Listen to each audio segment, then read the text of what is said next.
Honorable members, a very pleasant occasion. Oath or affirmation, Secretary General. Andhra Pradesh Shri साना सतीश बाबू।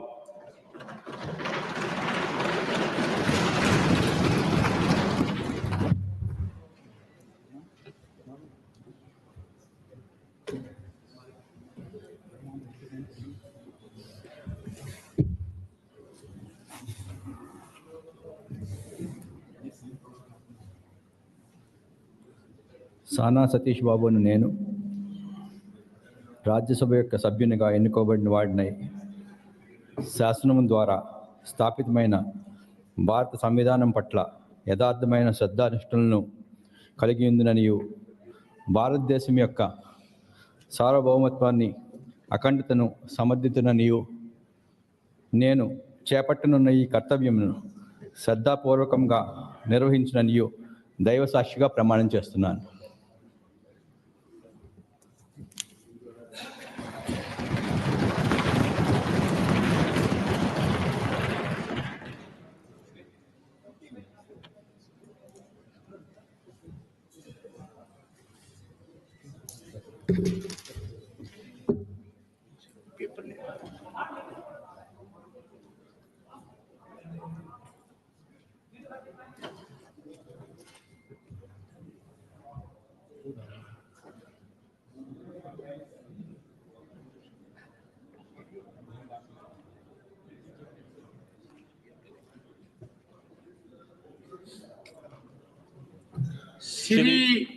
श्री मस्तान राव यादव बीड़ा।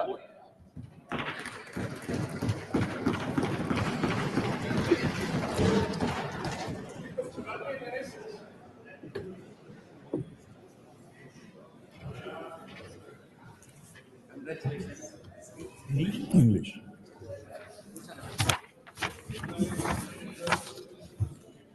I, Bida Mastan Rao Yadav, having been elected a member of the Council of States, do swear in the name of God that I will bear true faith and allegiance to the Constitution of India as by law established, that I will uphold the sovereignty and integrity of India, and that I will faithfully discharge the duty upon which I am about to enter.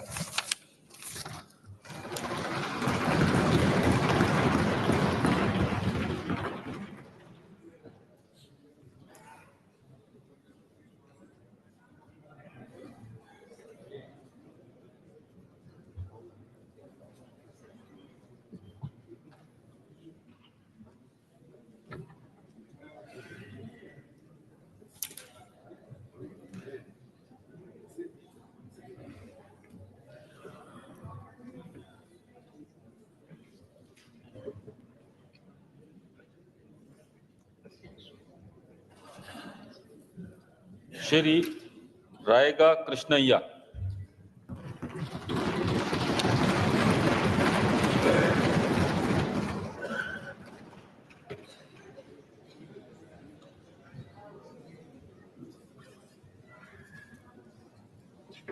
He is my friend who has been snatched away. This will not go on record.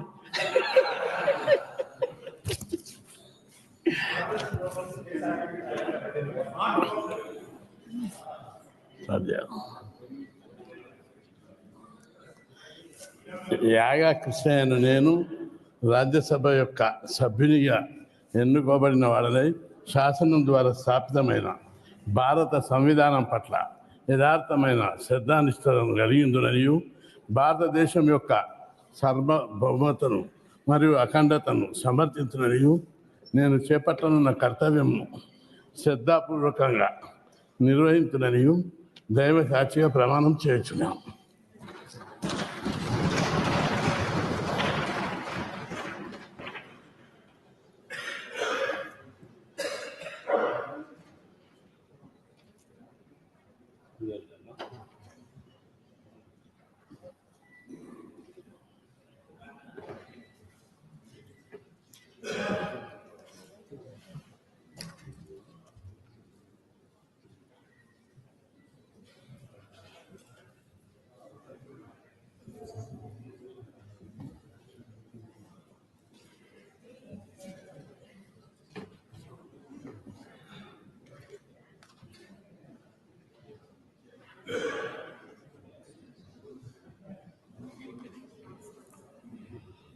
Haryana Shrimati Rekha Sharma.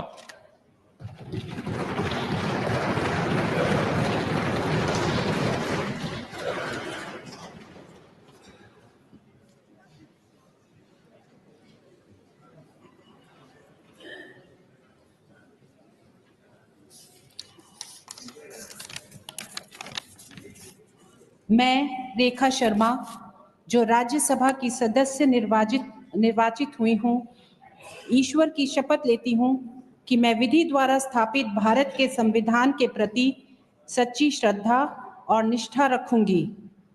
मैं भारत की प्रभुता और अखंडता अक्षुण्ण रखूंगी तथा जिस पद को मैं ग्रहण करने वाली हूँ उसके कर्तव्यों का श्रद्धापूर्वक निर्वहन करूंगी।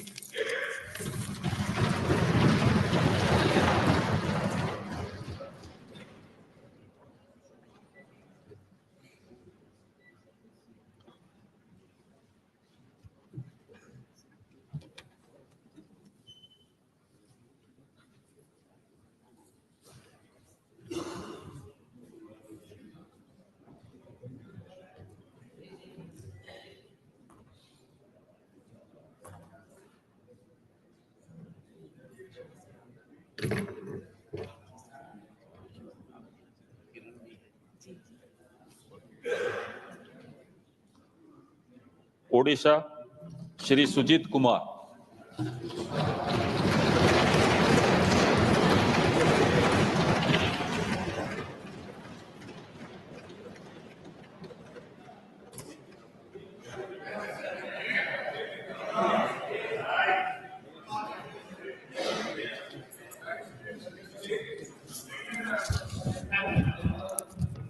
मु सुजित कुमार राज्यसभा सदस्य रूपे निर्वाचित हुई ईश्वर नाम शपथ करुअछि जे मु विधि द्वारा स्थापित भारत संविधान प्रति श्रद्धा और निष्ठा रखिबी। मु भारतर सार्वभौमत्व और अखंडता अक्षुण्ण रखिबी एवं मु जो पद ग्रहण करने को जाऊँगी ताहार कर्तव्य श्रद्धापूर्वक निर्वाह करी। जय जगन्नाथ, जय हिंद।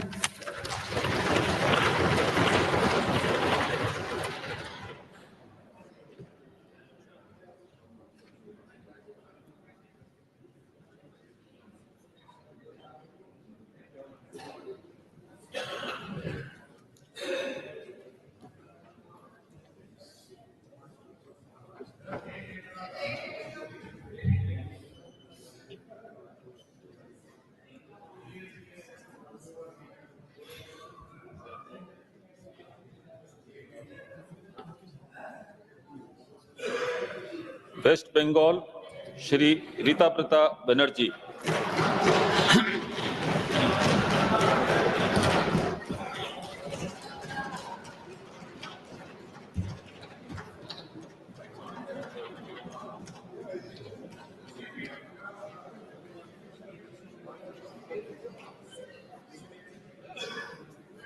আমি ঋতব্রত ব্যানার্জি রাজ্যসভায় সদস্য নির্বাচিত হইয়া সত্যনিষ্ঠার সহিত প্রতিজ্ঞা করিতেছি যে বিধি দ্বারা স্থাপিত ভারতের সংবিধানের প্রতি আমি অকৃত্রিম নিষ্ঠা ও আনুগত্য পোষণ করিব। আমি ভারতের সার্বভৌমত্ব ও অখণ্ডতা রক্ষা করিব এবং যে কর্তব্যভার আমি গ্রহণ করিতে উদ্যত হইয়াছি তাহা নিষ্ঠাপূর্বক নির্বাহ করিব। জয় Bangla.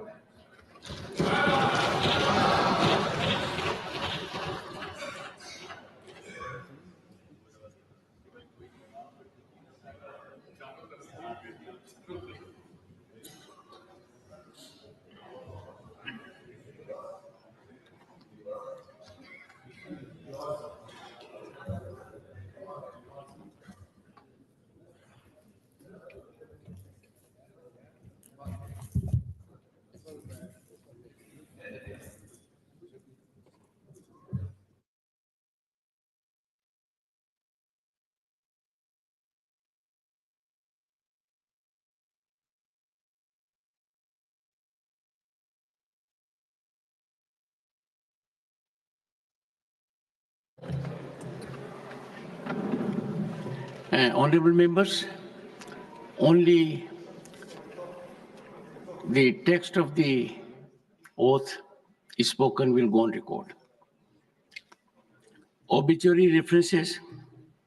Honorable members, I refer with profound sorrow to the passing away of former members of this august house, Shri Gopal Vyas and Dr.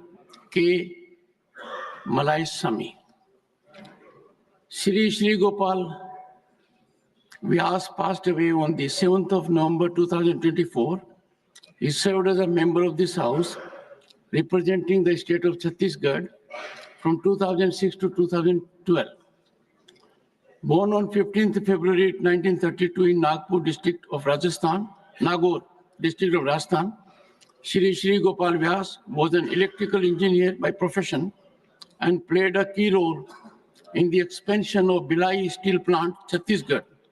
He also practiced as an advocate for a brief time at Raipur. Shri Vyas is also remembered for his contributions to the scholarly world through his numerous articles as well as the well-received book Sansad Ke Jharoke Se, published in 2010.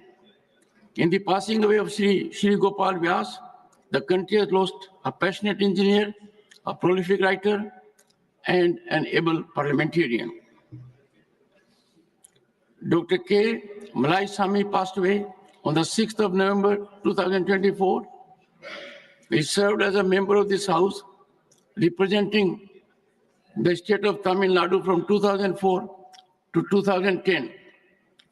Born on 1st June 1937 in Shivganga district of Tamil Nadu, Shri Malaisamy served in the prestigious Indian Administrative Service for over 3 decades and held several important offices, including that of Home Secretary, Government of Tamil Nadu, and State Election Commissioner of Tamil Nadu.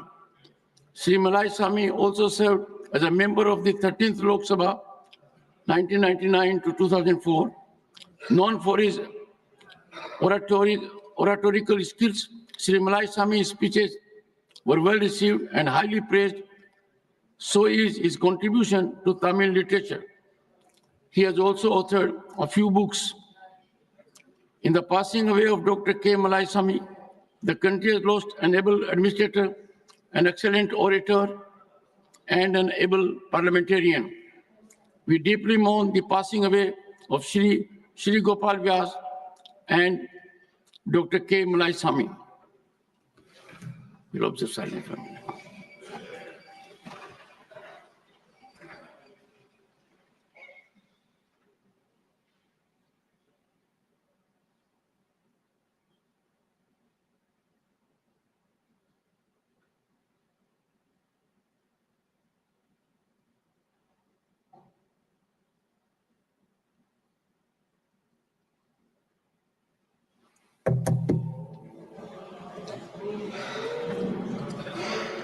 Secretary General will convey to the members of the bereaved family our sense of profound sorrow and deep sympathy.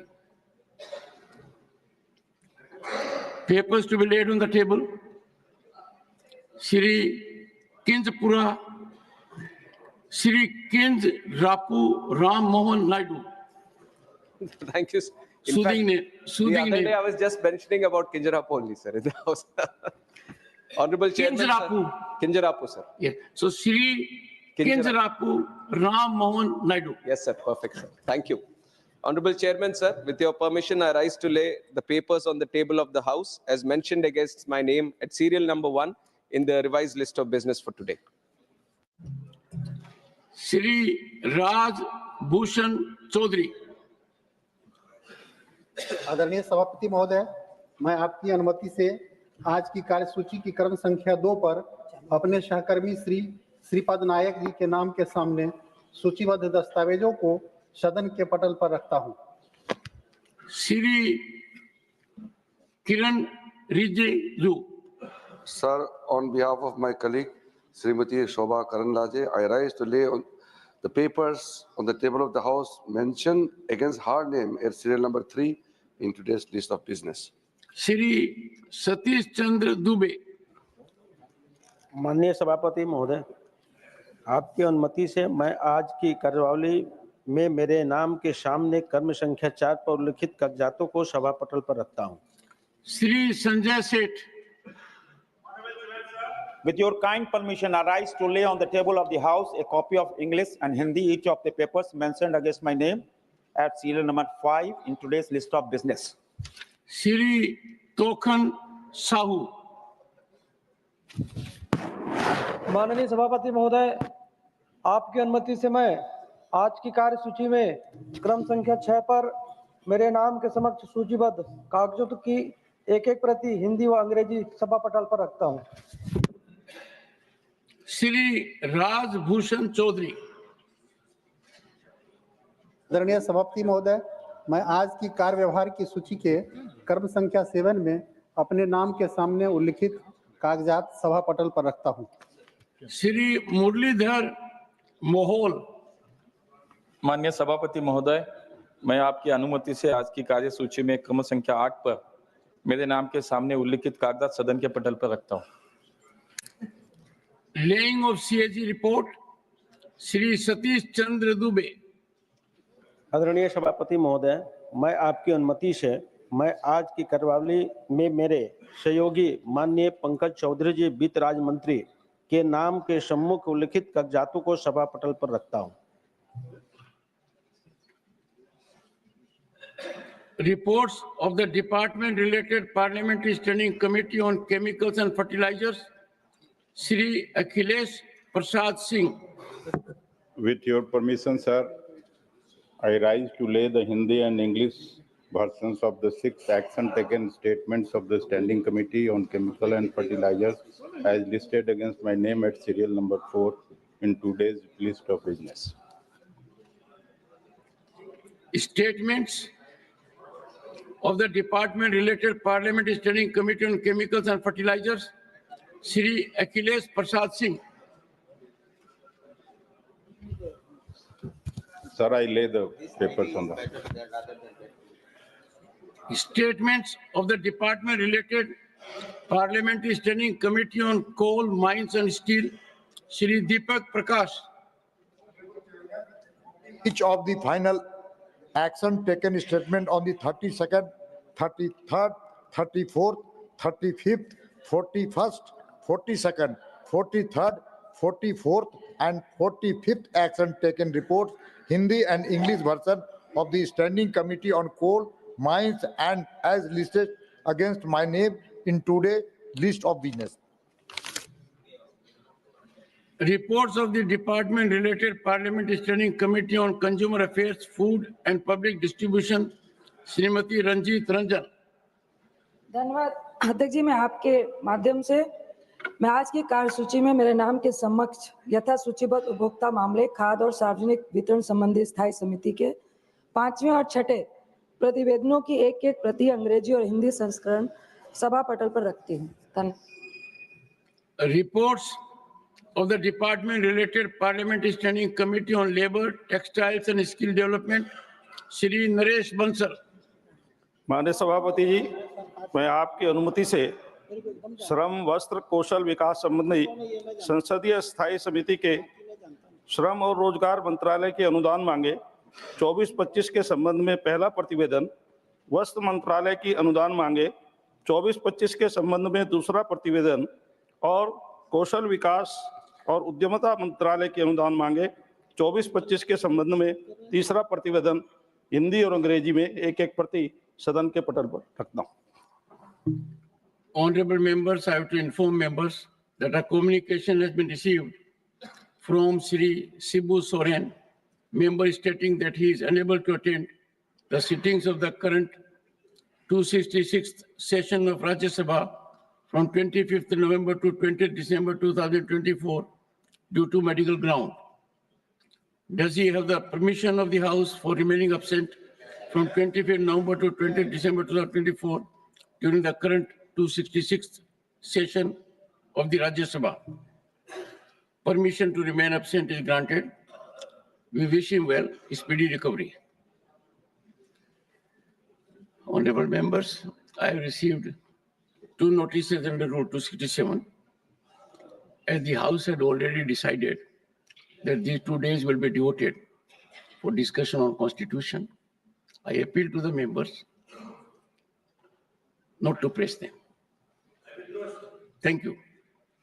Honorable members, today we commence a two-day commemoration of a defining moment in our nation's history, the 75th anniversary of our Constitution's adoption on November 26, 1949. This milestone invites us not to just celebrate, but to deeply reflect on our journey and chart our path forward. This Constitution has been the bedrock of the world's largest democracy, testament to the profound wisdom of its architects and the resilience of our democratic spirit. Let our deliberations in this House over the next 2 days reflect the gravity of this occasion. May our discussions strengthen the bond between our parliamentary institutions that seek to serve 1.4 billion people, fructifying their expectations and aspirations. As we look ahead to 2047, when India marks centenary of its independence, let our debates illuminate the path forward towards our vision of Viksit Bharat. Now, Srimati Nirmala Sitharaman to raise the discussion on the glorious journey of 75 years of the Constitution of India.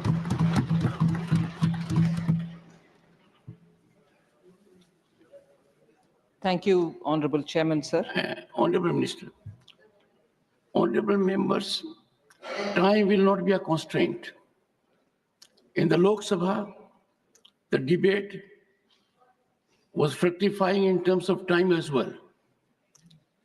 I will accommodate as many as speakers who may be keen to contribute. And towards that, we will be increasing the time. I will report that at 2 p.m. today.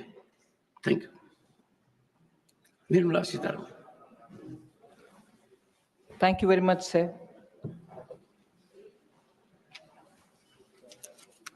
So let me first start by thanking the Honorable Prime Minister, the Leader of the House, Shri Jagat Prakash Nadda, my party, and you, the Honorable Chairman, for giving me this opportunity to speak in this discussion, marking the historic occasion of 75 years of our Constitution. I feel very honored, and equally, I feel humbled that this opportunity has been given to me. I thank the entire House and seek your indulgence if I come up with some thoughts which I'd like to share, which any member could have a difference of opinion. But I start again by paying homage to all the 389 members of the Constituent Assembly. In particular, the 15 women who, in less than 3 years together, took up the arduous challenge and prepared in a very challenging environment the Constitution for India, and which has stood the test of time. Until today, we are extremely proud of the way India's democracy is growing. As we mark the 75th year of our Constitution, sir, it is time, I would think, to reaffirm our commitment to build India, that is Bharat, that shall uphold the spirit enshrined in this sacred document. So with those words, I get into telling about the journey that these 75 years have seen of our Indian Constitution, and also to say why India's Constitution and India today stands out in a very separate league of its own. Sir, let me just remind, and I'm sure very many members of this House will know, that post-Second World War, nearly 50 countries, in fact, over 50 countries, had become independent and they had their constitution written, but many have changed their constitutions, not just amended them, but literally changed the entire feature of their constitution. But our constitution has stood the test of time, of course, yielded itself to very many amendments. And here, therefore, I would like to have a few words of what Constitution India expert Dr. Subhash Kashyap had to say. While many constitutions of nations framed after the Second World War have floundered and gone into oblivion, our constitution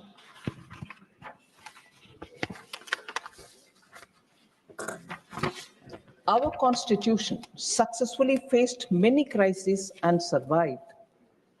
This itself is evidence of its resilience, dynamism, and growth potential.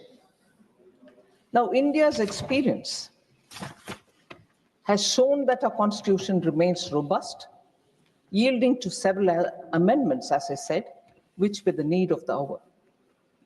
And Dr. B.R. Ambedkar, the chairman of the drafting committee, had said, and I quote, "I feel, however, good a constitution may be, I feel, however good a constitution may be, it is sure to turn out bad because those who are called to work it happen to be a bad lot. However bad a constitution may be, it may turn out to be good if those who are called to work it happen to be a good lot," unquote. These are words of Dr. B.R. Ambedkar, sir. And in this background, therefore, with those words right afresh in our mind, I'd like to discuss about how in the last 7 decades, the living document that our Constitution is, has faced very many amendments. And while looking at those amendments, I like to have a touchstone of 4 different elements. One, has the social intent behind any amendment been genuine? And therefore the outcome has been genuine? That's one test I would like to place any amendment on the testing board. Second, I'd like to see if the economic intent and the economic outcome of any constitutional amendment has actually been bona fide and has the outcome helped the society at large. Third, I'd like to test it on the ground of process adopted for it, for the amendment itself. And fourth, the constitutional spirit behind such an amendment.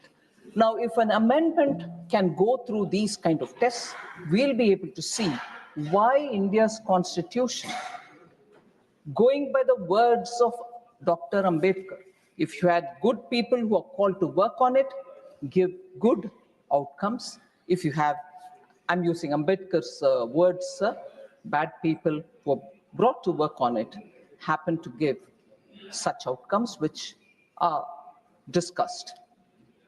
So if I move to talking about those amendments which have gone through these 4 tests, we'll be able to see how the intent and the outcome are justifiable and people in the history books do write about them. Sequentially, because it is the first ever amendment, I'd like to take about the first Constitutional Amendment Act of 1951. So it's been said, and Honorable Prime Minister, while talking in the Lok Sabha, also referred to the fact that there was an interim government in place between 1947, August 15th. The interim government was there before that as well. And it lasted till 17th April 1952, post which an elected government took over the charge. But during 1951, when the amendment for the first Constitutional Amendment Act was passed, it was an interim government and not elected government of India post 1947. Now, this was enacted, therefore, within a year of the commencement of the Constitution. It's worth remembering. In fact, on the issues related to the amendment, or which triggered the amendment itself, which is the freedom of speech and expression, the amendment added 3 more heads to Article 19(2), saying public order could be a cause to restrict freedom of speech. Friendly relations with foreign states could be a cause to restrict freedom of speech, or incitement to an offense could also be a cause. These were the amendments brought in the first constitutional amendment.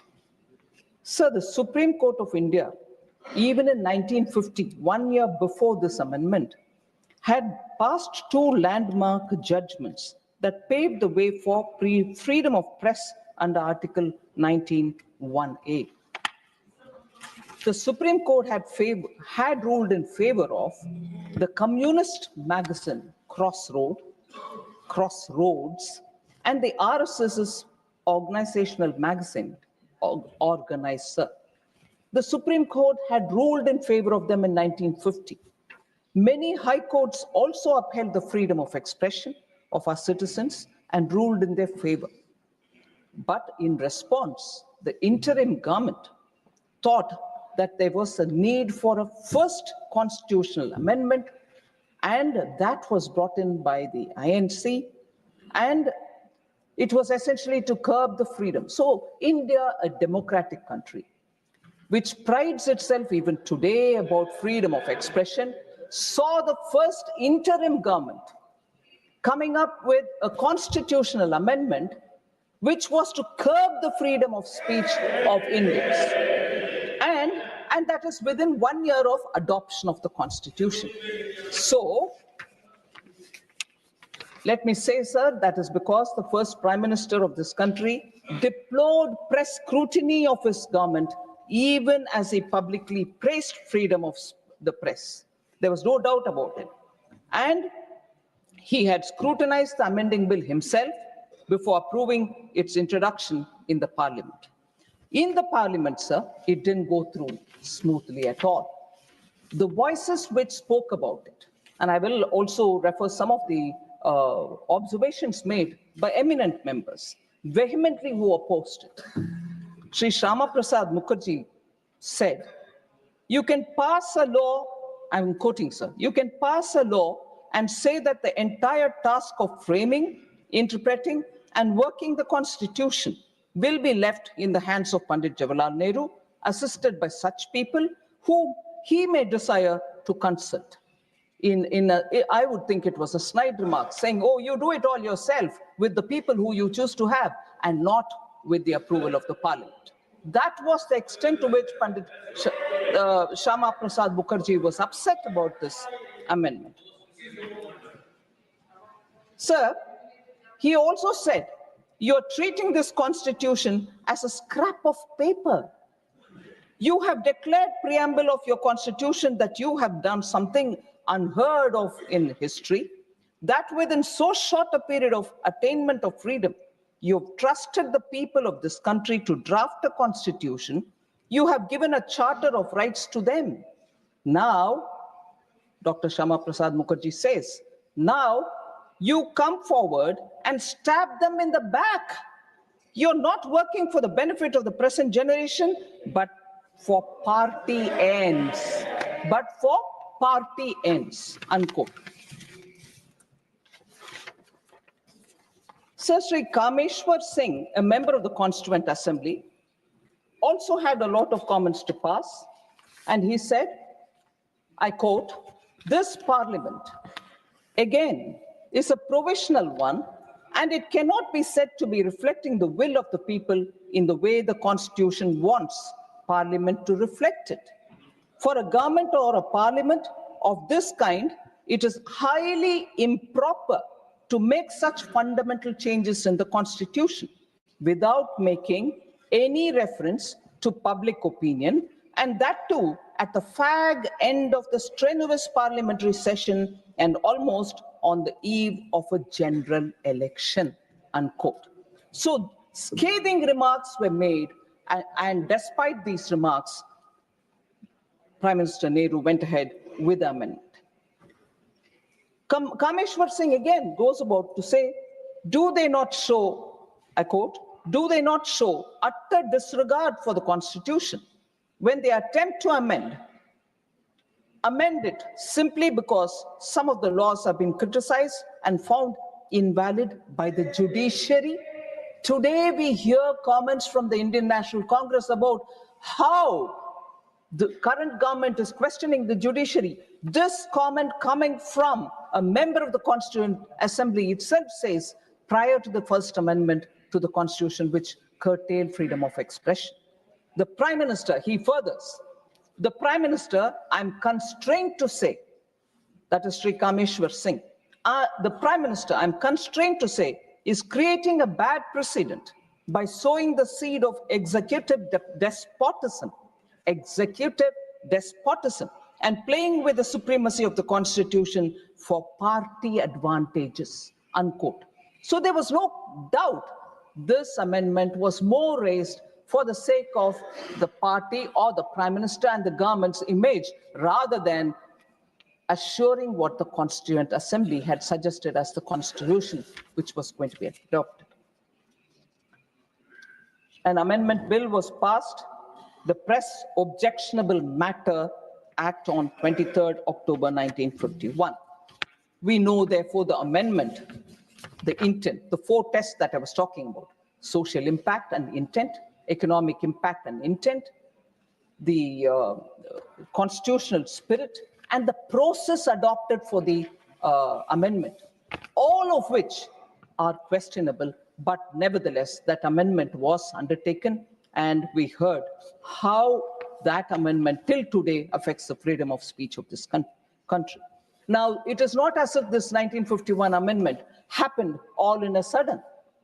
Prior to the amendment and post the amendment, we've had recorded action taken by those government that day, that particular government, in curtailing the freedom of speech. So the act was just waiting to happen, because even before it, they started it, and even after that, they were continuing. What are the examples, sir? Majroor Sultanpuri and Balraj Sahani were both jailed in 1949 itself. For what mistakes, sir?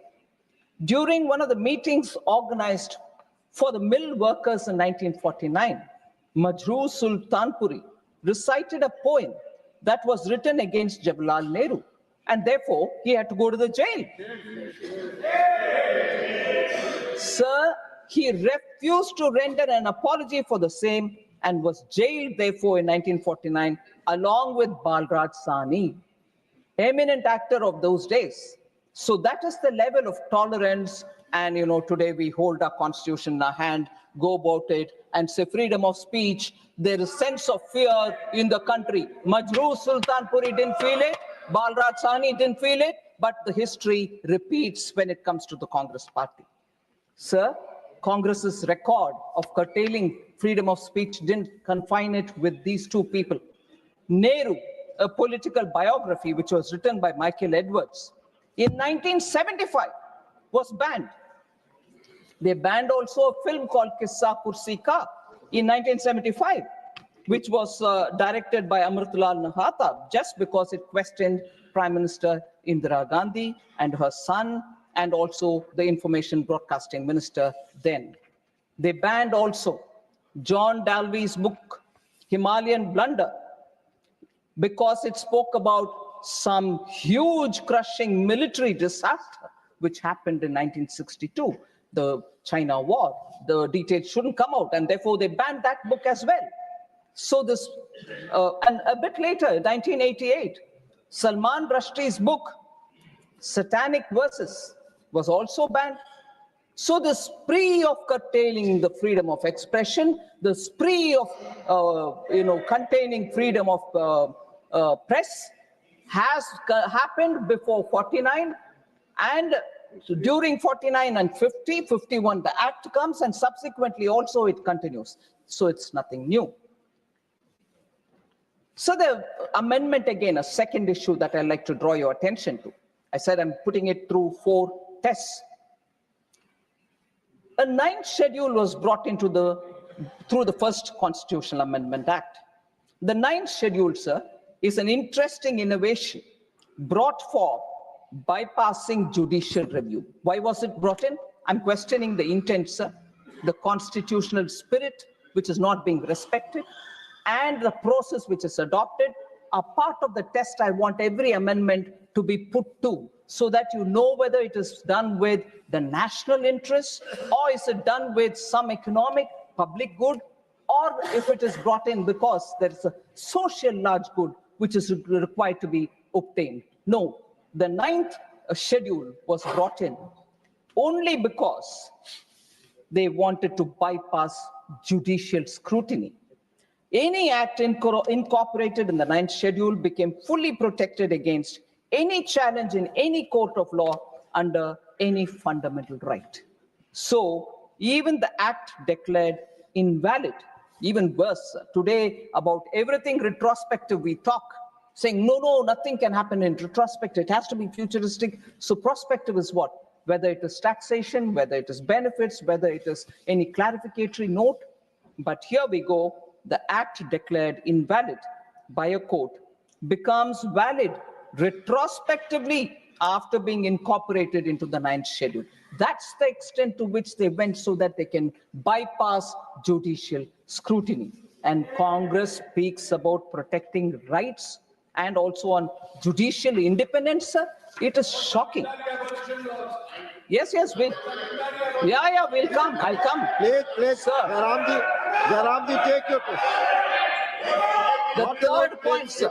Please. अच्छी debate चल रही है, सुनिए, आपका जब समय आएगा बोलिएगा, प्लीज।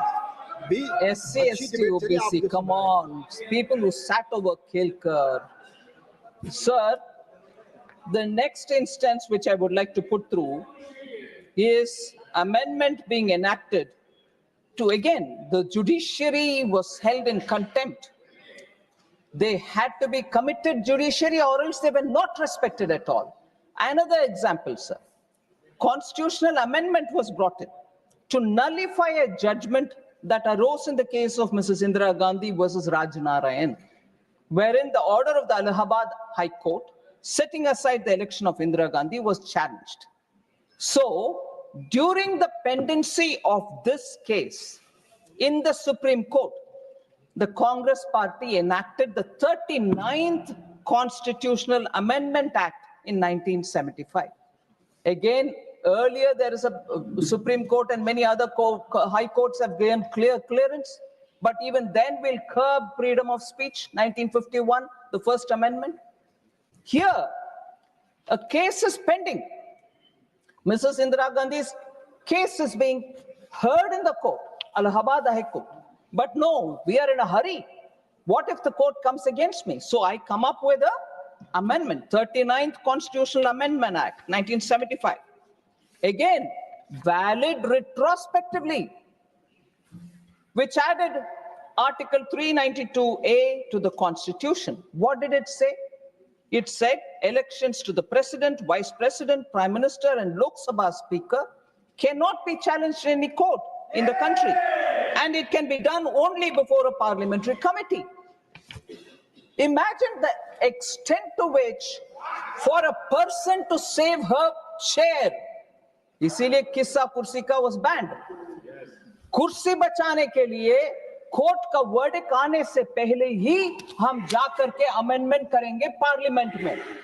यही है इनके इतने दूर तक जाने वाले विषय, कानून को दुरुपयोग करना, कॉन्स्टिट्यूशनल अमेंडमेंट करवाना देश के हित में नहीं है, प्रोसेस सही नहीं होता, इससे आर्थिक सुधार कुछ होने वाले नहीं है या सामाजिक सुधार भी कुछ होने वाले नहीं है.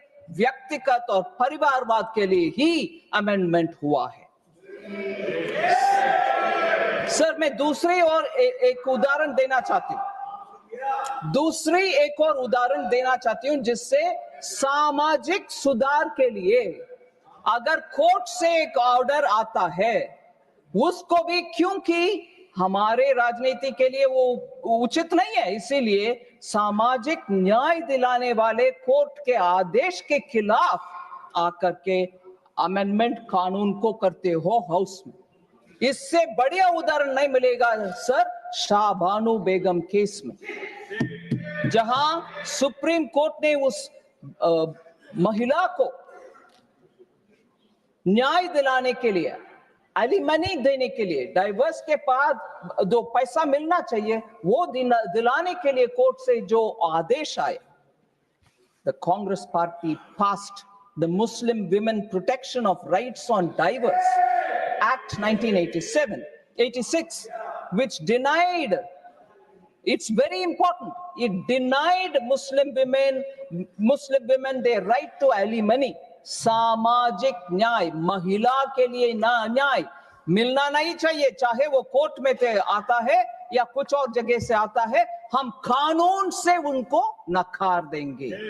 महिला सम्मान नारी शक्ति बंधन अधिनियम ले आने वाले हमारे पार्टी इधर है। इस सदन में पहला कानून जो पास हुआ वो reservation for women sir, whereas the small benefit a widowed woman would have, a divorced Muslim woman would have got, was also defeated by this act. The constitutional amendment which the Congress party brought in 1986. So my test again, sir, neither Samajik Nyay, nor Arthik Nyay, nor the process, nor the constitutional spirit, nothing of this was respected. And each time the Congress brazenly, only to help the family, the dynasty, kept amending the constitution, and this is how far they went, even if it affects any particular women who desperately needed the benefit. Sir, I'll come again to one more, the emergency, where that one important touchstone, the process, was completely violated. On 18th December 1976, the then president gave his assent to the Constitution 42nd Amendment Act.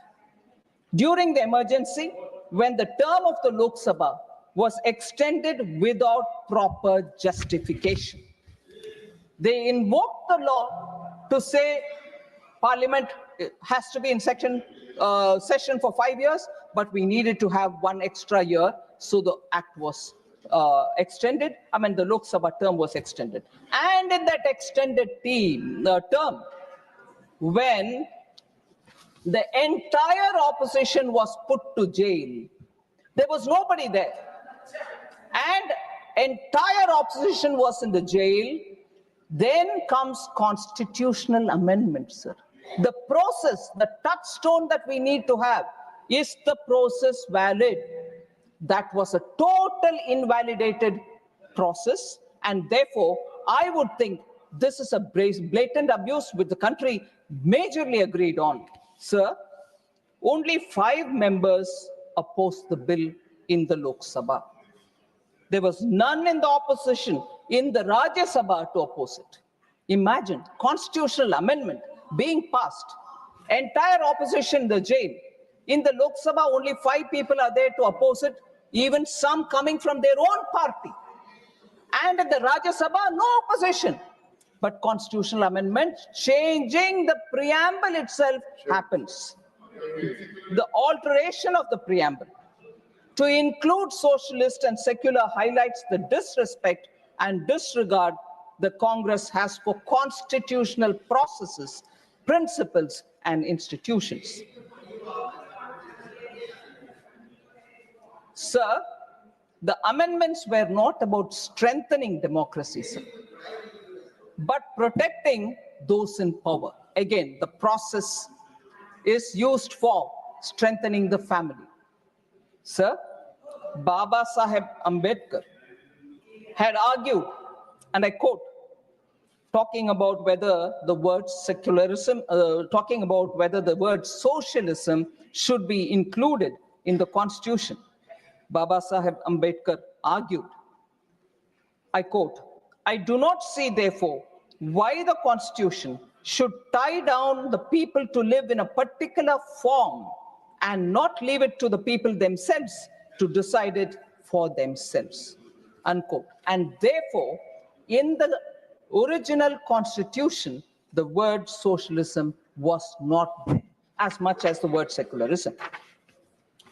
So 21 MPs, all opposition, belonging to all opposition parties, were held in jail.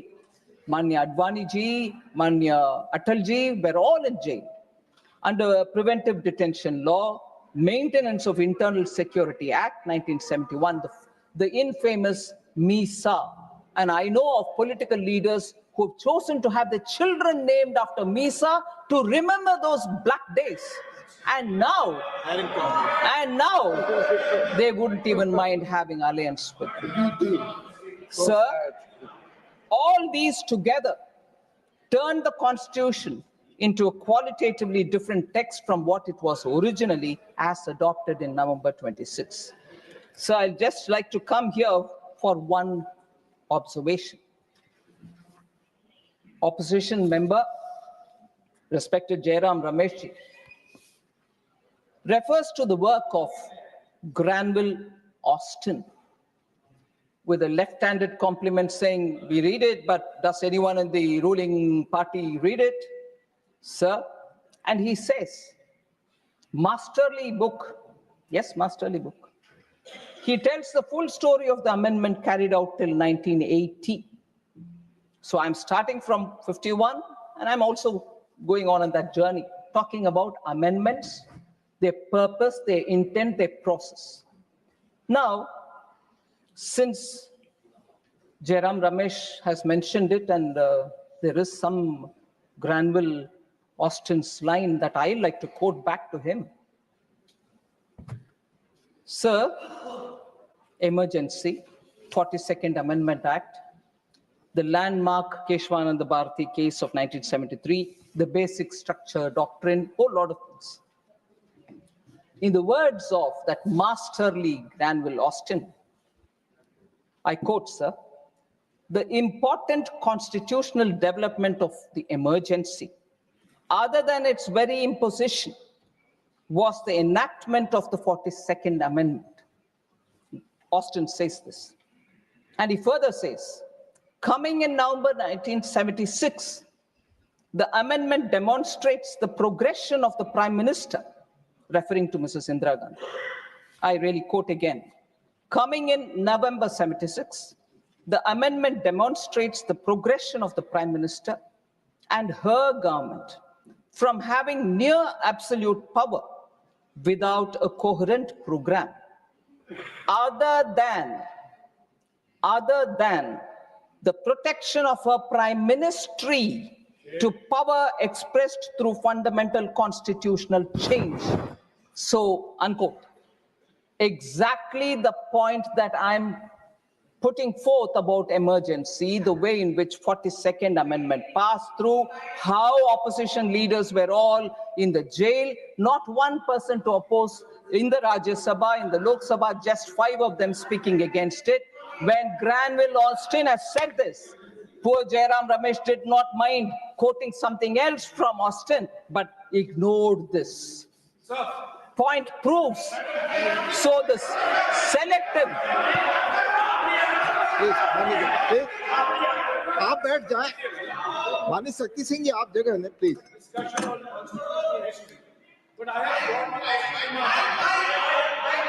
माननीय Jairam Ramesh, I have Granville Austin in my hands right now, and the same Granville Austin writes that the 44th Amendment was passed by the Lok Sabha and the Rajya Sabha to override the 42nd Amendment, large parts of the 42nd Amendment. And who voted on the 7th of December 1978 to repeal parts of the 42nd Amendment? It was Indira Gandhi herself. So Indira Gandhi in 1978 voted to repeal the parts of the 42nd Amendment which she realized had resulted in her electoral loss. So it's not, don't read selectively. Thank you, Jairam And now honorable minister. Thank you, sir. Please. Thank you, sir. You have responded. You have responded. Please. 1970.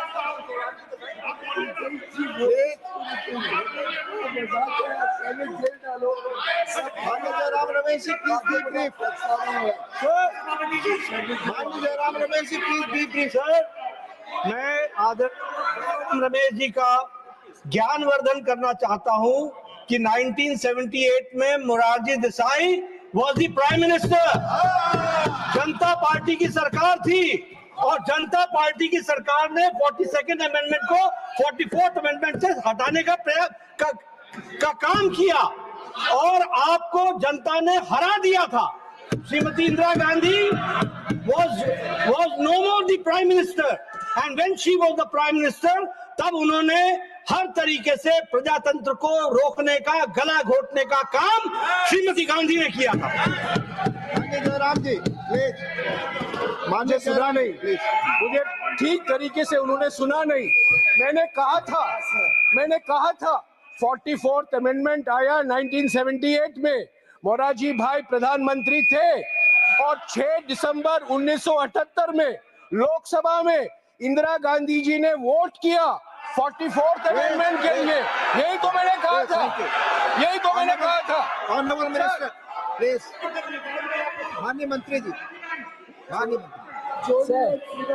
सिर्फ माननीय मंत्री जी की बात record पे जाएगी please. Thank you very much, sir. And I fully accept Jairam Ramesh's observation. Obviously, leader of the house was right in saying Morarji Desai was the prime minister, and during the voting, Srimati Indira Gandhi had said that, and she supported the changes in the changes to the 42nd Amendment. Very well. But the idea that I have right from the beginning said is, Der Aya Durustaya is what the Hindi language gives me. But the fact remains, and I'm glad that she changed her mind.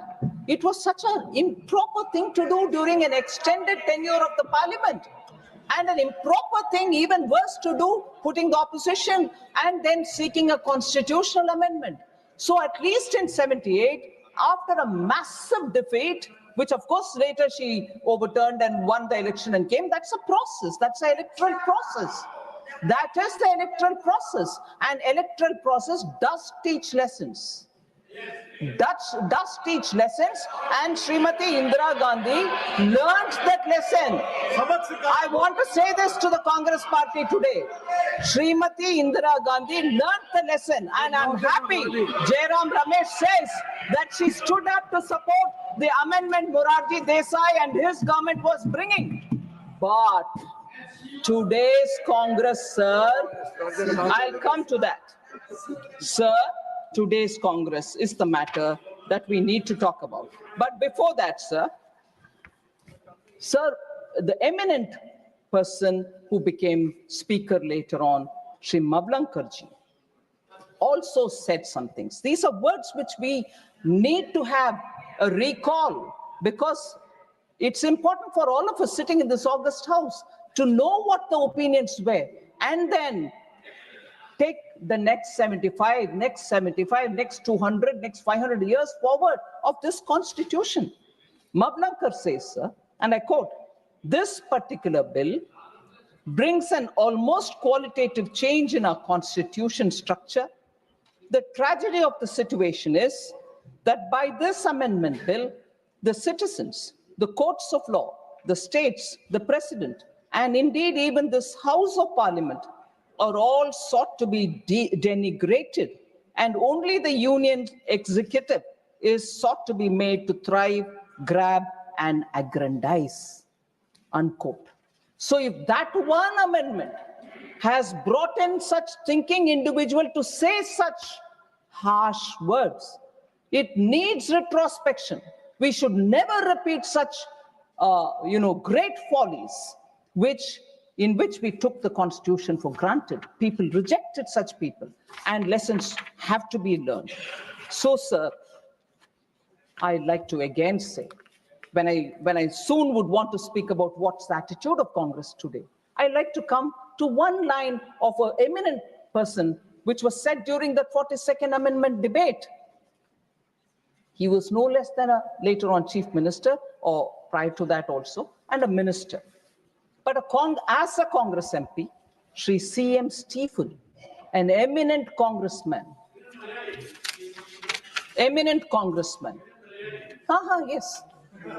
Yes, it might be useful to remember that also. I'll read the quote. It might be useful further. Sir C.M. Steeple as a Congress MP at that time says, after during the debate of 42nd Amendment, which had so many implications.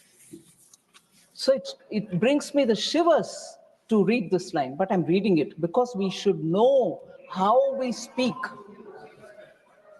Quote, sir, I quote, "Now the power of this parliament, through the 42nd Amendment that is declared to be out of bounds for any court."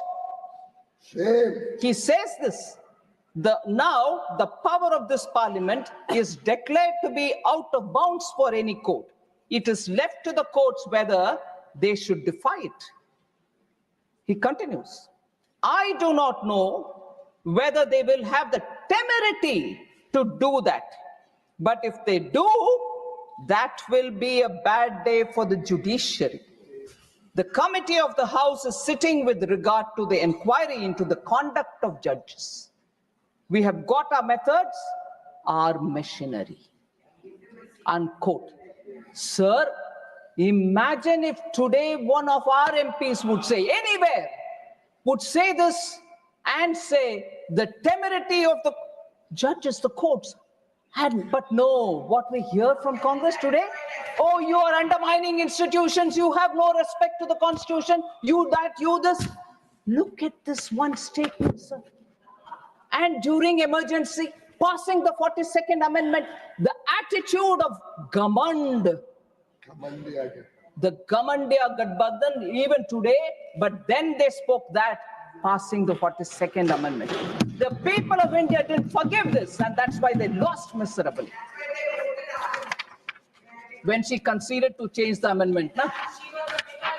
Sir, all right, don't beg for concessions like that. All right. Sir, what is today's INC, sir? In the budget session 2022, मैं ये गमंड बदला नहीं है, कम नहीं हुआ, उसको साबित करना चाहती हूँ. Budget session 2022, sir. I'm not taking the name of the Congress leader who's not in this house, but I'm sure this statement will obviously ring a bell to everybody. The judiciary, I quote, "The judiciary, the election commission, Pegasus, these are all instruments of destroying the voice of the Union of States," unquote. You heard CM Stephen then? And you just see the statements which are coming. Committed judiciary is what they wanted. The contempt for the judiciary and the constitutional bodies is not new now. And that term was used by one eminent congressman. And that eminent congressman, I'll take his name, sir, because I have to quote him, Sri Mohan Kumar Mangla. He had said that the government will appoint chief justices based on the government's assessment of their philosophy and outlook, telling the parliament in 1973, I quote, "Certainly, we as a government have a duty to take into consideration," I'm putting it in brackets. "Certainly, we as a government have a duty to take the philosophy, the outlook of the judge in coming to the Constitution, in coming to the conclusion whether he should or should not lead the Supreme Court at this time." I repeat this quote, sir. "Certainly, we as a government have a duty to take the philosophy and the outlook of the judge in coming to the conclusion whether he should or should not lead the Supreme Court at this time," unquote.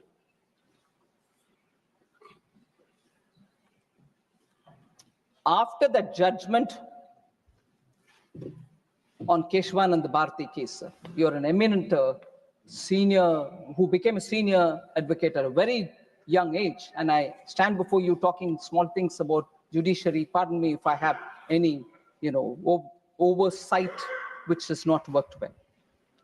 A day after the historic judgment in April 25, 1973, in the Keshwanand Bharati case, in which the majority declared that the parliament cannot alter or abridge the basic structure of the Constitution, Srimati Indira Gandhi was furious with the judgment because it constricted the party's plan to bring in major amendments. So the three judges, this is what I want to highlight, committed judiciary. If they are not there, we'll do what we want. So the 3 judges were accorded swift punishment via suppression on April 26, and Justice A.N. Ray, who did not subscribe to the majority decision, was elevated. After Ray retired in 77, again, Srimati Indira Gandhi government gave supersession, superseded the senior most candidate, Justice Hansraj Khanna, to appoint Justice Mirza Hamidullah Beg as the Chief Justice. So it is really sad that the test that I'm putting each one of these amendments, whether they was in line with the constitutional spirit, whether it was the process was followed, whether the large economic good was considered or social good was considered as an objective, none of them meet that. The OBC Commission is something which I want to in contrast mention. How our intent, Prime Minister Modi was clear. The OBC Commission will have to be set up, and constitutional amendments have to empower communities and not put them at a disadvantage. But therefore, the 102nd Constitutional Amendment Act was brought in 2018 and inserted Article 338B. But what's the contrast, sir, with the Congress? In 1950, Kaka Kalekar Commission was formed, but Congress prevented its report from being published. Dr. Ambedkar was of the view that Pandit Nehru was not concerned about the welfare, was not concerned enough about the welfare of the SCs. I quote Baba Saheb Ambedkar, "From the very first election, we have been fighting against the Congress because it is unnecessarily interfering with our rights. Just see the leader of the Congress party, Pandit Nehru. He has delivered 2,000 speeches during the last 20 years, but he has never spoken about the welfare of scheduled castes even once." This is Baba Saheb Ambedkar's words. So from this, he further says, from this you can judge what sympathy the Congress party can have for our people when its leader is so much adamant, unquote. Sir, this is said several times, but it's worth saying now. Congress did not even allow Baba Saheb's photo to be installed in the central hall of the old Parliament House for decades. He was, of course, denied Bharat Ratna. Similarly, the Mandal Commission was created to provide reservation for backward classes. But Mrs. Indira Gandhi or even Sri Rajiv Gandhi opposed it, delaying 27% reservation for the OBCs in central institutions. So we are the ones who brought it in, not the Congress. One more interest.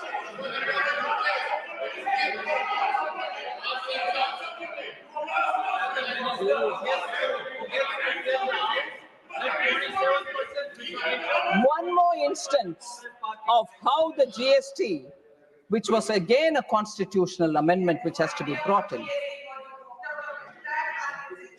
Sir, GST related constitutional provisions has never been encouraged prior to its bringing by Prime Minister Modi in 2017. Sir, this started very quickly to trace the timeline, sir. Shri Atal Bihari Vajpayee was the first to suggest during the NDA rule in 2000 to get going with the GST. However, the sincere efforts that he made could not realize or could not see the light of the day. And the 10 years after his tenure, led by the UPA, did not much do to get it on board. Sir, within 2 years after the introduction in the Parliament of the GST related 101st Constitutional Amendment Act was passed and ratified by more than 50 states with effect from 8th September 2016. Just the data will tell you, sir, where the Congress party was. Despite being a coalition comprising of 26 parties, the UPA could not manage to get this GST. Even Congress-ruled states were opposed for the GST to be brought in. 2012. I'll say that as well. I'll say that as well. That will also be said. 3 BJP ruled states. 3 BJP ruled states also opposed. I don't hide facts. 3 BJP ruled states also opposed, including Gujarat. I'm saying that. Sir,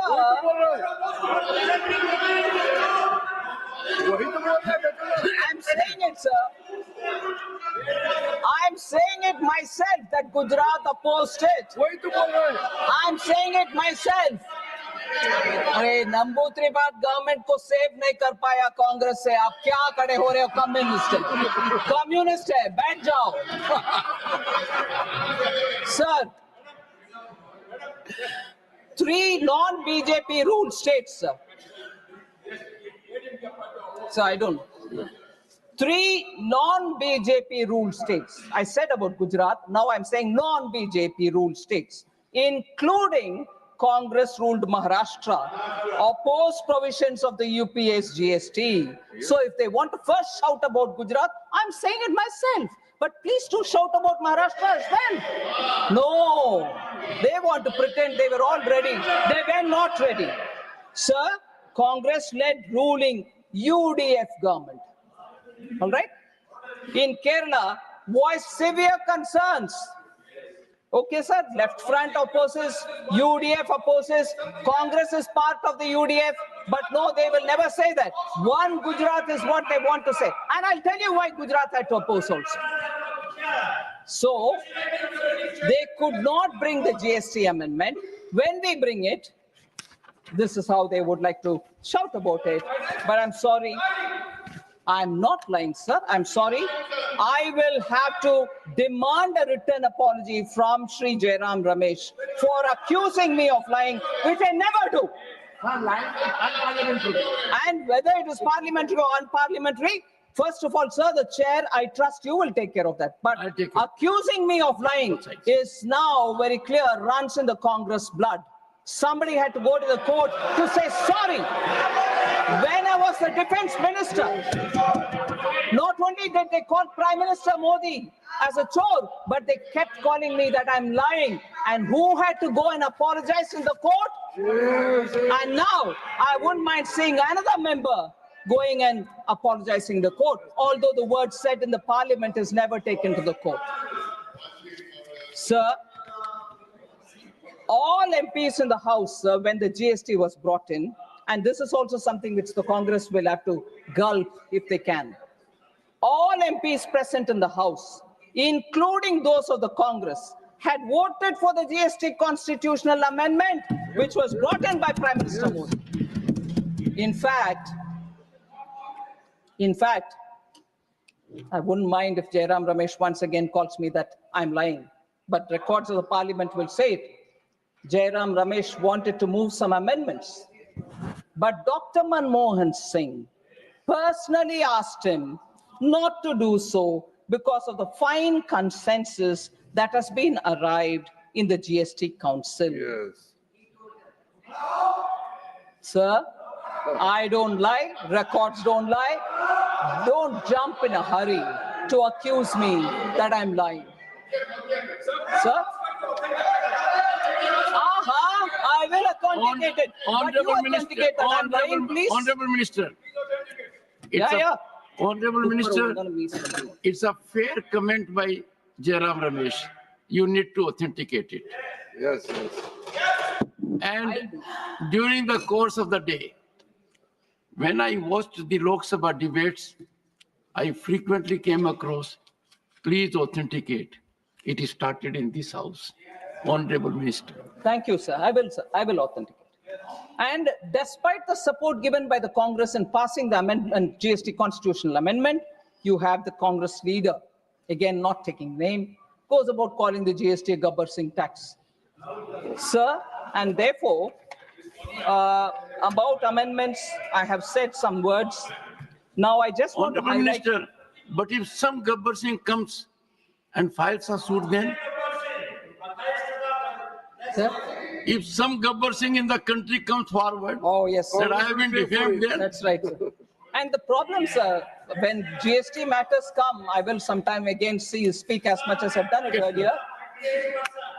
Yeah. Congress ministers are sitting and arguing about rates, sir, that they will not know. The GST Council, Congress finance ministers are also sitting and talking about it. So we are marking the Constitution 75th year. I want to just remind again something very, very quickly, sir. When 75 years of Indian independence was marked in 2022, Prime Minister Modi had celebrated it in the name of Azadi Ka Amrit Mahotsav. Throughout the country, every state government participated. Every state government also picked up all the freedom fighters, known, unknown, all of them were celebrated, and there was a lot of discussion all over the country. And recently, sir, Prime Minister also spoke about the 11 oaths that we need to take in the Lok Sabha when he spoke. And in 2022, from the Red Fort, he had announced how Panch Pran, meaning we need to get out of that Gulami Mansikta. We have to get over that and look forward to building this country and taking it forward and so on. But 75 years of Indian independence, Azadi Ka Amrit Mahotsav, 75 years of the Constitution, we are having these wonderful debates in the two houses. Every 25 or 50 years are celebrated, sir. I'd like to remind as to what was the celebration when in 25 years of Indian independence, what did we do? So I'm contrasting this. When the completion of the 25 years happened in 1973, sir, when in 1973, how was it celebrated, sir, 25 years of independence? There was a time capsule. A time capsule was interned, a Kal Patra was interned in the Red Fort. And at that time, the people were told, this time capsule will be seen only after 5,000 years. And in that time capsule, the journey of India, free India, was all being written. And actually, it was kept as a top secret. Nobody knew anything as to what was inside the time capsule. A professor of history was employed to write this India since 1947, marking the 25th anniversary. But it was kept a secret. Sir, questions were asked in the parliament. What exactly is in the time capsule marking 25 years of India's independence? What actually went into that intern? It was a steel and copper made vacuum-filled case into which the document was interned, and then it was put into the Red Fort. That one, sir, was kept a secret. When asked in the parliament, the then education minister apparently said,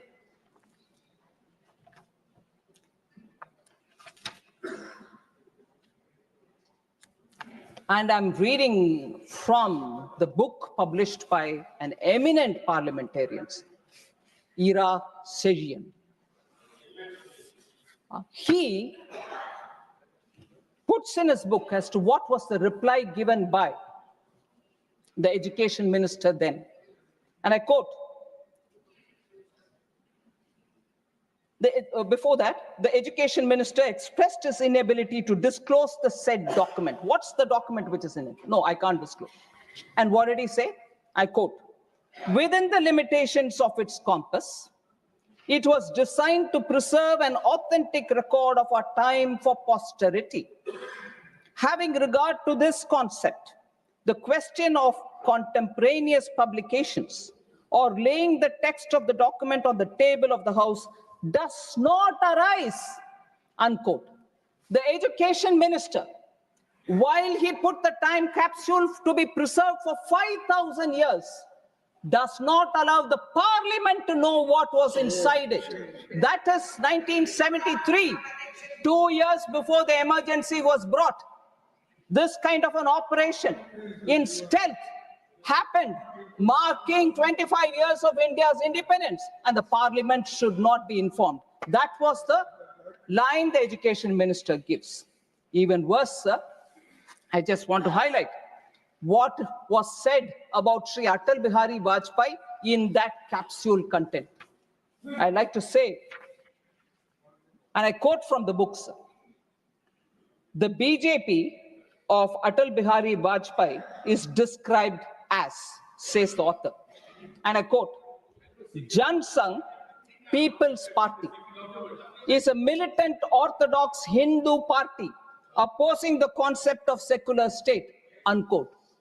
This is what is being said about Atal Bihari Vajpayee in the capsule, about which they don't say in the House. They didn't say it in the House.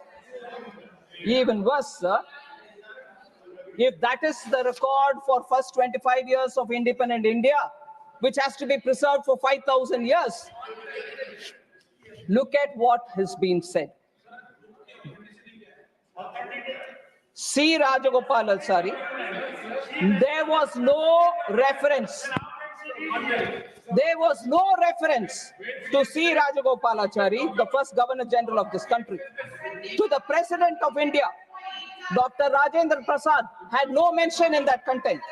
Dr. Radhakrishnan, Zakir Hussain, and to the Prime Minister Lal Bahadur Shastri, who though short in physical stature, was tall in political stature, who went all the way to Tashkent as a pilgrim of peace to establish harmony in this part of the world.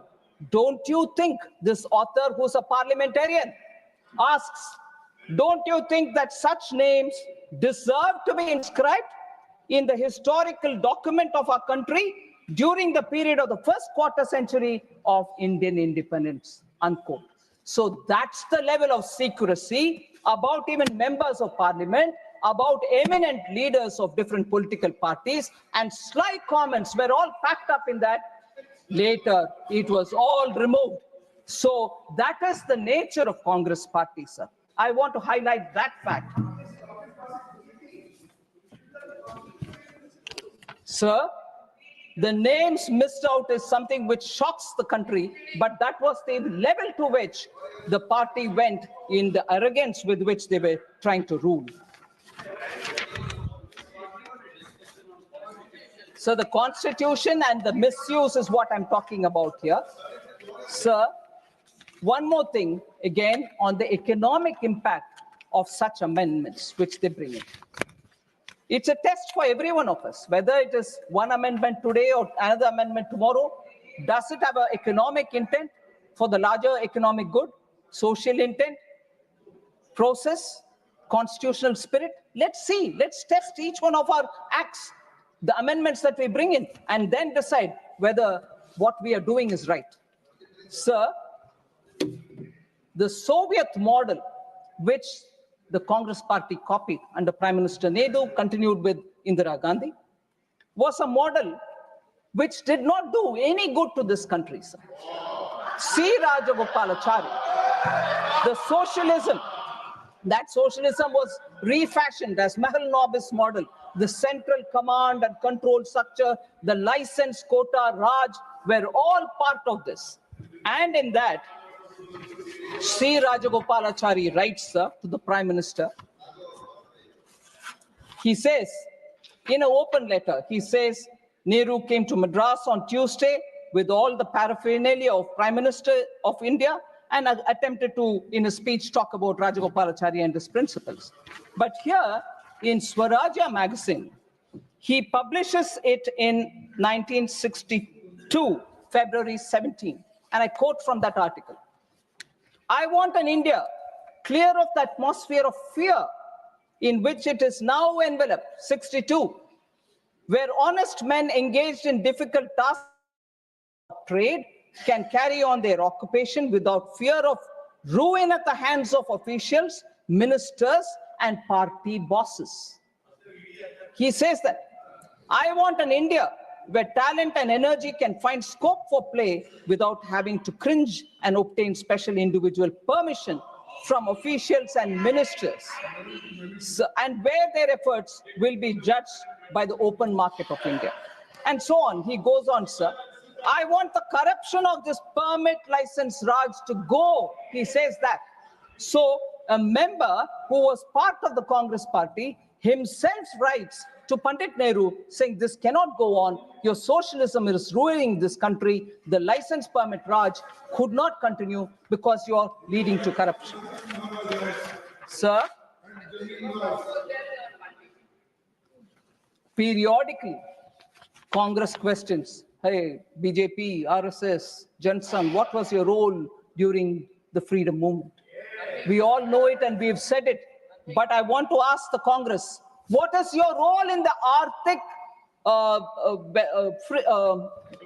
India's economic freedom? What is India's economic growth? What is your effort in building economic strength of India? No wonder when we in 21 in our budget, if that is not true, sir, why in 1980 onwards the Congress party itself wants to dump license quota Raj? 91 they want to reform and then take the claim for it saying we are the ones we reform. You didn't have to reform if it was so good. It was damaging the Indian economy and socialism was therefore brought into the Constitution's preamble through the 42nd Act only to Amendment Act, only to prove that they're doing right thing. Although that was not needed at all because the directive principle of state policy has enough and more. And that is where I want to bring this one particular important observation, sir. The Nehru Development Model written by Arvind Panagaria. Latest book. This will tell you, sir, from an academic perspective also, how the socialism, the control Raj, the license quota Raj of the Congress's 50 years of rule ruined our economy.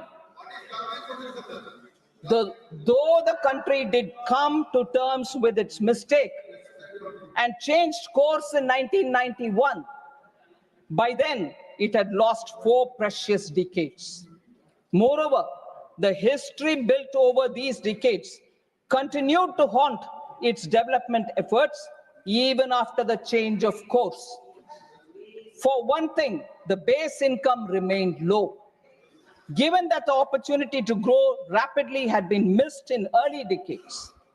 Therefore, even an acceleration in growth to 7 to 8% range on a sustained basis could not deliver genuine prosperity for another few decades. Moreover, 4 decades of patronage of socialist ideas and policies came to hardwire Indian politicians, bureaucrats, intellectuals, and even business people in ways that made a swift march to a market economy politically challenging. That's the reality of the policy of the Congress party, which they themselves came, we've reformed the country. They baggaged the country in 50 years, and later they wanted to claim that they are reforming and bringing prosperity to this country, which is not true. So therefore, sir, when Prime Minister Modi gives a call that Arthik, first of all, sir, with all this socialism, 42nd Amendment to changing the preamble, the much promised Garibi Hatao has not delivered by them. If it's not been delivered by them, what did that socialism do to us? So when Prime Minister Modi says, Vikasit Bharat 2047, we all should have to work together to make sure that that is done with all of our responsibilities intact and such changes to the Constitution, which they brought, which has only brought in decay for the Indian economy. I will not get into the details. Another paper from 2009, sir. Cato Institute Center for Global Liberty and Prosperity. Yeah, we are discussing the Constitution and the mistakes done by the Congress party, as a result of which the Indian economy is suffering, sir. Socialism kills. The human cost of delayed economic reform in India, sir. I'll authenticate this and give it to you to show how Congress party's attempts have only weakened the Indian economy. Sir, we changed that by clearly saying that the budget will now very clearly focus on the Indian economy, and as a result of which we will see a lot of economic growth. I'm not getting into the detail of the budget speech 2021, so paragraph 86. Those interested can see the thing. Sir, I'll come to this point about the Constituent Assembly, financial inclusion, economic justice. That is why I argued first, saying this declaration in the preamble, bringing socialism, was not warranted at all. There's enough and more said in the directive principle of states policy. Principle of state policy is adequate for us to do all the social economic justice related activity. But no, the Congress party was doing it for their political agenda rather than for the larger good.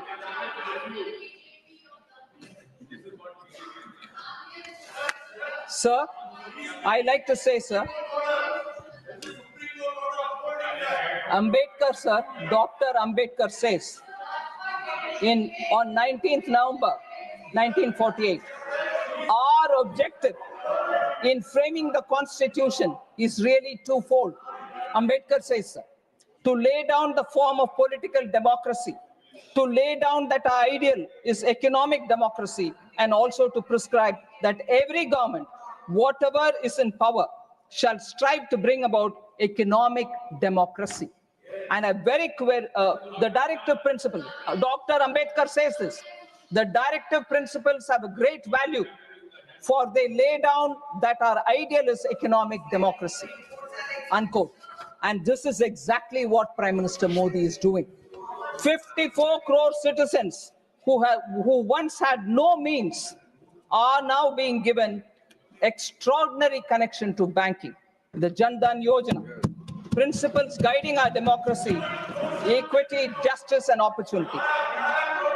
50 crore mudra loans, 50 crore mudra loan accounts have created the pathway for micro entrepreneurs, street vendors, and so on.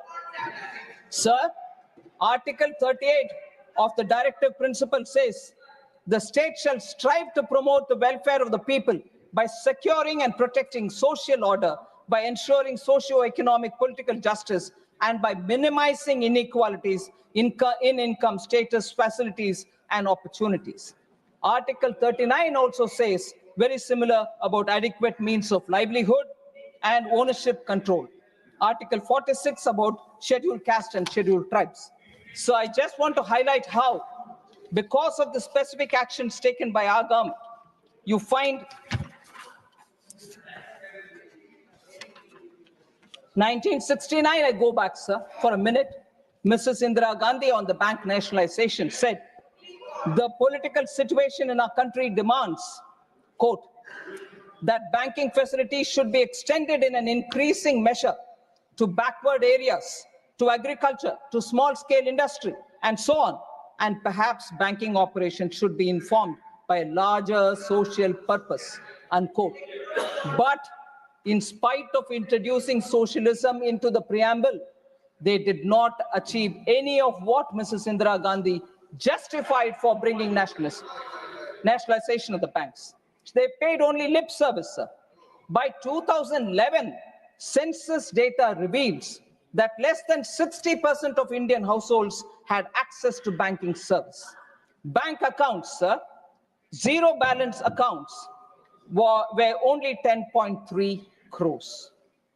By contrast, sir, 54 crore Jan Dhan accounts have been opened since 2014. 56% of the accounts belong to women. Similarly, pensions, insurance, and so on, sir. PM Mudra, 50 crore sanctioned accounts, 68% are women. Stand Up India, 1 crore SC/ST women borrowers, 30,000 crore has been distributed, 2.5 lakh people, of whom 76% of women are benefiting. PM Swanidhi, sir, 50,000 rupees loan is given to 67 lakh street vendors, of whom 45% are women, 42% are OBCs, and so on. Sir, we repeatedly in Lok Sabha and here spoke about how former Prime Minister said, if I send 1 rupee down, only 15 paisa reaches. By bringing in technology and using DBT, Prime Minister Modi made sure that accounts will receive, the beneficiaries will receive their money directly into their account. 1 rupee means 1 rupee will reach them. And this has helped save 3.48 lakh crores of taxpayers' money. These are very important to say that directive principle of state policy, which has even more things for all of us to do, can bring in poverty alleviation, but not the Nara Garibi Hatao, which delivered nothing on poverty. So lastly, I'll pay my respects to the women who were part of the constitution makers. As I said, 15 out of 385 members were women. I would think you will indulge me when I read the names of these 50 women.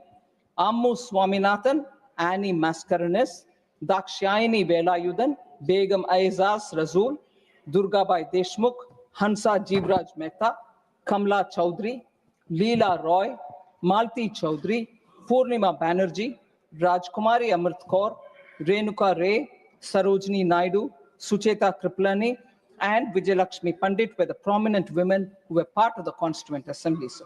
The contribution of these women in the constitution making is immense. I know after that, Pandit Vijayalakshmi Pandit scaled heights in diplomacy. Rajkumari Amit Kaur became the first woman to be a union cabinet minister. Durgabai Deshmukh was the founding member of the Planning Commission. Annie Mascarenes and Renuka Ray served as ministers in their respective state governments. Sarojini Naidu and Sucheta Kriplani went on to become first female governor and chief minister respectively. So I also appreciate the immense role played by the All India Women's Congress, who have done extremely good work, Women's Conference, All India Women's Conference. And these women were all celebrated during Azadi Ka Amrit Mahotsav, which we celebrated from 2022. The last observation I'd like to make, sir, it is very interesting that in this house, the first act that we passed is the reservation for women, which was the new act passed in the new parliament. I'd like to reiterate that Bharatiya Janata Party, my party, has always been committed for women and women's participation in politics. Even as early as 1994 in Vadodara National Convention, the BJP very clearly passed that seats must be reserved for women in both parliament and state assemblies. In 1994, sir.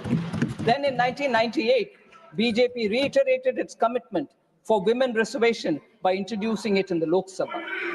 July 2003, BJP in its national executive in Raipur also passed a resolution to give reservation. 2007, BJP national executive approved 33% reservation for women. 2008 again, BJP amended its constitution so that its own office bearers will have 33% reservation for women. And I'm glad to say that I'm one of the beneficiaries of that reservation. And BJP has consistently supported women's reservation. In Rajya Sabha 2010, sir, I remember late Shri Arun Jaitley supported passionately to pass that. And in Rajya Sabha, it was passed. But curiously, why that didn't go to the Lok Sabha, no one knows. And in the Lok Sabha, I think it was, for reasons better known, but what was said in the public was some of the alliance partners were not favoring, and therefore the Indian National Congress did not have the courage to take it into the Lok Sabha at that time. BJP's Sankalp Patra of 2014 supported women's reservation. And again, Sankalp Patra before the 2019 election also very clearly supported. But I want to highlight the fact, sir, that in 84-89, Shri Rajiv Gandhi had 426 members in the Lok Sabha and 159 members in the Rajya Sabha. They did not have the conviction to pass the women's reservation bill at that time. Very clearly, they have been anti-women always. Shahbanu case is a very clear example. Sir, I would highlight the fact that although the credit is being taken for the Panchayat Reservation Act by Shri Rahul Gandhi and the dynasty, it was not him. It was P.V. Narasimha Rao who brought it and passed it on. But even then, it was only a lip service because no financial powers were given. Now, Honorable H.D. Devegowda ji, who former Prime Minister, is not here, but in 1996, there was During his time, the reservation bill was brought in. Nothing was supported by Congress at that time. Atal Bihari Vajpayee ji in 98, in 99, in 2002, 2003 brought it. No, the Congress wouldn't support. But the Congress's memory is very weak that they didn't support any of the bill all the time, whether it was Deve Gowda ji or whether it was Atal Bihari Vajpayee ji. And then in 2008, even Dr. Manmohan Singh faltered. They managed to pass it in Rajya Sabha, which I said a minute ago, but did not go to the Lok Sabha for fear of their alliance partners threatening to walk out of the alliance, and they didn't want to lose power, but they wanted to save the kursi only, and therefore did not do justice to the women. Whereas Prime Minister Modi and BJP, from the beginning, stood by women, made the first change in the party, and brought the reservation bill here. And therefore, if anybody is committed to the Constitution, it is BJP, Prime Minister Modi, and this government. And therefore, people who are walking with a book in their hand, Constitution, sometimes not knowing that inside there are Kora Kagas, nothing printed. They're not even opening it to see whether it is there. But they're walking around with this book, should know that they are the ones who repeatedly have failed the cause of the Constitution of India. Thank you very much. Honorable members, to accommodate members willing to participate in the discussion and ensure sufficient time, if the House agrees, the lunch hour may be skipped today and tomorrow. And if required, I will take a call to increase the time further. Honorable Leader of the Opposition, Shri Mallikarjun Kharge.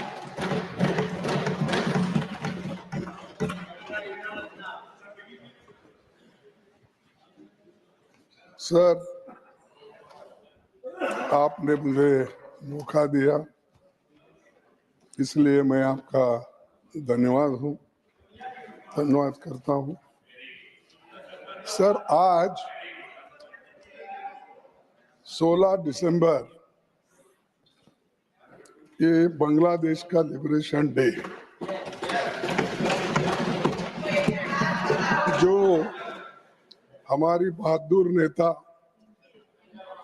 Indira Gandhi ji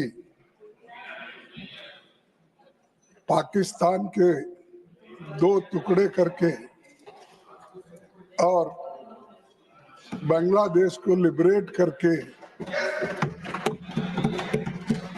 और 1 लाख पाकिस्तानी सैनिकों को बंदी कराकर इस देश को बचाया और इस देश की शान पूरे दुनिया में चले गई और सारे लोग और 1 लाख लोगों को बंदी करना बहुत मुश्किल काम है, लेकिन जिनको आयरन लेडी कहते हैं, उसने ये बता दिया अगर हमारे नजदीक अगर कोई आए तो उनकी खैर नहीं, ये उन्होंने बता दिया। और आज वो दिन है बांग्लादेश लिबरेशन, और वहां पर जो गड़बड़ी चल रही है, कम से कम ये लोग आंख खोलकर वहां के माइनॉरिटी को बचाने की कोशिश तो करें। सर, मैं आपको और एक चीज बताना चाहता हूं और यहां से शुरू करता हूं, ताकि अब कॉन्स्टिट्यूशन हम नहीं पढ़े अब उनको बताना पड़ता है कि हमको भी थोड़ा थोड़ा पढ़ना आता है। हम नहीं सर, हम तो म्यूनसिपालिटी स्कूल में पढ़े हैं, वो जवाहरलाल नेहरू यूनिवर्सिटी में पढ़े हैं। निश्चित है कि उनकी अंग्रेजी भी अच्छी हो सकती है, उनकी हिंदी भी अच्छी हो सकती है और सभी कुछ अच्छा हो सकता है, लेकिन उनके करतूत क्या है, अच्छे नहीं। सर, मैं आपसे ये कि यहाँ है तो रहेंगे, वो बाद में जवाब देंगे। सर, एक आपको शायरी सुनाना चाहता हूं। अहमद फराज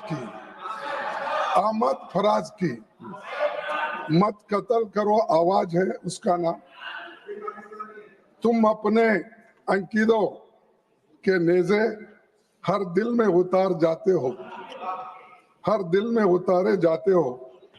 हम लोग मोहब्बत वाले हैं, तुम खंजर क्यों लहराते हो।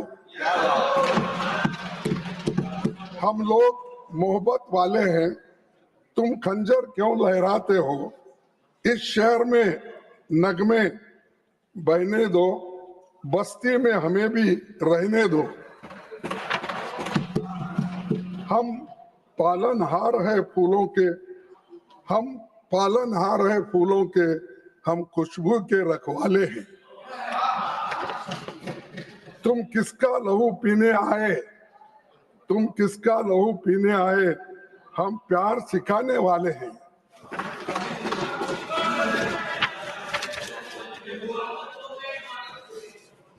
इस शहर में फिर क्या देखोगे, इस शहर में फिर क्या देखोगे, जब हर यहाँ मर जाएगा, जब तेग पे लय कट जाएगी, जब शेर सफर कर जाएगा, जब कत्ल हुआ सूर साजों का, जब काल पड़ा आवाजों का, जब शहर खंडर बन जाएगा, जब शहर खंडर बन जाएगा, फिर किस पर संग उठाओगे, संग यानी पत्थर, फिर किस पर संग उठाओगे।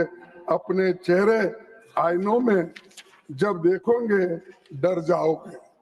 तो मैं ये इसलिए कह रहा हूं, आज की स्थिति, आज की परिस्थिति जो है, हमको बताना पड़ता है कि कैसा इस संविधान के तहत हुकूमत चलाने वाले लोग कोट कोट करके आगे का, पीछे का, बीच में का सब बोलते रहते हैं।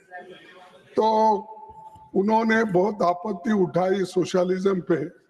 मैं यहाँ से शुरू करूंगा कि ये जो है संविधान में जो प्रियम्बल में लिखा है और जिन लोगों ने कॉन्स्टिट्यूंट असेंबली में लिखा है और इसको सर्वसम्मति से जो पास हुआ है, उस पर भी आपत्ति जता रहे हैं।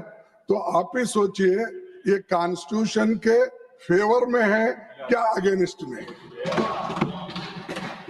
मैं देखूं, अब उनको मालूम है, we the people of India having solemnly resolved to constitute India into a sovereign, socialist, secular, democratic republic, and to secure all citizens justice, social, economic, and political, liberty of thought, expression, belief, faith, and worship, equality of status and of opportunity, and to promote among them all fraternity, assuring the dignity of the individual and the unity of integrity of the nation. Sir, ये तो संविधान में नवंबर 26th day of November 1949 में ये हमने स्वीकार किया है। जब हमने ये स्वीकार किया है, इसके तहत हमको चलना चाहिए, हमको इम्प्लीमेंट करना चाहिए। सिर्फ एक दूसरे के खामियां निकाल के अगर आप बोलते जाएंगे तो तुमने 5000 सालों में कैसी तकलीफ हम लोगों को दी है, मुझे भी ये बोलना पड़ता है। मैं लाया हूं, आपकी मंशा क्या थी, ये संविधान जो बने वो मनुस्मृति के तहत बने। मनुस्मृति के जो कानून होते हैं, हाँ, कानून होते हैं वो जो बनाए हैं, तो उसके तहत करना चाहिए था। ये जनसंघ की मंशा थी, ये आरएसएस की मंशा थी, ये आपकी मंशा थी। और आप सोशलिज्म की बात करते हो। अरे जो लोग इनइक्वालिटी पे फेथ है आपका, ये पढ़ो, ये आपका भी, मैं तो पढ़ के आपको लिखा हूं इसमें, नहीं पढ़े बोल के आप मत समझना। जो जो हम ये पत्ते लगाया हूं वो एक एक अगर पेज पढ़ेंगे तो आपके रोंगटे उठ जाएंगे। अगर आपके पास कुछ खत, हाँ, अरे एड्रेस उनको अच्छो, उनको आपको देखना भी अच्छा नहीं लगता। चलो तो सर ये क्या लिखा है मैं आपको ये प्रेजेंट कीजिए। और ऐसे लोग जो लोग झंडे से नफरत करते हैं, जो लोग हमारे अशोक चक्र से नफरत करते हैं, जो लोग संविधान से नफरत करते हैं, और ये लोग आज हमको पाठ पढ़ा रहे हैं। ये क्या है? अरे आपने तो साहब ये संविधान जब बना,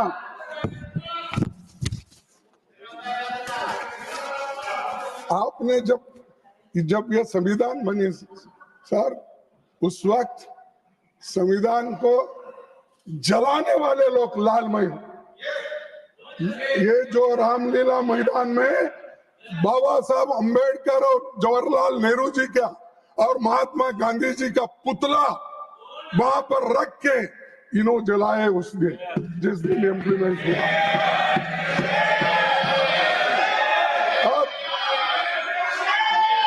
अरे चुप बैठो, हो ना, बैठो। हाँ, जलाए सो लोग हमको संविधान कैसा बचाया और क्या किया। नेहरू जी को गालियां, इंदिरा जी को गालियां, और कहां तक गांधी पूरी फैमिली को गालियां। शर्म आना चाहिए। पढ़ो आप, इतिहास पढ़ो। कॉन्स्टिट्यूंट असेंबली के डिबेट पढ़ने के बाद, संविधान बनने के बाद आप लोगों ने कैसी बातें संविधान के बारे में आपने बोला है, कहा है, आप तो देख लो। लेकिन ऐसे लोग क्या करते सर। और एक मैं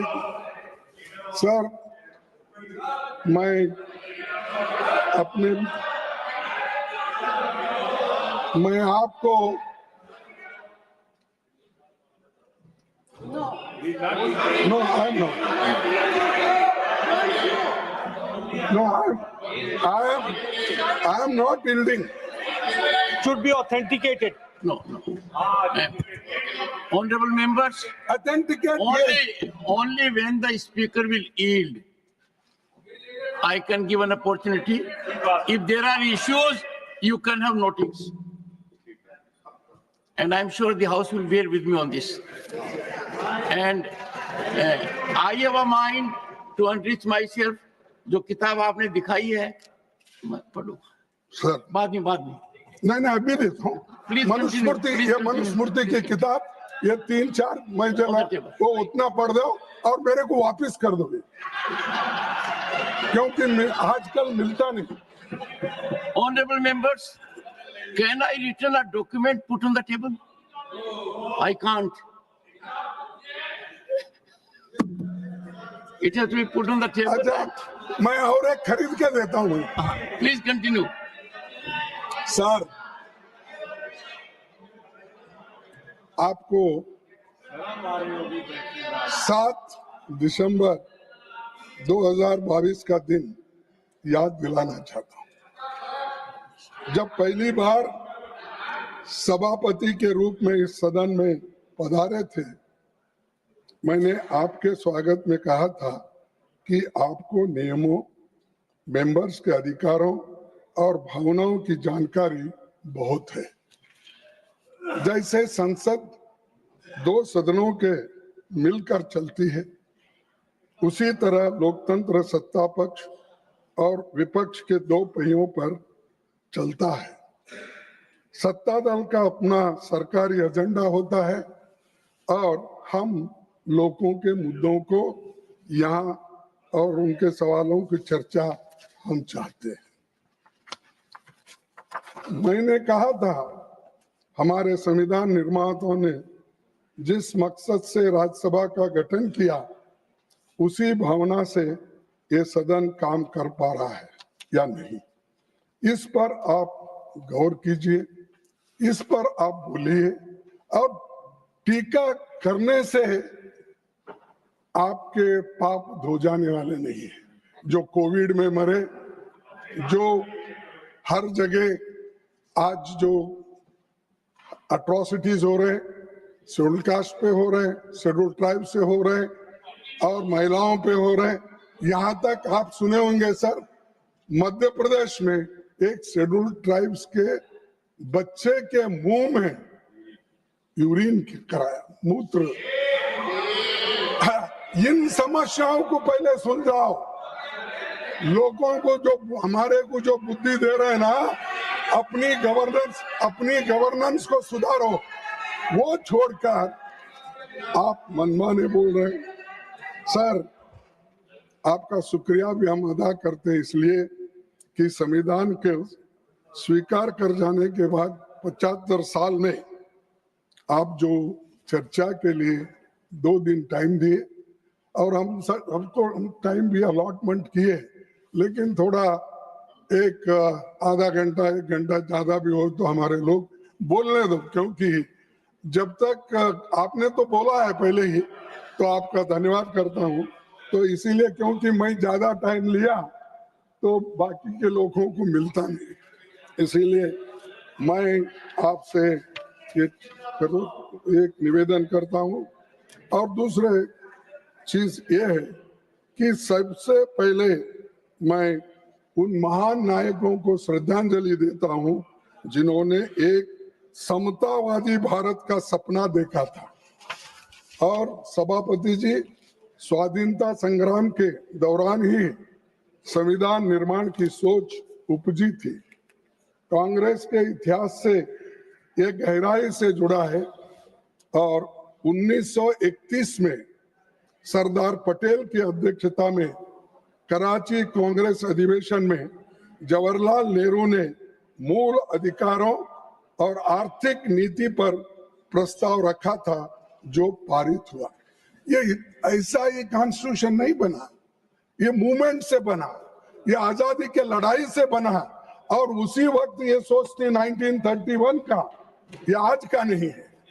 और नेहरू जी ने संविधान सभा की मांग को 1937 के चुनाव का केंद्रीय मुद्दा बना दिया था। महात्मा गांधी जी ने 25 नवंबर 1939 को स्टेटमेंट दिया था। क्या दिया था? पंडित जवाहरलाल नेहरू ने मुझे अन्य बातों के अलावा संविधान सभा के गठबंधन से उत्पन्न प्रभावों का अध्ययन करने के लिए विवश किया है। मैं और एक बार पढ़ता हूं। पंडित जवाहरलाल नेहरू ने मुझे अन्य बातों के अलावा संविधान सभा के गठन से उत्पन्न प्रभावों का अध्ययन करने के लिए विवश किया है, गांधी जी ने कहा था जब उन्होंने कांग्रेस के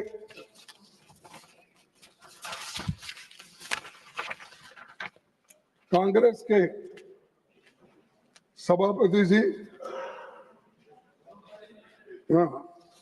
सॉरी सर, संकल्पों की पहली बार इसे पेश किया, तो मैंने इस विश्वास के साथ अपनी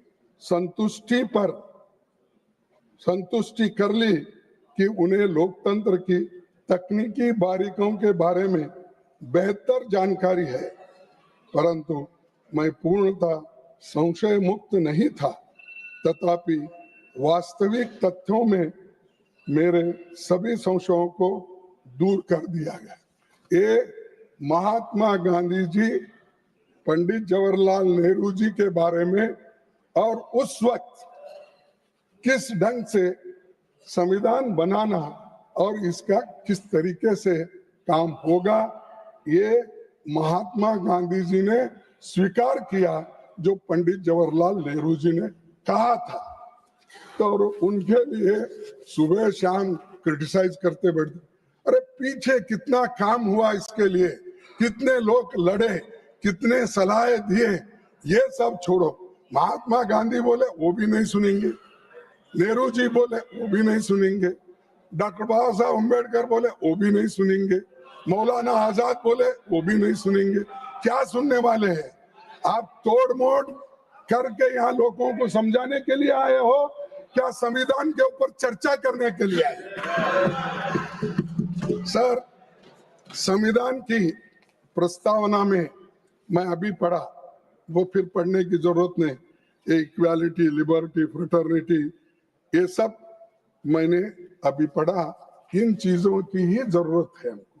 हमको समानता होना चाहिए, हमको स्वतंत्रता होना चाहिए, हमको बंधु प्रेम होना चाहिए और न्याय होना चाहिए। इसमें ये जो चंद शब्द हमारे संविधान में है और जिसको हमने सभी स्वीकार किया है, लेकिन इस पे भी आपत्ति हो रही है कि सोशलिज्म क्या, फलाना क्या है।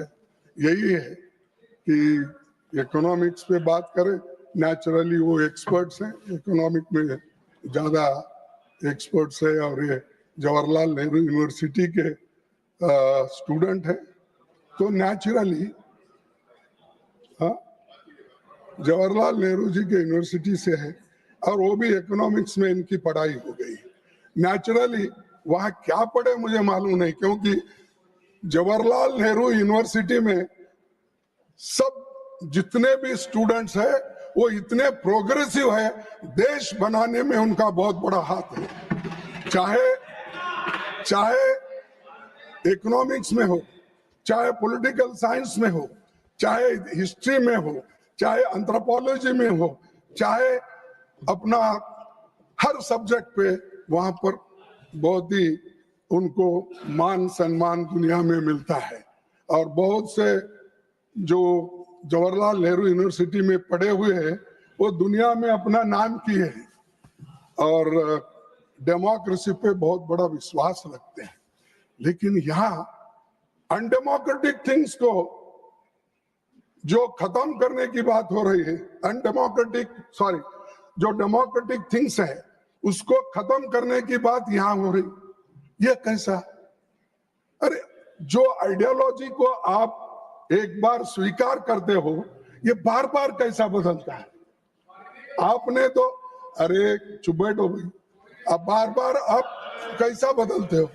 मैं एक ही पार्टी में हूँ कम से कम 1969 से आज तक कोई पार्टी नहीं, एक ही सिंबल है मेरा, एक गाय बछड़ा, अब क्या है हाथ।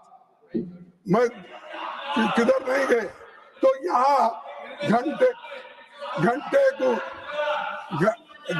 को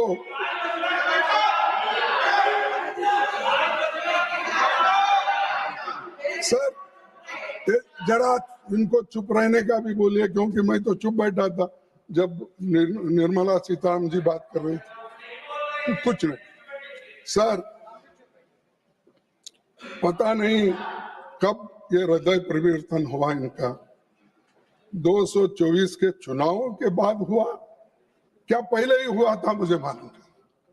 आज जो कॉन्स्टिट्यूशन की अब जरा बात कर रहे हैं, अब अभी हुआ, कब हुआ मुझे मालूम नहीं, लेकिन कम से कम उनका हृदय परिवर्तन करने का काम इस देश की जनता ने 2024 के इलेक्शन में दिखाया।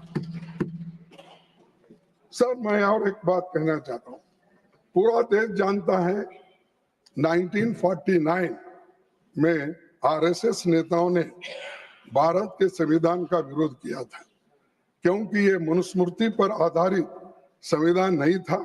इस बारे में आरएसएस के मुखपत्र ऑर्गेनाइजर ने 30 नवंबर 1949 के अंक में विरोध करते हुए संपादकीय यानी एडिटोरियल में ये लिखा था, आप लोगों के मन में आज भी मनुस्मृति वो कायम है। मैं बार बार बोलता रहा, आप लोग उल्टा हमारे ऊपर ही इल्जाम आप लगाते रहे।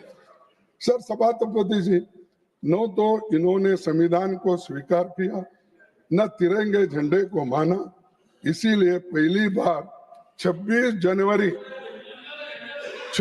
जनवरी 2002 को कोर्ट के आदेश पर आरएसएस हेडक्वार्टर पर तिरंगा मजबूरी में फहराना पड़ा। सर तिरंगे झंडे को माना, इसीलिए पहली बार 26 जनवरी 2002 को आरएसएस हेडक्वार्टर पर तिरंगा मजबूरी में फहराना पड़ा, क्योंकि कोर्ट का आदेश था।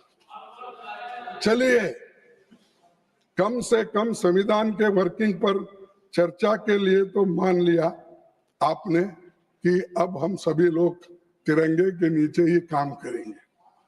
सभापति जी, हमारा संविधान भारत के हर व्यक्ति को शक्तिशाली बनाता है, गरीब और कमजोरों की आवाज है, सत्ता का नैतिक मार्गदर्शक है, जाति, पंथ, लिंग या आर्थिक आधार पर भेदभाव करने की इसमें गुंजाइश नहीं है। लेकिन संविधान पर खतरा बना हुआ है।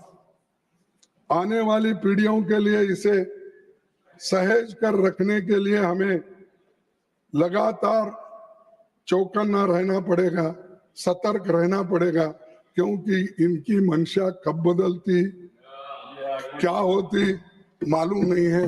इसीलिए क्योंकि जो लोग 70 साल पहले अपनी पार्टी जो स्थापना की थी और अपना इनका जो मेन सपोर्टर है आरएसएस, ये सब लोग इसके खिलाफ बोलते गए, लेकिन कम से कम उनको अब देश के यानी सुरक्षित रखने का, एक रखने का अब बुद्धि देश के लोगों ने दिया। इसलिए मैं आपके तरफ से, आपके ओर से उनको भी धन्यवाद देता हूं, आपके बदलते हुए नीति को, और जो सम्मान कॉन्स्टिट्यूशन को दे रहे हैं, सम्मान झंडे को दे रहे हैं, सम्मान देश के लोगों को दे रहे हैं, और कॉन्स्टिट्यूंट असेंबली में जो बनाए हैं ये सारी चीजें, उनका भी याद आपको अब आ रहा है। इससे पहले उनको याद ही नहीं था, वो सब डूब गए थे। सर, मैं जब बहुत से शक्तिशाली देशों ने यूनिवर्सल अडल्ट फ्रेंचाइज नहीं था, महिलाओं को वोट का हक नहीं था, तब भारत में महिलाओं के समेत सभी को यूनिवर्सल अडल्ट फ्रेंचाइज का अधिकार अगर किसने दिया, वो कांग्रेस ने दिया, संविधान ने दिया। और ये संविधान अडल्ट फ्रेंचाइज, सर आपको तो मालूम है कि कितने देशों के, आप भी कॉन्स्टिट्यूशन पढ़े होंगे, बहुत से महिलाओं को, या ऑस्ट्रेलिया हो, अमेरिका हो, यूके हो, फ्रांस, वहां पर डेमोक्रेसी की बहुत बातें करते थे, लेकिन डेमोक्रेसी के साथ, संविधान के साथ उनको वोटिंग का पावर नहीं मिला था। ये एक ही देश ऐसा है जिस दिन हमारे को ये मिला, आजादी मिली, संविधान इंप्लीमेंटेशन हुआ, उस दिन से अडल्ट फ्रेंचाइज सबको मिला। गरीब, अमीर, कम से कम काम करने वाले लोग, मजदूर, किसान, सबको मिला। और ये किसकी देन है साहब? ये नेहरू जी की नहीं है, ये अंबेडकर की नहीं है, ये कॉन्स्टिट्यूंट असेंबली का नहीं है। और वहां पर जो कॉन्स्टिट्यूंट असेंबली में इनके मेंबर थे, वो सब चिल्लाते रहते थे। मैं पूरा वो डॉक्यूमेंट्री देखा हूं, आप भी देखिए, 10 घंटे का डॉक्यूमेंट्री है कॉन्स्टिट्यूंट असेंबली का। अगर आप देखेंगे तो आपको पता चलेगा कौन कौन क्या क्या किस उस वक्त बोले हैं, किस क्लॉज पे किसने क्या बात रखी है, किस आर्टिकल पे कितने बहस हो गए। जरा देखे तो मालूम होता है जे कामत जी क्या बोले और फलाना साहब ने क्या बोला और जनसंघ के हमारे नेता क्या बोले, ये सब उसमें मालूम होता है। तो इसीलिए आप जरा वो देख लीजिए, उनको दिखाइए तो बहुत बड़ा, वो भी राज्यसभा की देन है, क्योंकि वो डॉक्यूमेंट उन्होंने ही बनाया। और उसके बाद वो भी देखिए कि पंडित जवाहरलाल नेहरू जी का डिस्कवरी ऑफ इंडिया, वो भी एक 40 घंटे का है। तो वो भी एक बार देखे तो आपको मालूम होता है दुनिया में पहले कैसी थी, हिंदुस्तान कैसा था, बाद में हम किस ढंग से इतने सिविलाइज्ड होकर काम कर रहे हैं, और क्या वो सामाजिक समानता थी, ये सारी चीजें उसमें आप देखेंगे। ऑर्गेनाइजर ने 51-52 के चुनावों के दौरान यूनिवर्सल अडल्ट फ्रेंचाइज के खिलाफ लिखा गया।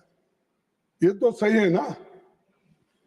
अच्छा, पंडित नेहरू ये बोले साहब, उन्होंने कहा अडल्ट फ्रेंचाइज के बारे में 51-52 को उन्होंने बोला, ये कहा Pandit Nehru would live to confess the failure of universal adult franchise in India. Shall I read? Pandit Nehru would live to confess the failure of universal adult franchise in India. यानी universal adult franchise को, जो महिलाओं को voting मिलता था, जो शूद्रों को voting मिलता था, जो गरीब लोगों को मिलता था, इसके बारे में अपोज अगर कोई करे, वो आरएसएस के लोग करे, ये लोग जनसंघ के लोग करे, और आज हमको पाठ पढ़ाते हो। और मैं ये कहना चाहता हूं, और उन्होंने कहा कि ये सत्यानाश होने का खुद पंडित जवाहरलाल नेहरू जी देखेंगे। अरे आप सब अडल्ट फ्रेंचाइज में ही वोट देकर आए, दिए या नहीं? और आप ले रहे हैं वोट भी उसी के वजह से। तो मेरे को कहना ये है कि जो बातें आप, अच्छी बातें पंडित जवाहरलाल नेहरू जी की थी और गांधी जी की थी और दूसरे नेताओं, वो सब छुपा छुपा के कट एंड पेस्ट, जो अच्छा लगता है वो पढ़े। और यहाँ मैं जो हमारे प्रधानमंत्री जी वहाँ लोकसभा में जो कहे थे, मैं उनका भी पूरा स्पीच देखा, लेकिन वो टिप्पणी यहाँ नहीं कर रहा। और राजनाथ सिंह जी का वो भी देखने के बाद मुझे ऐसे महसूस हुआ कि वो जो भी कोट वहां कर रहे थे, सब कोट जो कॉन्स्टिट्यूंट असेंबली में बाबा साहब अंबेडकर ने जो बोला था और दूसरे नेता वही कोट किए, इनकी दिल की बात बाहर नहीं आई। वो खुद इस संविधान को चाहते या नहीं चाहते, हमको क्रिटिसाइज करने के लिए, टीका करने के लिए कौन से पैराज, कौन से शब्द प्रयोग करना, उतने उठा के वो बोलते गए। लेकिन आपने क्या किया वो बोला ही नहीं। आप देश के लिए क्या किया बोला नहीं। आप कितने बार जेल गए बोले नहीं। आप कितना पीड़ा देश के लिए आपने सहन किया ये कहा नहीं। अरे देश के लिए जो लोग लड़े नहीं, उनको आजादी का महत्व क्या मालूम है और संविधान का क्या मालूम है? जो पसीना बहाए, घर छोड़ के चले गए, विद्या अपूर्व करके रहे, और ऐसे लोग आज उनके बारे में, वो स्वर्गवासी होने के बाद आप उनकी बात करते हो।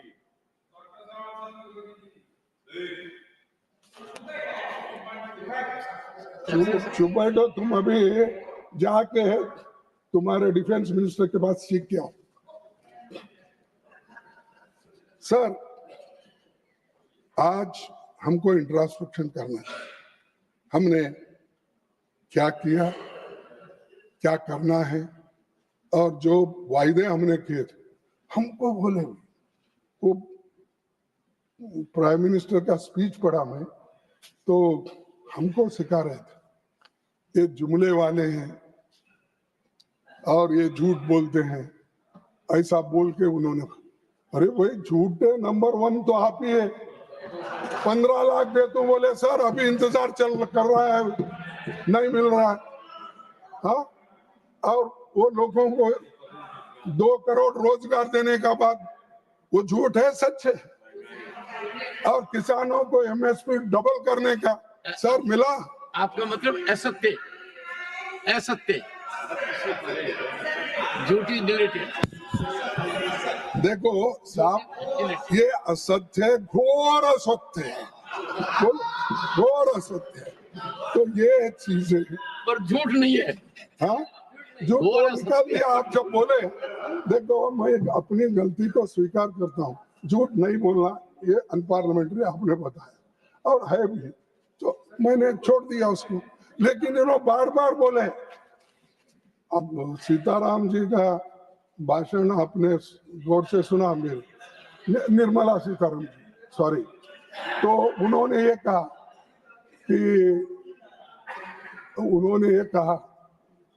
It is a lie, lie parliamentary, untruth, truth, ये शब्द यूज कर, लेकिन उनको अलाउ कर दिया, मेरे को ठोक दिया।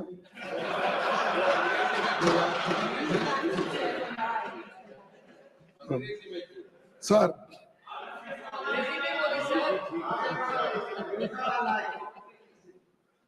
सर और एक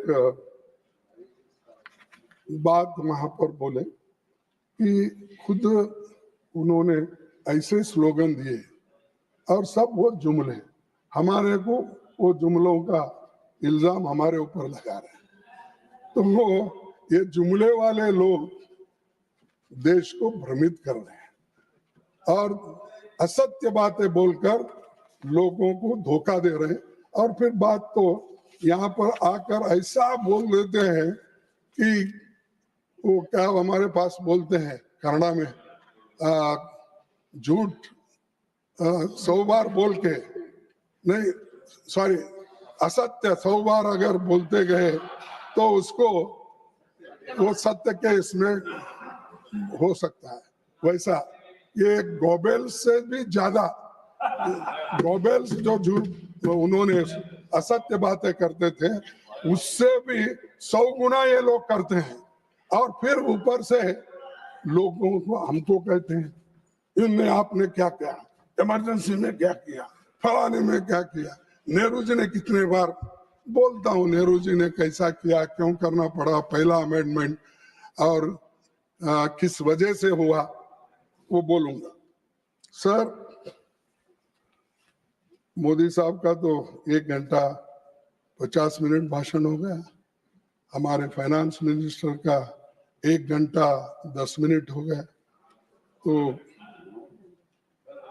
15-20 उन्होंने कई घंटों से बात करने की भी उनका पहले से प्रैक्टिस है, क्योंकि बजट और जब पेश करते हैं उस वक्त भी बोलते हैं, तो नेचुरली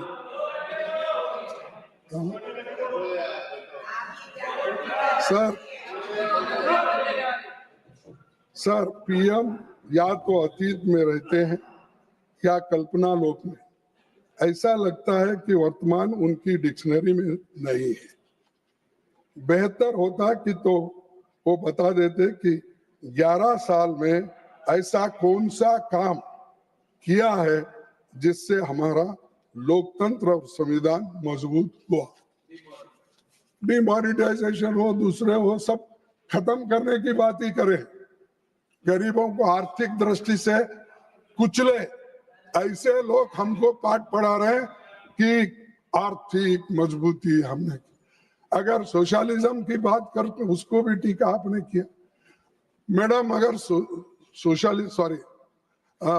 सभापति जी, अगर सोशलिज्म ये जो है लैंड रिफॉर्म्स नहीं आता, बैंक नेशनलाइजेशन नहीं होता, फूड सिक्योरिटी एक्ट नहीं आता, नरेगा नहीं आता, तो आज गरीब मरते थे। और कोविड में आपको जो आश्रय मिला वो नरेगा से मिला, वो फूड सिक्योरिटी से मिला, और कंपलसरी एजुकेशन एक्ट के तहत जो बच्चों को आज पढ़ाई हो रही, ये है काम। ये नहीं बात में किस भाषा पे भी ठोको, भाषण करते हो लेकिन उसका परिणाम क्या है? कुछ नहीं। और ये बात हमेशा वो करते हैं, तो जिससे हमारा लोकतंत्र और संविधान मजबूत हुआ है। और प्रधानमंत्री जी के एक बार फिर सदन और देश के गुमराह करने की कोशिश की और कहा 1947 से 1952 के बीच में कोई इलेक्टेड सरकार नहीं थी और वो गैर कानूनी संशोधन ला रहे थे। ये मोदी साहब का कहना है। तो मोदी साहब के लिए मैं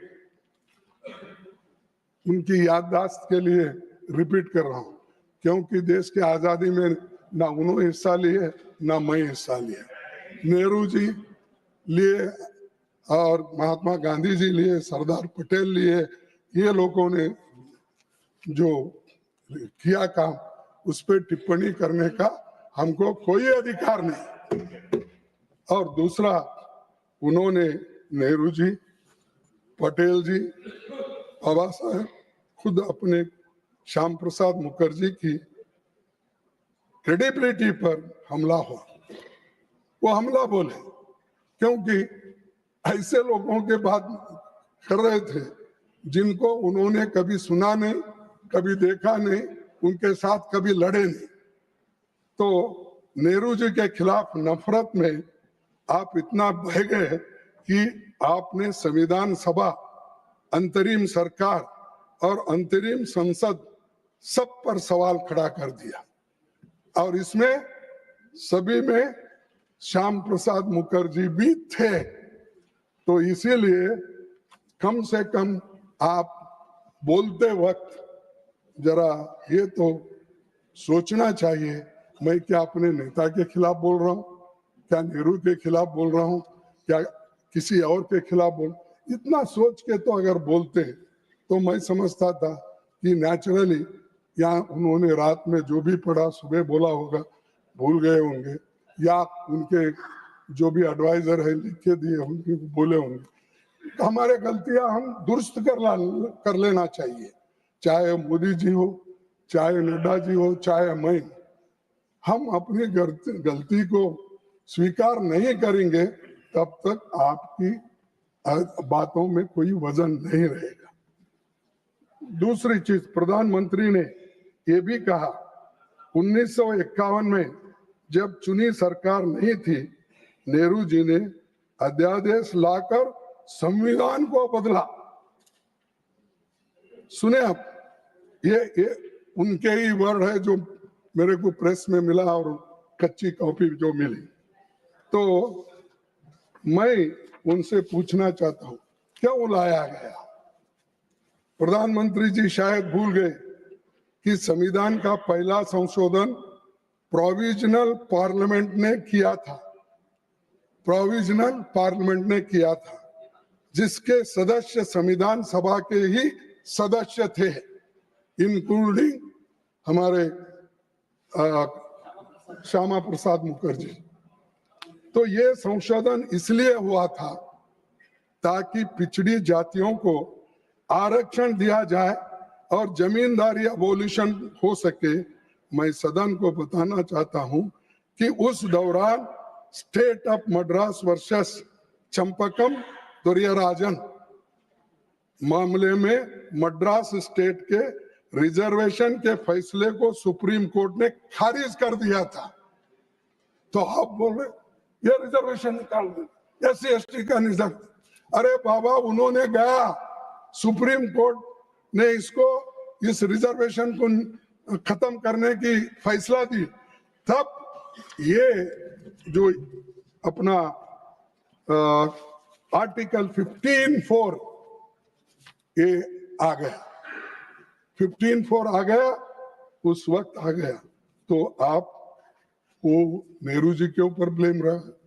नेहरू जी ने ऐसा, अरे ये तो डॉक्टर बाबा साहब अम्बेडकर का सजेशन था, वल्लभ भाई पटेल का सजेशन था।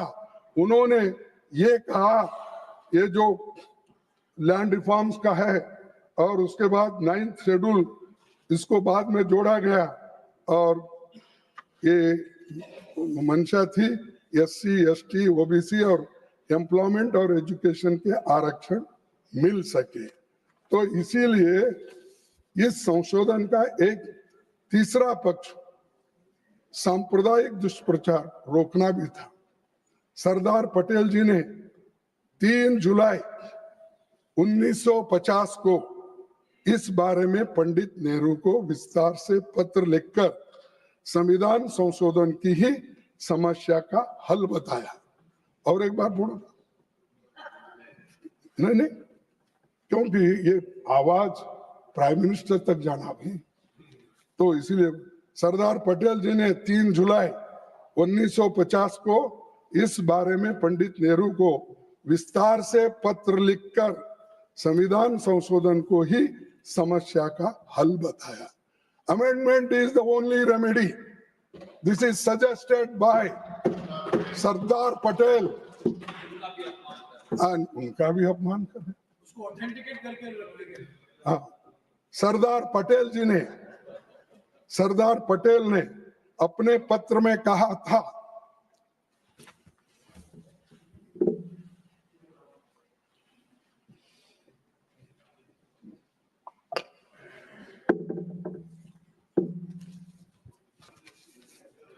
सरदार पटेल ने अपने पत्र में कहा था, as you say, we have involved ourselves in so many legal and constitutional difficulties that we do not know how to overcome them.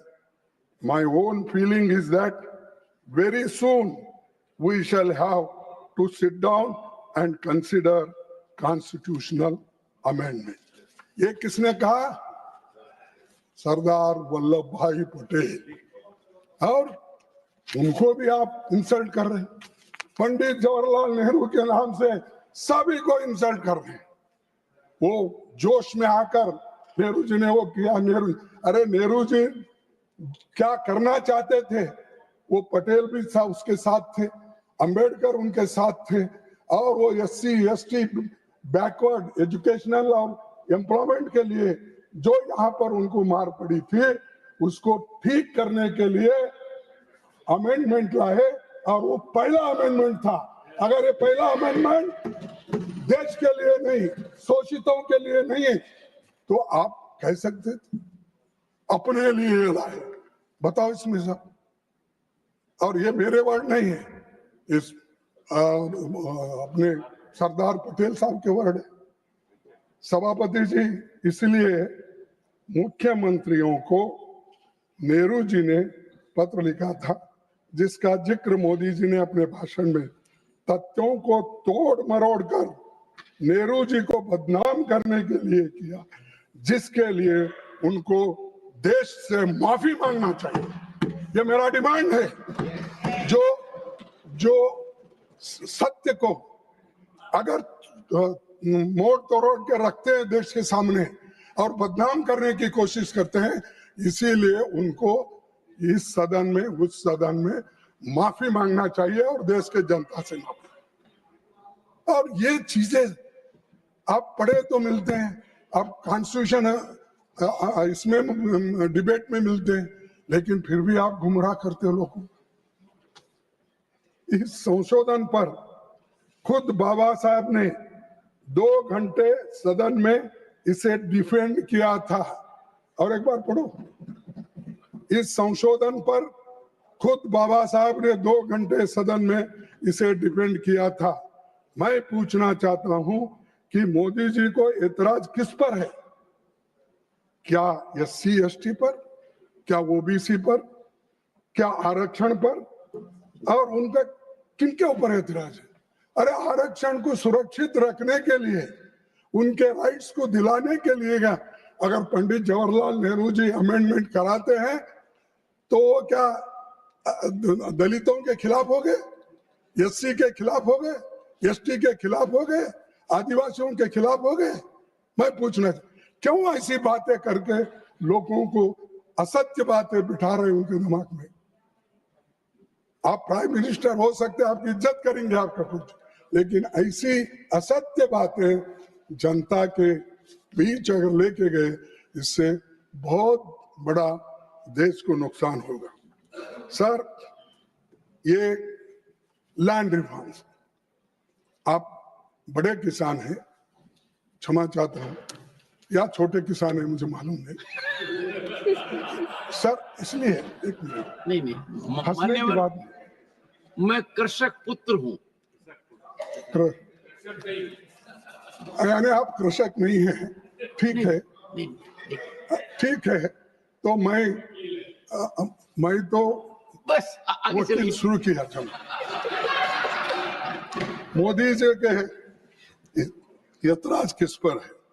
या वो गरीब किसानों को जमीन का मालिक का हक मिलने पर उनके ऐतराज है?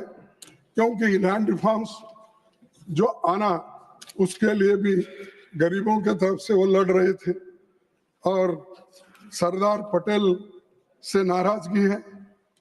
हम कहते हैं कि बीजेपी आरक्षण के विरोधी है और इसीलिए वे कास्ट सेंसस के खिलाफ है।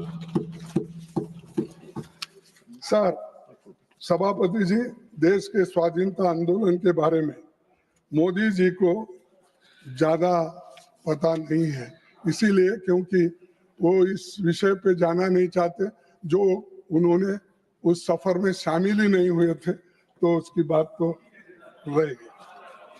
अरे मैं खुद अपने को भी बोल लिया। आपके पिताजी थे अभी, तो 1946 के कैबिनेट मिशन प्लान के तहत कांग्रेस ने एग्जीक्यूटिव काउंसिल में नेहरू जी को वाइस प्रेसिडेंट बनाया था। इसीलिए उन्होंने 1947 में अंतरिम सरकार का नेतृत्व किया। देश का पहला आम चुनाव 51-52 में हुआ, जिसमें नेहरू जी प्रधानमंत्री बने। तब सरदार पटेल जी इस दुनिया में उस वक्त नहीं थे।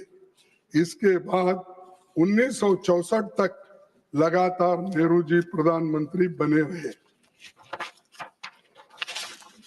मोदी जी जैसों के लिए ही सरदार पटेल ने 14 नवंबर, सर इधर जरा ध्यान से, मोदी जी जैसे सरदार पटेल ने 14 नवंबर 1949 को नेहरू जी के जन्मदिन पर लिखे बधाई पत्र मैं पढ़ता हूं, आपकी इजाजत हो। कुछ स्वार्थ प्रेरित लोगों ने हमारे विषय में भ्रांतियां फैलाने की कोशिश की है और कुछ भोले व्यक्ति उन पर विश्वास भी कर लेते हैं। ये जो है, ये खुद वल्लभ भाई पटेल जी ने लिखा है। लेकिन वास्तव में हम लोग आजीवन सहकारियों और बंधुओं की भांति साथ काम करते हैं। अवसर की मांग के अनुसार हमने परस्पर एक दूसरे के दृष्टिकोण को अनुसार अपने को बदलता है और एक दूसरे के मतभेदों का भी सम्मान किया है, जैसा कि गहरा विश्वास होने पर ही किया जाता है। ये सरदार वल्लभ भाई पटेल जी का ये उन्होंने लिखा हुआ पत्र है उनके जन्मदिन पर। लेकिन आज उनमें झगड़ा लगाने की कोशिश करते हैं। वल्लभ भाई पटेल नहीं चाहते थे, नेहरू जी वैसे थे।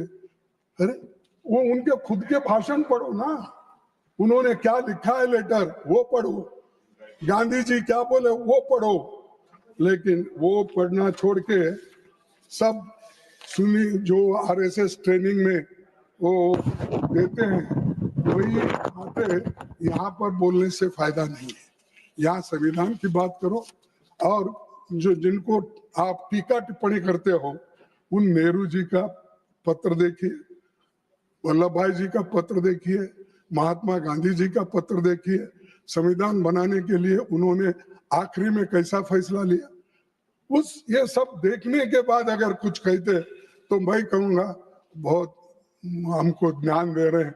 हम कोई छोटे मोटे स्कूलों में पढ़ के आए, बहुत बड़ा ज्ञान हमको यहाँ मिल रहा है, ऐसा सोचेंगे। लेकिन वो सब छोड़ के टीका कर रहे हैं, और मैं आपके सामने पूरा सही सही डॉक्यूमेंट पेश कर रहा हूं। सर,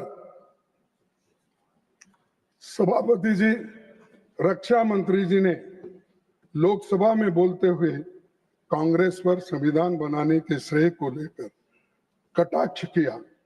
किसका क्या श्रेय बनता है?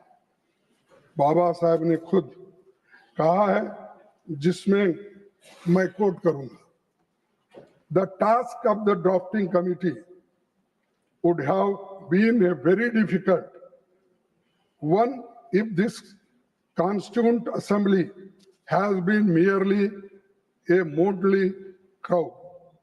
There would have been nothing but chaos. This possibility of chaos was reduced to nil by the existence of Congress party inside the assembly, which brought into its proceedings a sense of order and discipline. ये बाबा साहब अंबेडकर ने कहा और लोगों ने सुना, और ये नमूद हुआ है कॉन्स्टिट्यूएंट असेंबली के डिबेट में, और उन्होंने ये ओपनली कहा। अब वो भी टीका कर, बाबा साहब का सम्मान नहीं, बाबा साहब, अरे तुम तो बिगिनिंग से ही उनका सम्मान नहीं कर रहे। ये तो उन्होंने खुद कॉन्स्टिट्यूएंट असेंबली में उन्होंने कहा, अरे तुम तो उनके खिलाफ थे। सर, मैं बीच में मेरे को याद आया, बोल सकता हूँ सर, जब संविधान में तिरंगा झंडा और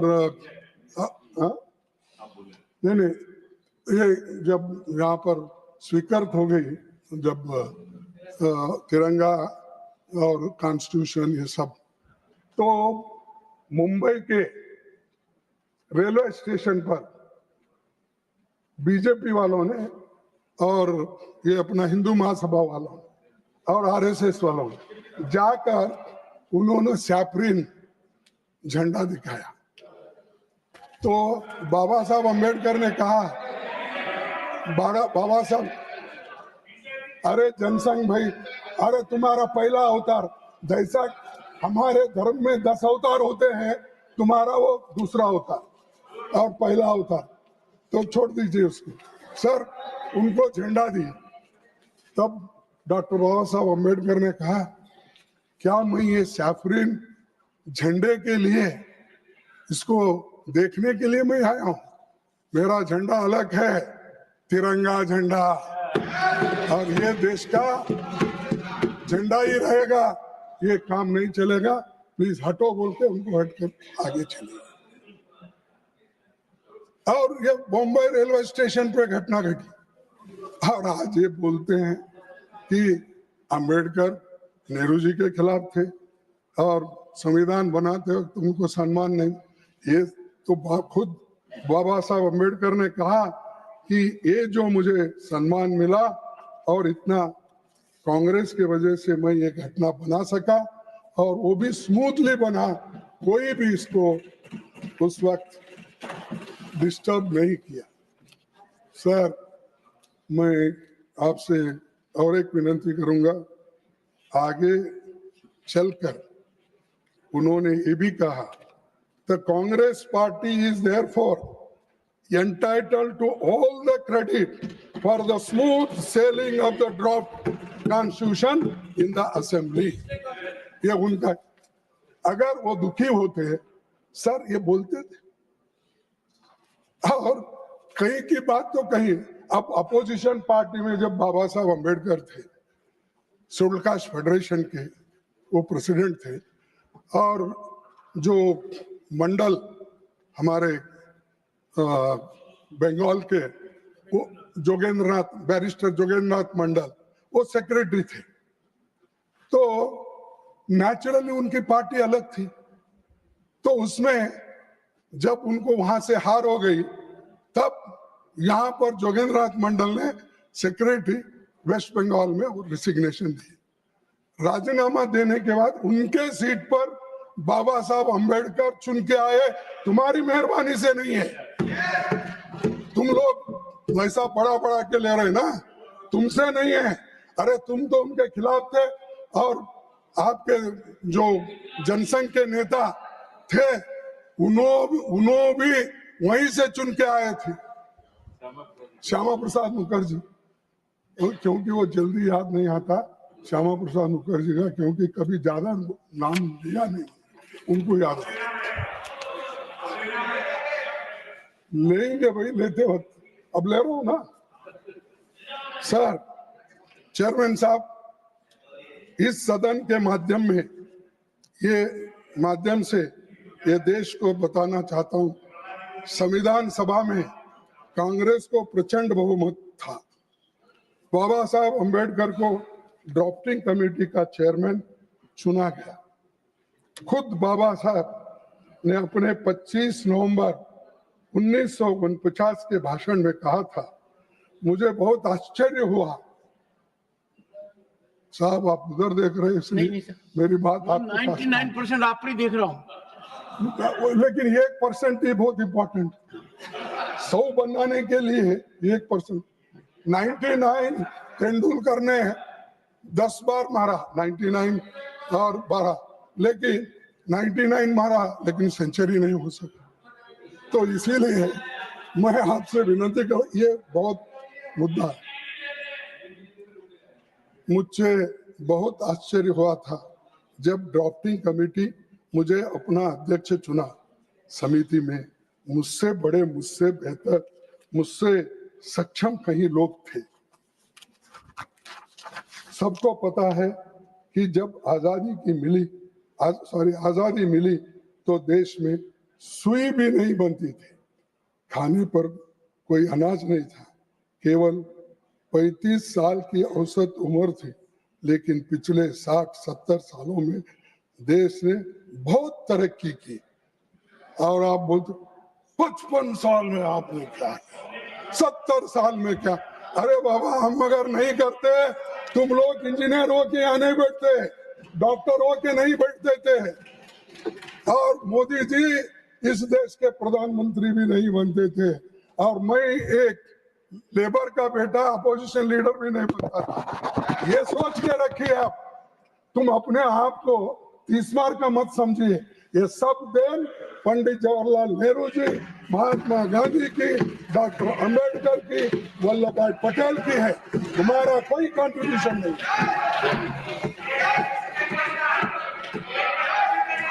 नेहरू जी आधुनिक भारत की नींव रखी सर।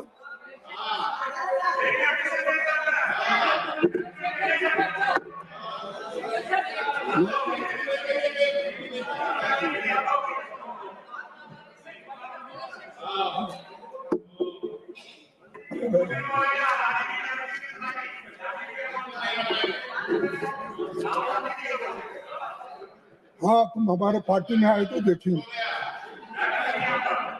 सर। नेहरू जी ने आधुनिक भारत की नींव रखी, शास्त्री जी ने हरित क्रांति की बुनियाद रखी, इंदिरा जी ने देश को परमाणु शक्ति से संपन्न बनाया, सामाजिक न्याय के लिए 20 सूत्री कार्यक्रम दिया, बैंकों का राष्ट्रीयकरण किया, राजीव जी ने संचार क्रांति लाई और पंचायती राज और लोकल बॉडीज का आधार बनाया, जिसको नरसिंह राव ने 73rd 74th संविधान अमेंडमेंट आपको बधाई दे रहे हैं। अरे वो कांग्रेस के प्रधानमंत्री थे, मेरी पहचान हैदराबाद से थी उनकी। नहीं, आपको बधाई दे रहे हैं। अरे मैं ये कह रहा हूँ 73 74 अमेंडमेंट जो राजीव गांधी जी की सपना थे और जो उन्होंने तैयार किया था, उसको आगे लाया गया।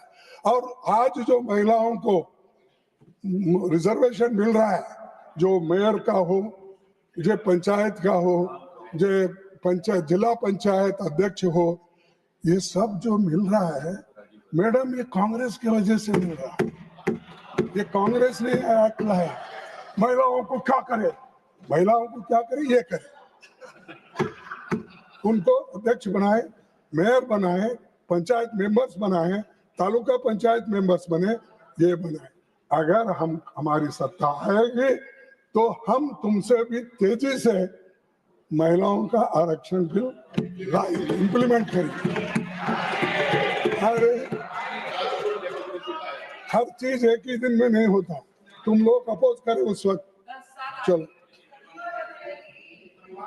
और मनमोहन सिंह के आर्थिक सुधारों का काम किया। प्रधानमंत्री की आधारहीन बातों से इतिहास बदल नहीं सकता। जो सत्य है वो सत्य है, जो असत्य है वो असत्य है। इसीलिए कम से कम वो अपना ध्यान इधर रखिए। हम फर्जी आंकड़ों की नीति नहीं करते। अगर कांग्रेस की सरकार को असली उपलब्धियां बताने लगूंगा तो आपके पास समय नहीं है और मुझे भी ज्यादा कुछ बोलना है, लेकिन थोड़ा तो मुझे बोलना ही पड़ेगा, क्योंकि हमको उधर से इतने लोग बात करके ठुकते रहे। असत्य बातों को उन्होंने सही बोल के बताने को सारे दुनिया कोशिश की, लेकिन हम उससे डरने वाले नहीं हैं। उत्तर को प्रति उत्तर देंगे और सत्यता पे आधारित उत्तर देंगे। सर, संविधान के अनुच्छेद 15 के तहत धर्म, नस्ल, जाति, लिंग या जन्म स्थान के आधार पर भेदभाव रोका है, लेकिन आज क्या कुछ घट रहा है ये सबको पता है। प्रधानमंत्री इंदिरा गांधी ने चैलेंज समझा था, इसलिए कि 42nd अमेंडमेंट लेकर आई, जिसके तहत सोशलिज्म और सेक्युलरिज्म को प्रियम्बल में जोड़ लगाया और आर्टिकल 51A यानी तुम्हारी फंडामेंटल ड्यूटीज क्या है वो बताए। तो वो गलत है। फंडामेंटल ड्यूटीज क्या है अगर आप देख लेंगे तो आपको मालूम होता है। और मैं ये बताना नहीं चाहता हूं क्योंकि आप वो बात को छुपाना चाहते हैं, मैं आपको याद दिलाना चाहता हूं। तो इसीलिए ये कर्तव्य, हाँ, जो मोदी साहब ने नाम रखा है कर्तव्य पथ, हाँ, लेकिन कर्तव्य को ही भूल गए। 51A का जो आर्टिकल है उसी को भूल गए हो। वो सेक्युलर, सोशलिज्म, ये सब फालतू के वर्ड है, निकाल लो। ये कर्तव्य पथ में गड़बड़ी हो रही, इसीलिए मैं आपसे निवेदन करूंगा कि कम से कम जब कभी वो आपके पास आएंगे, ज्यादा तो इधर नहीं आते, कहीं मिले तो भी आप कह सकते हैं जरा संविधान के तहत चलो। लोग राज्यसभा में बोल रहे हैं, मुझे बड़ा दिक्कत होता है इसका उत्तर देना, इसीलिए आप ये कीजिए। सर, और एक बात मैं बोलूं, सुप्रीम कोर्ट ने सोशलिज्म और सेक्युलरिज्म को संविधान के बेसिक स्ट्रक्चर का हिस्सा माना और जजमेंट आफ्टर जजमेंट ने इसे सही ठहरा दिया। तो रिसेंटली उसको तो मानते ना। हम बोले ठीक है, चीफ जस्टिस बोल रहे हैं, जज ये सही है कह रहे सो, लेकिन दुनिया सही कह सकती है, लेकिन मोदी साहब कभी इसको मानेंगे नहीं। वो अपनी ही बात करेंगे, वो जो बोलते हैं वही सही। तो इसलिए आज आप भले ही राजनीति करने के लिए प्रधानमंत्री कोसने का मौका नहीं छोड़ते, खास करके जो शहीद इस देश के लिए हो उनका नाम लेकर बात करते हैं। और इमरजेंसी की बात तो बहुत बार हो गई। अब जब से इलेक्शन से पहले भी इमरजेंसी की बात, इलेक्शन आने के बाद भी हुई, फिर उसके बाद में एक इलेक्शन में भी, दूसरे इलेक्शन में भी, तीसरे इलेक्शन में भी हुई, सदन में भी हुई, यही बात करते रहते हो। लेकिन उसका तो उन्होंने उत्तर दिया, जो गलती हो गई गलती हुई है, लेकिन इसके लिए हमको सुधारना है। तो इन्होंने कितना टीका किया उन्होंने सहन किया, आपने उसको सदन से बाहर निकाला और इंदिरा गांधी जी 1980 में थम्पिंग मेजॉरिटी से चुन किया, थम्पिंग मेजॉरिटी से। सिर्फ 2 साल में कहां गया तुम्हारा? ये जो टीका टिप्पणी को उत्तर लोगों नहीं देते ना, चुनाव करके ही होता। तो ये चुनाव आया और जनता का निर्णय हुआ, ये अदालत में तो आपने निकाल दिया, ठीक है, उन्होंने भी मांग गए, लेकिन उसके 2 साल बाद उन्होंने थम्पिंग मेजॉरिटी से आके फिर तो ये अरे भाई, इसीलिए उन्होंने गलत बताया और उनको सत्ता से बाहर भी रहना पड़ा, लेकिन आज उनको सभी लोग याद करते हैं और इंदिरा जी को सभी लोग मानते हैं। ये लोग, बहुत से लोग वोटिंग को गए होंगे, अब हमारे लोग भी उधर गए हैं, बाहर के भी गए हैं, ये संगम है सर, सामने वाले लोग बैठे, संगम, ये सामने वाले बैठे तो ठीक है, तो पर लेकिन सेकंड, थर्ड, फोर्थ पे जो बैठे हैं ना, वो सब या इधर से उधर गए, उधर से इधर आ गए, या हर पार्टी से वहां गया, क्योंकि ईडी मशीन, सीबीआई। जयराम जी कह रहे हैं कुछ? हाँ, जयराम जी कुछ कह रहे हैं आपको? हाँ, तो हर लोग यहाँ, वो एक वॉशिंग मशीन बड़ी खरीदी है, कौन? हमारे शाह साहब, इतना बड़ी वॉशिंग मशीन करे, आदमी अंदर जा सकता है और क्लीन होके बाहर आता है, अंदर जाके क्लीन होके बाहर आता है, और वो जाके इतना जोर से चिल्लाता है, अरे क्या खाया पिया, रहा, राज किया, कोई सब कुछ बना। वही यहाँ पर हमको बुद्धि पढ़ाते हैं और उल्टा बयान देते हैं। तो ऐसे लोग इस देश में हैं, ऐसे लोग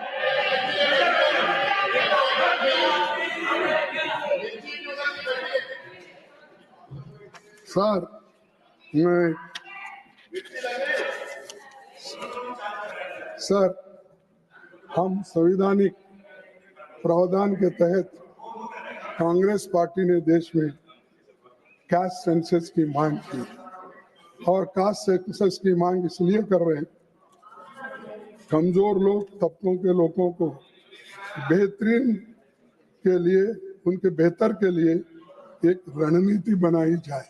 इसीलिए आप, ये जो हमारा माइंड है, ये किसी को खुश करने के लिए नहीं। और ऐसा होता है पॉलिटिक्स में, आज मेरे साथ वोट देते हैं, कल दूसरों को देते हैं। हम देखे हैं 60 साल में कैसा हुआ, क्या हुआ, लोग बदलते कैसे रहते हैं। तो इसीलिए वोटरों के ऊपर आप गुस्सा मत निकालो, एरिया के ऊपर आप गुस्सा मत निकालो। कोई एरिया, कोई स्टेट अगर आपको वोट नहीं देता, तो आप क्या करते थे, उस स्टेट को पैसे देने का बंद करते हो, जीएसटी वक्त पे नहीं देते हो, ये आपका काम चल रहा है। और इरिगेशन पे नहीं देते हो, रेलवे के प्रोजेक्ट पे नहीं देते हो, तो इसीलिए मैं और 1-2 मिनट लूंगा, खत्म। डॉक्टर बाबा साहब अम्बेडकर ने आने वाली चुनौतियों से आगाह करते हुए संविधान सभा में कहा था, in politics we will have equality, and in social and economic life we will have inequality. How long shall we continue to deny equality in our social and economic life? If we continue to deny it for long, we will do so only by putting our political democracy in peril. तो अध्यक्ष,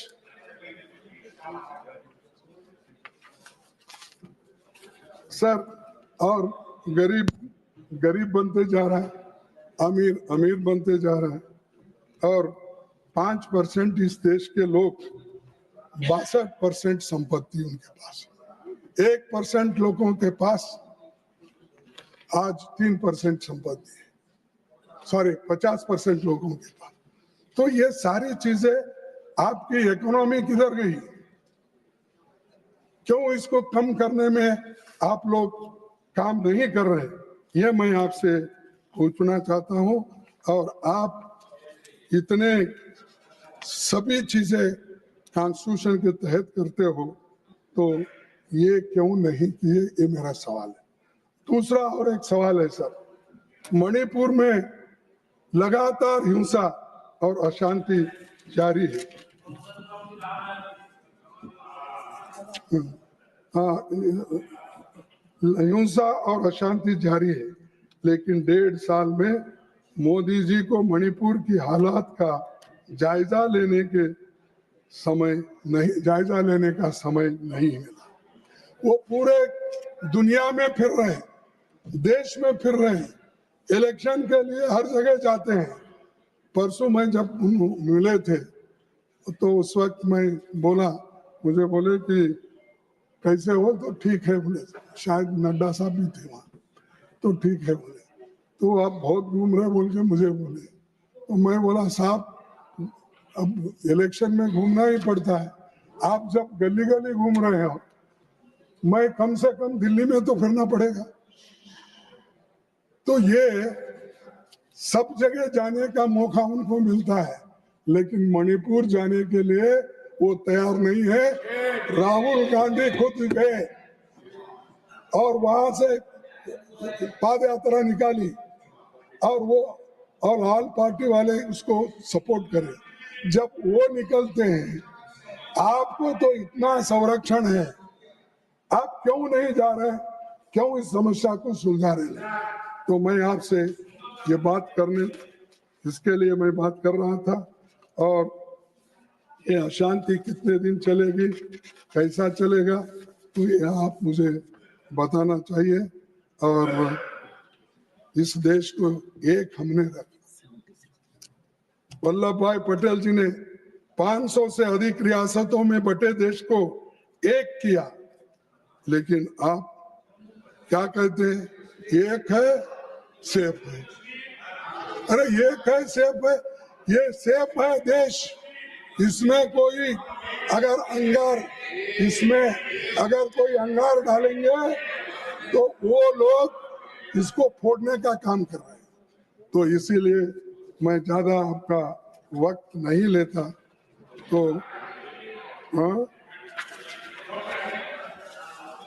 देखिए, और एक last coat में आपका पढ़ूंगा।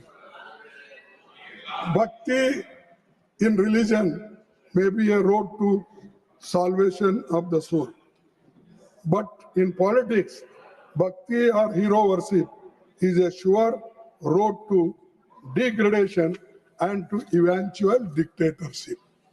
तो ये डिक्टेटरशिप के बाहर है। आप जो आज बजा रहे हैं ना, ढोल बजा बजा के उनकी भक्ति की नारा कर रहे हैं, तो वो ये लोग उनको डिक्टेटरशिप की तरह ले जाना चाहते हैं और वो डिक्टेटर बनने को तैयार है। तो इसीलिए मैं आपसे विनती करूंगा कि ये डेमोक्रेसी डिक्टेटरशिप के तहत नहीं चलना चाहिए और सभी लोग आज जो संविधान को हम मानते हैं वो उसी पर हम चलना चाहिए। और आज इस देश के लिए एक बात जरूरी है, जब देश को आज़ादी मिली, जब एटली ने, आपको मालूम, लेबर पार्टी के प्रधानमंत्री, उन्होंने उस वक्त चर्चिल ने क्या कहा था, भारत को स्वाधीनता देने वाले लॉर्ड एटली सरकार के प्रस्ताव पर चर्चा के दौरान ब्रिटिश संसद में पूर्व प्रधानमंत्री और तत्कालीन विपक्षी नेता विंस्टन चर्चिल ने कहा था कि आजाद होते ही भारत बिखर जाएगा और वह दुष्टों, बदमाशों, लुटेरों के हाथ चला जाएगा। ये बात चर्चिल की ये मंशा थी, हम नहीं चला सकते, हम संविधान नहीं बना सकते, इसीलिए उन्होंने ये बात की। लेकिन पंडित नेहरू, सरदार पटेल, मौलाना आजाद, डॉक्टर अंबेडकर ने इस देश को डेमोक्रेसी लाकर सबको बचा दिया। और इतना कहते हुए मैं और कुछ नहीं बोलना चाहता हूँ। आपको एक ही मिनट में समझा के बैठूंगा, एक ही मिनट में सब। देखो, एक राहत इंदौरी का है, राहत इंदौरी, जहां से गुजरो धुआं बिछा दो, जहां से गुजरो धुआं बिछा दो, जहां भी पहुंचो धमाल कर दो, जहां भी पहुंचो धमाल कर दो। तुम्हें सियासत ने हक दिया है, हरी जमीनों को लाल कर दो, हरी जमीन को लाल कर दो। अपील भी तुम, दलील भी तुम, गवाह भी तुम, वकील भी तुम, जिसे भी चाहो हराम दिल लिख लो, जिसे भी चाहे वो हलाल कर दो। ये शब्दों के साथ मैं मेरे 4 शब्दों को समाप्त करता हूँ। आपने जो मेरे को समय दिया इसलिए मैं धन्यवाद करता हूँ। मेरा समय मेरे पार्टी के समय में मत काटो, यही विनती करता हूँ। मान्यवर, आपने एक न्यायालय के आदेश की चर्चा की थी झंडे संबंधित, उसकी प्रतिलिपि सदन के पटल पर रखते हैं। देखिए क्या परफेक्ट टाइमिंग है। निर्मला जी ने 79 मिनट्स लिए, आपने भी 79 मिनट्स लिए, परफेक्ट है। Shri Saket Gokhale. Thank you so much, sir. Sir, on Saturday, Prime Minister Modi presented 11 resolutions.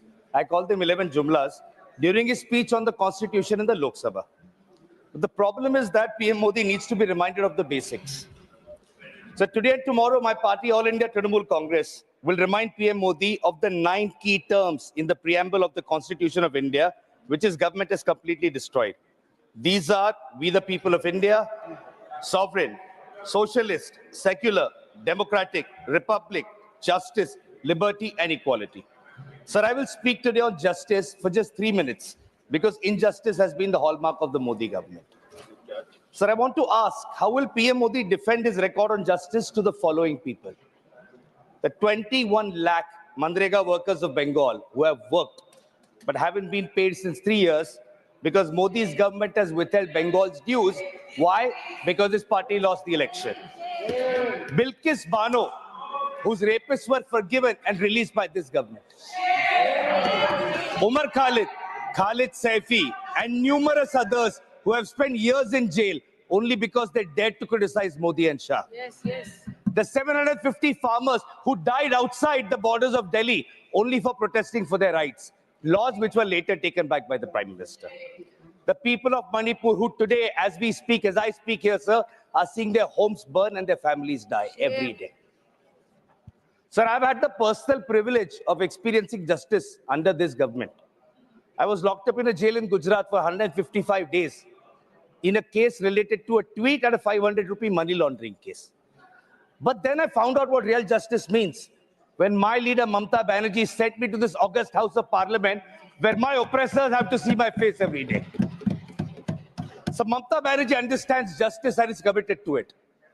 Social justice, as the preamble says, Mamta Banerjee brought schemes like Lokhir Bhandar and Kanyashri. That Lokhir Bhandar was brought a long time ago. Ab ye copy kar rahe hain, Ladki Behna. It was started by Mamta Banerjee. So social justice through measures like Aparajita Bill to give justice to women who face violence, but that has not yet been passed. I don't know why the finance minister was so embarrassed even after prompting when she said women's reservation bill, Hamari Sarkar ne 98 mein. Why didn't she mention that it was Honorable Mamta Banerjee who had brought the bill in 1998? Sir, our constitution guarantees social, economic, and political justice to the people. Where is social justice when minorities are subjected to atrocities every day? And when the Prime Minister ran a poisonous communal campaign during the Lok Sabha elections? Where is economic justice when our youth have no jobs and families have no money left thanks to rising prices and inflation? The Honorable Finance Minister can at least do the least and reduce taxes on the middle class, sir. Where is political justice when opposition leaders are threatened using CBI and ED, and when the corrupt ones who go through the BJP washing machine become squeaky clean? So the PM loves to talk about previous governments and their record of 70 saal. I have to admit that our Prime Minister has been very successful on one front. Sir, हमारे यशस्वी प्रधानमंत्री नरेंद्र मोदी जी ने, the way he's destroyed the constitution in 10 years, previous governments couldn't do for 70 years. So Modi does not care about justice, but the people of India do. Which is why it was poetic justice when his party BJP was recently reduced to 240 seats in the Lok Sabha. People destroyed his arrogance and his party. And I want to from here, sir, with my hand on the Constitution, promise the Prime Minister that he will again be reminded of the meaning of justice, which is in our preamble, when his party BJP, which has deprived and defamed the people of Bengal, will be routed again in 2026 under CM Mamata Banerjee. Thank you, sir. Thank you. Honorable Tiruchi Sivaji.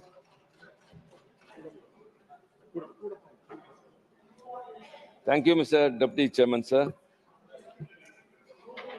Sir, I am indeed privileged to participate in this discussion on the glorious journey of 75 years of our Constitution on behalf of the DMK party. Sir, our Constitution is a unique and enduring document which has withstood many crises and the test of time. Sir, the Indian Constitution has not come out of a revolution, as in many other countries, but it is out of a series of experiences, developments rooted in constitutional methodologies and principles. Sir, I have got a lot to say about it, sir. Before that, I would like to recall Thomas Jefferson, the architect of the Declaration of Independence and the third president of the United States of America. He once wrote that no constitution in the world will survive for more than 19 years. Later, the same theory was reaffirmed by 3 researchers on an empirical study which has come out in the Endurance of National Constitutions. And it also said that every constitution expires within 17 years. They said some reasons for that, sir. That inclusivity is a main reason, and adaptability of the constitutionalism. Sir, as far as we are concerned, we want to appreciate first the framers of the Constitution. Sir, as the statement of Thomas Jefferson, or as which has been reaffirmed by researchers, sir, our Constitution has survived for more than 17 years and still it is robust and dynamic. What are the reasons for this, sir?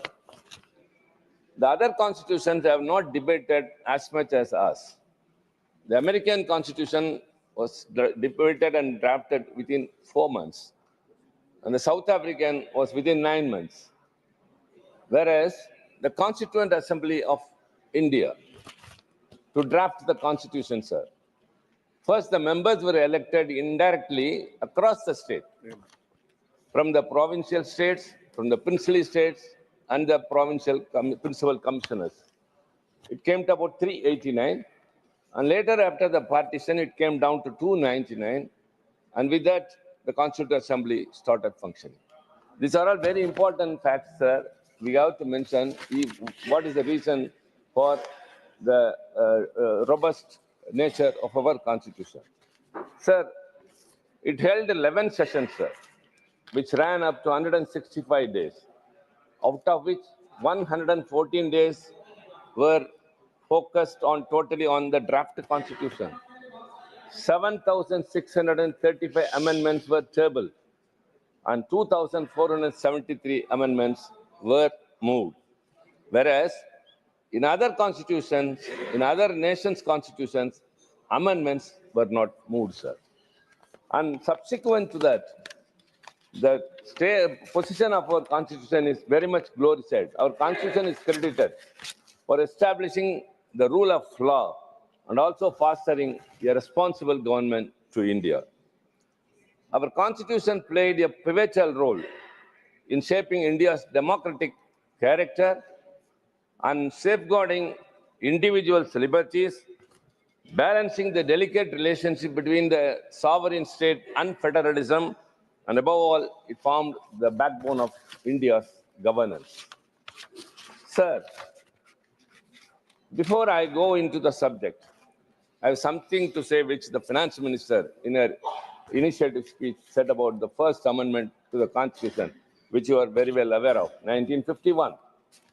She said about 1904 of the Constitution, the amendment that was made was 1904. I would like to say, sir, in the same amendment, there was another one, which is 15.4, Article 15, 5 and 6. Sir, the first amendment to the Constitution was subsequent to a case which the leader of opposition mentioned, Shanmugam Doreraj. Before that, one should know about the history, sir. It was first in Tamil Nadu, then Madras Presidency. In 1921, when the Justice Party, our parent body, was ruling Tamil Nadu, a communal GO was issued. By that way, everyone were benefited by way of reservation. So long, since then, only the upper caste was enjoying all the education and employment opportunities. And that was made with more reservation in 1927. And later, sir, this Shanmugam Doreraj filed a case in the court that this communal reservation deprives her of a genuine seat in medical. The court, later came the fact. The court upheld her case and petition and struck down the communal reservation. The strange part of this is the Shanmugam Doreraj who has filed the case was not at all an applicant. So it was struck down, and all those days which were enjoyed by the people of OBC, SC and other communities, this reservation benefit was really shocked. So at that time, Thanai Periyar, our mentor and our founder leader Anna, launched a very big agitation in Tamil Nadu demanding for reservation, and it became a people's movement. And because of that, the 1951 amendment was brought. The first amendment, it says that nothing in this article or subclass, nothing in this article or in class 2 of the Article 29 shall prevent the state from making any special provision for the advancement of any socially and educationally backward classes of citizens or for the scheduled caste and the scheduled tribes. So, sir, this 1951 First Amendment, no one should forget, sir, that without this, the benefit would not have been extended to the suppressed and oppressed classes all those years. It was thanks to the Dravidian movement. What we call now Dravidian model is only this. Only because of that, the reservation was restored. And later, when the Mandal Commission recommendations came for reservation to the OBC in education and employment, I would like to recall who all opposed and who pulled down the government of Mr. VP Singh, the then Prime Minister. But then it was implemented. May I urge the learned people, members in the treasury benches, it was only by an OM, that is office memorandum. If you are really interested in the interests of OBC, you bring a constitutional, as you did for EWS. You did for EWS, but you are not yet still bothered about the OBC, but you say very proudly everywhere that you are all OBC communities. So, sir, and this is the right time. Dr. Ambedkar, who became later the chairman of the drafting committee, was only a member in a subcommittee on fundamental rights. Before 9 months, he was assigned the responsibility of chairing the drafting committee, sir. In the subcommittee, on 27th of February 1947 asked its members to submit their ideas in writing. And Dr. Ambedkar, along with Mr. Munshi, Aladi Krishnasamy Iyer, and Harnam Singh, he also submitted one. Very interesting to know, sir, the title of that draft report which Ambedkar submitted was United States of India. This language was reminiscent of America's Declaration of Independence. It very clearly said, sir, that the federalism must be upheld and more rights to be given to the states. But on the day of adoption, Munshi's draft was adopted by the committee, and Ambedkar was not also there. It was not pressed. Later, he tried his best to implement what all was in his mind in the United States of India. So ultimately, Dr. Baba Saheb Ambedkar's intention was to strengthen the states. There is no explicit term federalism in our constitution, but the very first in the preamble says, India, that's Bharat, shall be a union of states. That itself is very emphatic. And later, he became the chairman of the drafting committee. And it's very appreciable, sir, the constitution which was drafted and adopted later, it established the foundation for a country that would respect diversity in religion and culture while upholding the values of equality and fairness. These are to be kept by the ruling party today. The nation's dedication to diversity and tolerance is demonstrated by the Indian Constitution, which protects the rights of linguistic and religious minorities. Additionally, the Constitution preserved unity among many religious communities by guaranteeing that the state would not favor any one religion. Sir, underscore, the Constitution guarantees that the state would not favor any one religion over another by supporting the secularism ideal.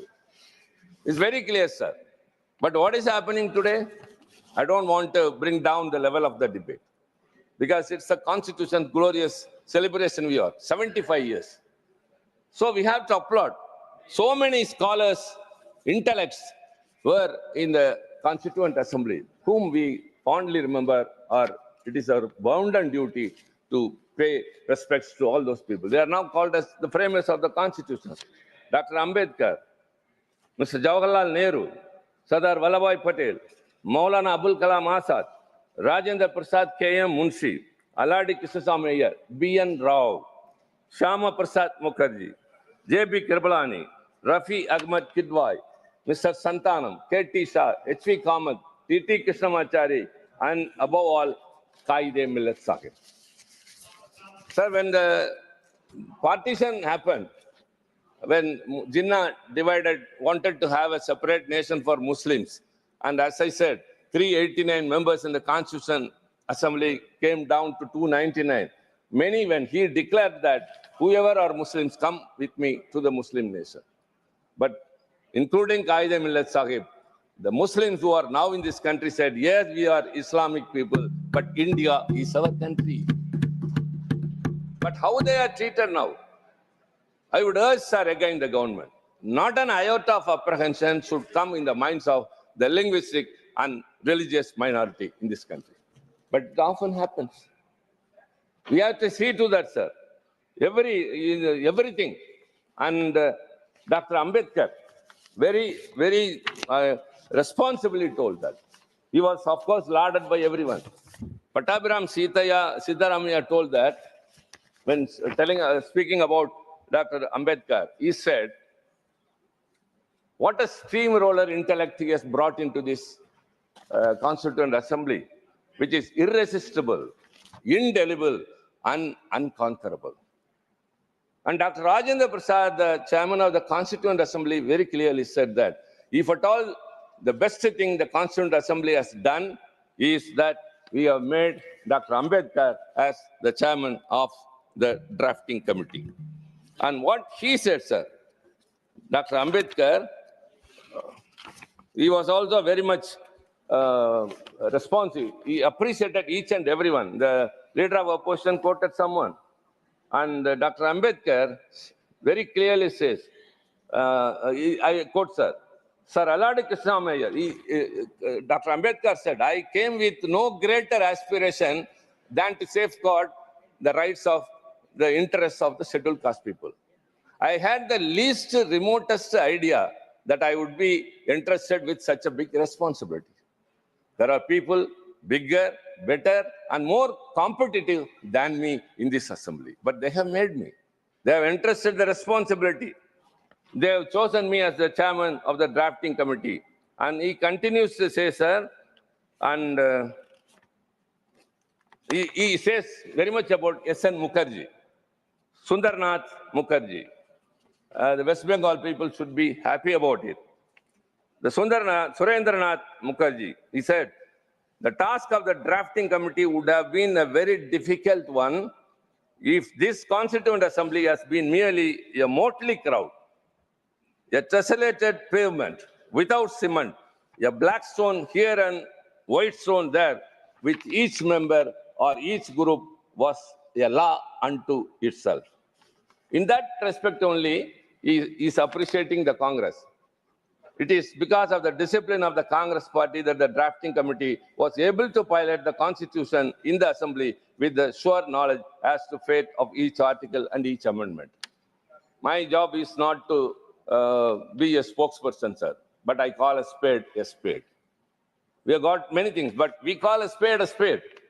And Dr. Ambedkar shared the credit with each and everyone. He said party discipline, in all its rigidity, would have converted this assembly into a gathering of yes men. Fortunately, there were rebels. There were Mr. Kamath, Mr. Deshmukh, Mr. Sidwa, Professor K.T. Shah, and Pandit Hridayanath Kunsu. So when he appreciated those who supported, at the same time, he also mentioned those who were rebels, who spoke against. That is dissent, that is democracy. So that has emerged in those days itself. Sir, the Constitution has very great qualities. I don't want to go into that. I got something else. I want to remind of our great leader, the great thinker, uncomparable, and still not still, sir, forever, the very best scholar is our Anna, the founder leader of our DMK party. Sir, he used to write letters in the party official organ to his party cadre, enlightening them of what is going on in the country, enriching them with the history of the world. The revolutions happen here and there. For what reason? And all people have come out of slavery. All these things he was educating the last person in the party. So he used to write. But the way of addressing the letter was the dear brother.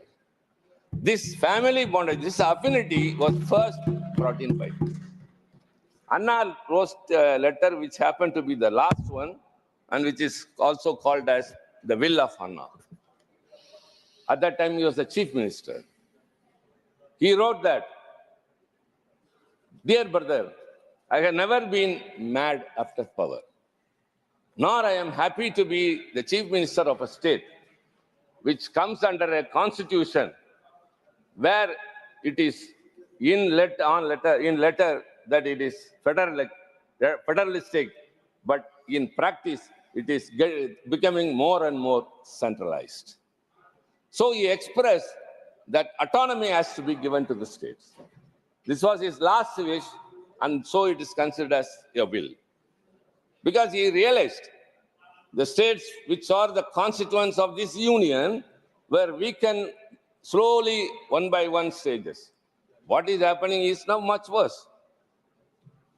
All the laws that have been enacted in the recent days by the BJP has either usurped the powers of the state or transgressed into the state's powers or minimizing, declining everything.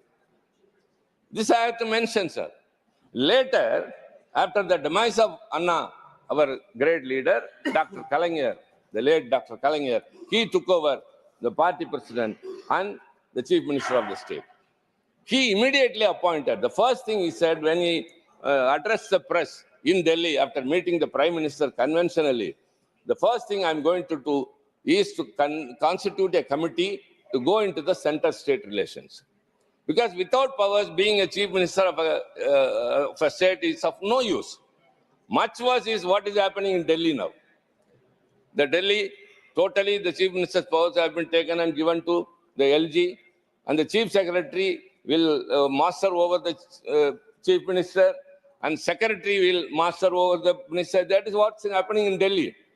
That's union territory. But even in the states were not able to fulfill the needs and the requirements of those people.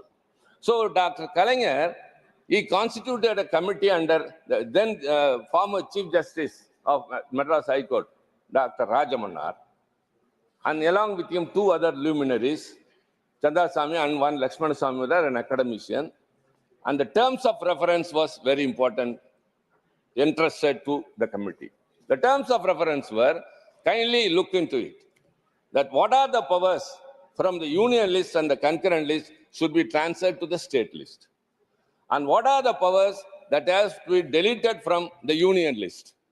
And when it was given, it came out with a very, important report. It came out.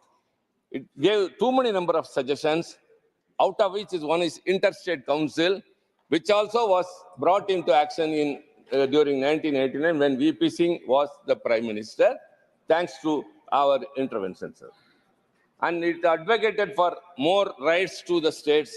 And Rajamannar's committee's vision is still a document which everyone, whoever wants to see, go into it. So also the Sarkaria Commission later appointed during Mrs. Indira Gandhi's regime. That also went into the center-state relations. Later, the Poonch Committee, that was also appointed for this. All these committees converged at one point that India's individuality lies in diversity.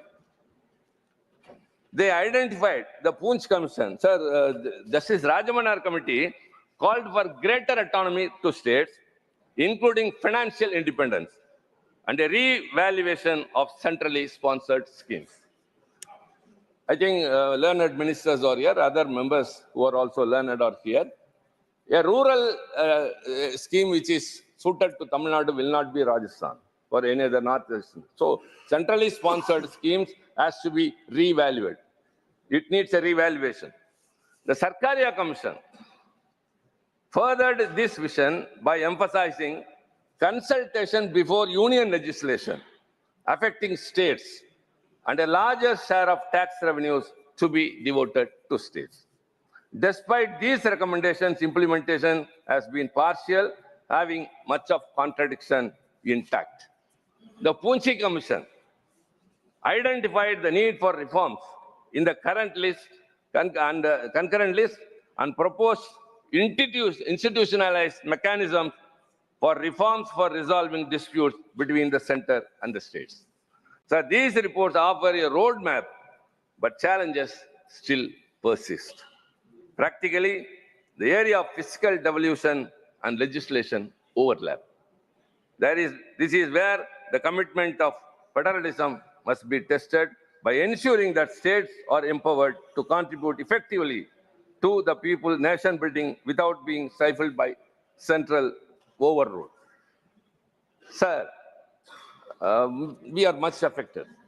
Dr. Ambedkar said, caste and creed discrimination is prevailing in India. But out of our experience, we feel that the regional discrimination is much more predominant now. Stepmotherly attitude is shown to the states. For example, even the Finance Commission, devolution of taxes, Tamil Nadu has been slowly, the devolution is declining. The 12th Finance Commission gave 3.069 and the 15th gave only 2.6, and whatever, for every 1 rupee we give to the tax basket, we give only 29% in return.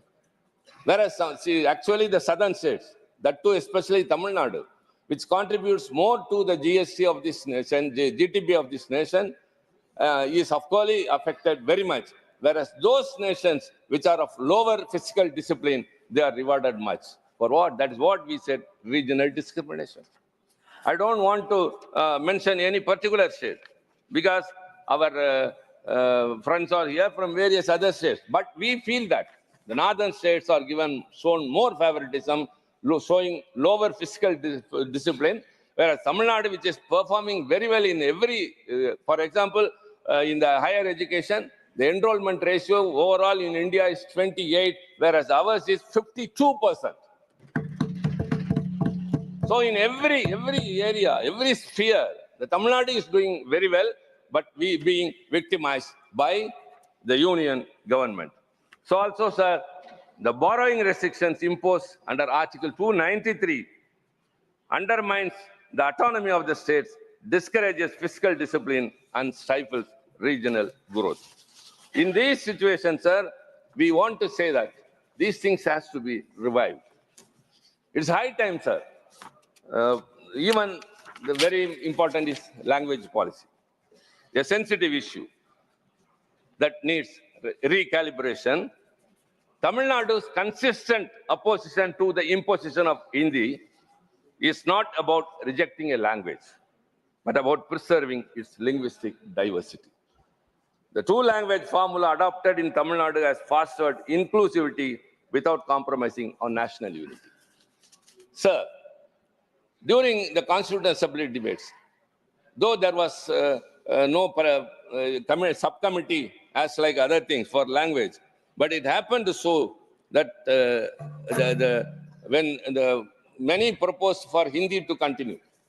Before independence, the official language of India was only English. But later, after the independence, the Constituent Assembly, they debated it, and a section of the members supported Hindi, and a section of the members supported English. And when it came to equality, Dr. Rajendra Prasad was then the chairman, cast his vote, and by that, Hindi became the official language. And very importantly, article, the language.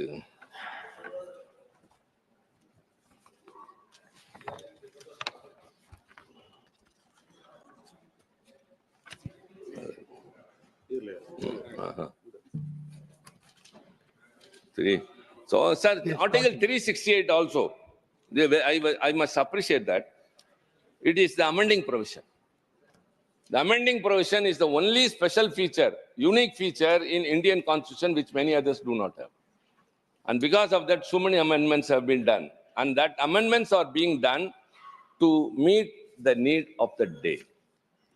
And when the Constitution was drafted about the official language, sir, it very clearly said that Hindi shall be the official language in Devanagari script, and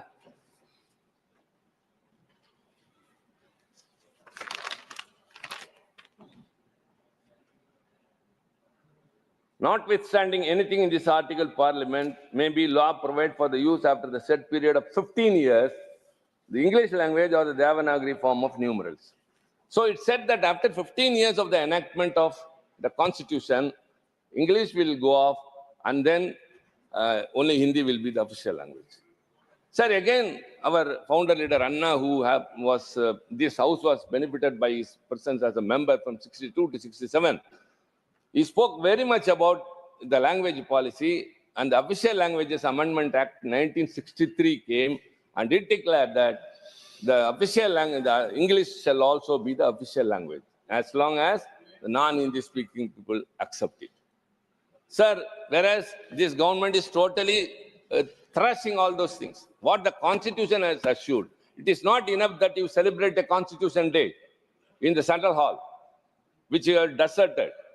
And it is not enough if you have a debate in both the houses of Parliament. It must be not only in letter, in spirit also it must be. When it has been assured, India is a country of complexity. It is multilingual, multicultural, multi-regional, multi-religious. Whereas you want to bring everything one nation, one election, one nation, one ration card, one nation, all everything. One.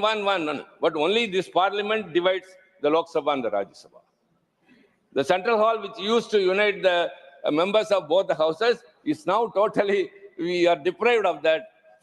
A new member who has come to the Lok Sabha will go off after 5 years without having acquaintance between the Rajya Sabha members and the Lok Sabha members. Why, when you are trying to unite each and everything, why you are dividing the members of parliament from Lok Sabha and Rajya Sabha? That's what I say. It's not just celebrating the constitution. All the schemes which are implemented by this government are either in Hindi or in Sanskrit. Learned ministers, Puri is here, my dear brother Yadav is here. Kindly tell. Bhupender ji, you know better. It says that any bill or anything should be in English, the constitution says. But who authorized you to name the nomenclature of every scheme that you bring or every bill you bring, either in Hindi or in Sanskrit? We enter into the parliament. Now that we are accustomed, we are spelling out, pronouncing it, but we do not know the meaning. Makar Dwar. What is it? What is it? Wherever we go, we see only Sanskrit letters, we see only Hindi letters. See, India is a union of states, don't forget. Don't forget. In the 8th schedule of the Constitution, there are 22 languages, and all those languages should be respected. And no one language should dominate the other. The Tamil is the ancient language in this world. It's the hoary language. When you say Sanskrit and Tamil are ancient, or they are classical languages, Sanskrit is not a spoken language. It's only in books. It is in Vedas. Whereas Tamil has a rich history of literature, grammar, and everything. And 8 countries have Tamil as the official language. Why you are denying this, showing this partiality? Why you are treating us like that? This stepmotherly attitude, that's what I said in my outset itself. Not even an iota of apprehension should creep into the minds of the linguistic minorities and religious minorities. You are in power. You are in power. But you have to treat the whole of India as one in your outlook, not in names. You are imposing. That's what we say. We are not against one language, not to reject Hindi or any other language. Don't impose that. In Tamil Nadu, we are bilingual, only Tamil and English. If anybody wants to learn any other language, let them. It is also interpreted that we have stopped people learning Hindi. Even the finance minister has leveled an accusation. Never. We stopped them from learning Hindi. No. The Dakshina Hindi Prachar Sabha's headquarters is in Tamil Nadu. Every year, lakhs of people are studying there and getting graduated. If you are totally against the language, we would not have allowed it. If you are interested, go ahead. But what the way the government is acting today is totally anti-constitutional, anti-federal. Sir, we want to insist upon one thing. If at all you are very sincere, if you are really devoted in celebrating the Constitution Day, you have to uphold secularism and federalism, which is the most important factor, core thread of backbone of our Constitution and our country. And in this situation, sir, I would like to conclude with only one thing. Federalism is not about weakening the center. It is about strengthening the union by empowering the Constitution. So kindly keep in mind, we are not against a language, we are not against a region, but you don't discriminate us. That's because we are lying in the last of India. It is not the last. Rather, India starts from the south only, from there only. Our language is rich. Our contribution to this country is rich. Whenever the integrity and the sovereignty of India was affected, it was DMK which has stood first to protect the nation. We had a slogan of separate Dravid Nadu. We gave it up only during the Chinese aggression. During the Bangladesh war, it was DMK which contributed more than any other state to save the nation. So don't underestimate us. We have always been with us. So stop this attitude of stepmotherly treatment, and I would urge again, respect all languages, respect all religions, and tax devolution is very, very important. So with these words, sir, I thank you very much for giving this opportunity. Thank you. Thank you. Mani Shri V. Vijay Sai Reddy.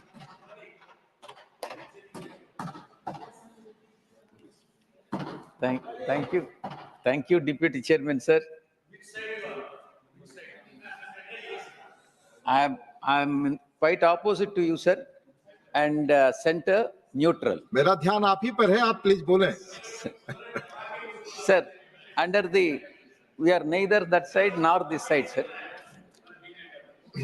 Yes. No, not. Please address.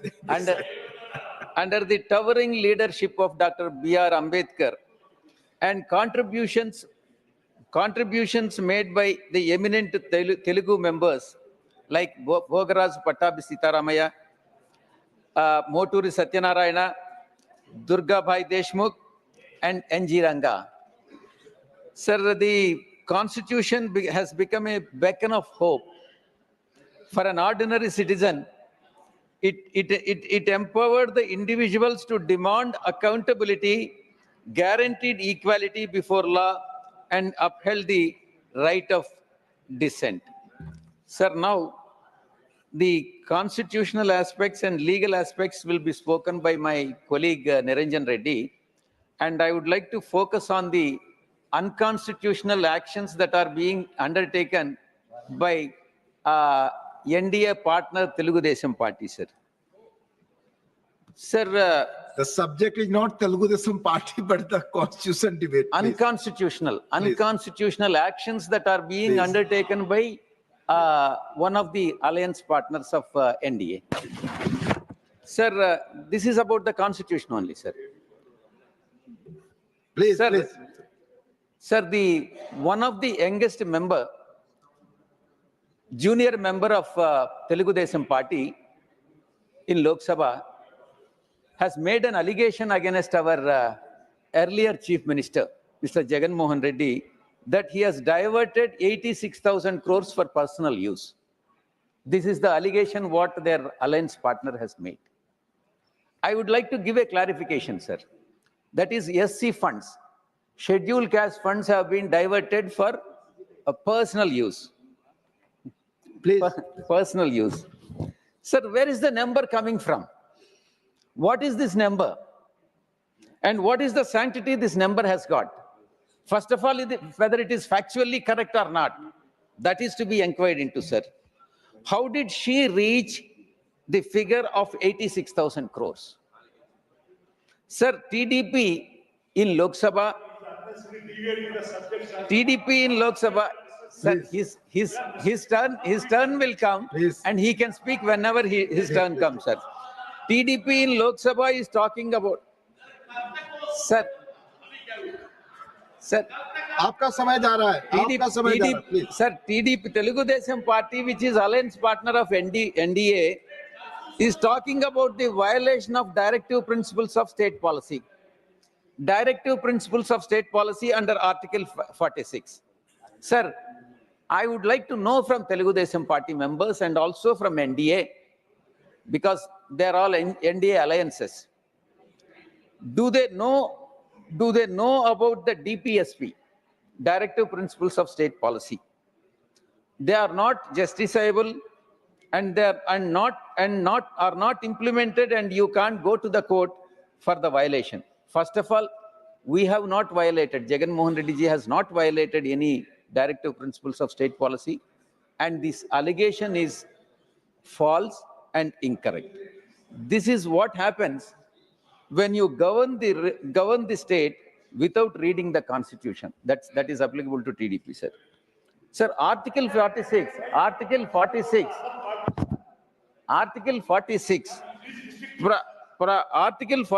of the Constitution of India states that state must promote the educational and economic interest of the weaker sections of the people, especially scheduled caste and scheduled tribes.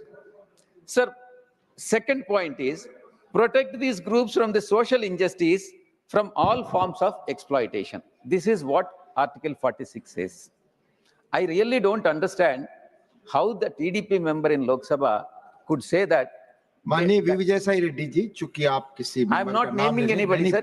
But those allegations you have to substantiate and give it here. Yeah, you have to give it by evening today. I will give the speech. I'll authenticate and then give the speech to you, sir, to your good self, sir.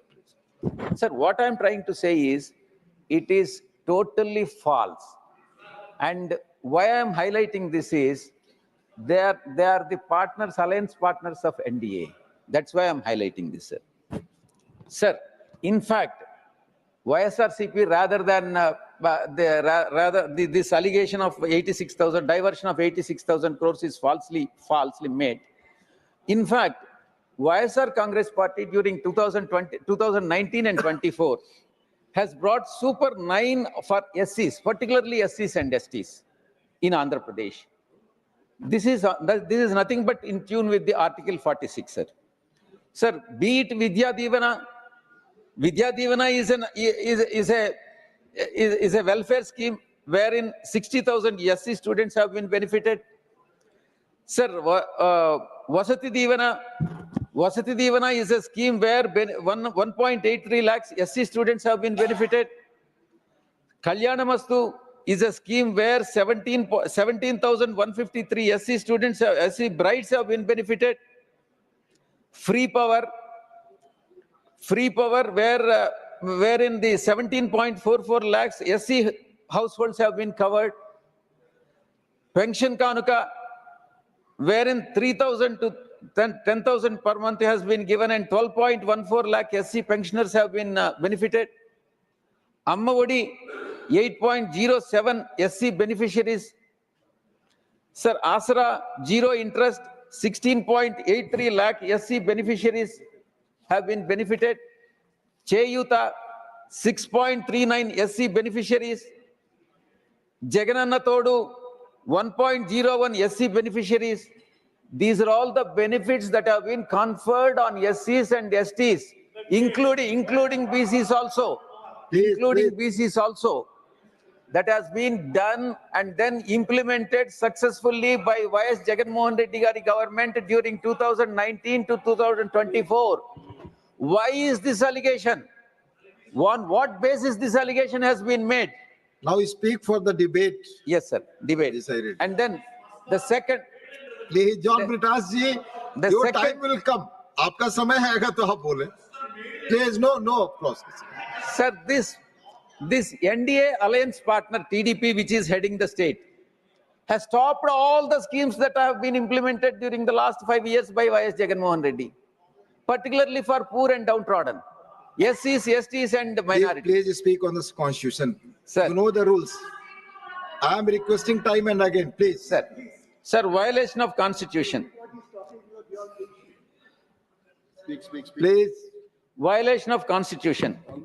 Sir, they say when the arrest has been legally made and the court has sent him to judicial custody, the erstwhile leader of opposition and the present chief minister of Andhra Pradesh, the court has sent him to judicial custody. It is not the government. Government has filed the case. And the TDP says the alliance partner of NDA is unconstitutional. How is it unconstitutional, sir? If it is unconstitutional, would court send him to judicial custody? No. Sir, TDP is saying that he was put behind bars illegally. It's not correct for 53 days. It's not correct. It has been legally. I'm requesting you again under the rules. Otherwise, this will not go on the record. Yes, sir. I'll tell you, sir. Why would a person who is accused in the scam, namely skill development scam, which is 370 crore of the public money was sanctioned on the basis of PowerPoint presentation, merely on the basis of PowerPoint presentation of MNC, and was being siphoned off through shell companies. I'm again requesting you, it will not go on the record. Yes, sir. It will not go on the record. Please speak on the subject. What is unconstitutional, I'll tell you, sir. Please speak on the subject. Yes, sir. And this debate is on constitution, not on TDP and its state functioning. Please. Incidentally, it is TDP, please, sir. No, sir. Please speak on the subject. Yes. I'm requesting you again. Sir, what is constitutional violation? I'll tell you, sir. What is constitutional violation? Not implementing the manifesto is unconstitutional. Not implementing. When you are saying something in the manifesto and people have elected you, and not implementing the manifesto is definitely unconstitutional. Sir, weakening of Raitu Bharosa, that is one of the promises that has been made in the thing. That is also unconstitutional. Sir, ensuring foreign education only for the benefit of their relatives and not for the public. They have banned the English medium. Where is the necessity for banning the English medium? That is, the English medium is the medium Please speak on the subject. I am requesting him time again. Please, Vijay Sai Reddy ji. Sir, putting every person, and what is happening, what is unconstitutional is, whoever tweets, whoever puts a posting, either in Twitter or Facebook, against TDP or NDA. Again, I am requesting you, Vijay Sai Reddy ji. And they'll be implicated in the cases and they'll be put behind the bars. It will not go on the record. It will not go on the record, Vijay Sai Reddy ji. You are losing your time. Please. Doesn't matter, sir. I would like to expose it. Please. No, but not on the subject. On the subject only, please. Sir, what is unconstitutional is backstabbing his own father-in-law. It will not go no personal. Party is backstabbing. That is unconstitutional. आप जानते हैं rules और regulation के तहत there are clear chairs ruling. आप किसी इस तरह के व्यक्ति पे जो आरोप लगा रहे हैं बिना सब्स्टिनेट किए माननीय चेयरमैन के परमिशन के नहीं लगा सकते. It will not go on the record. I'm telling you. Sir, further, what is unconstitutional is dividing. I will call the other's name now. Sir, if you do not, please. I have requested you several times on the record. Again requesting you. Otherwise, I will call the name of other people. What is it, sir? Please speak on the.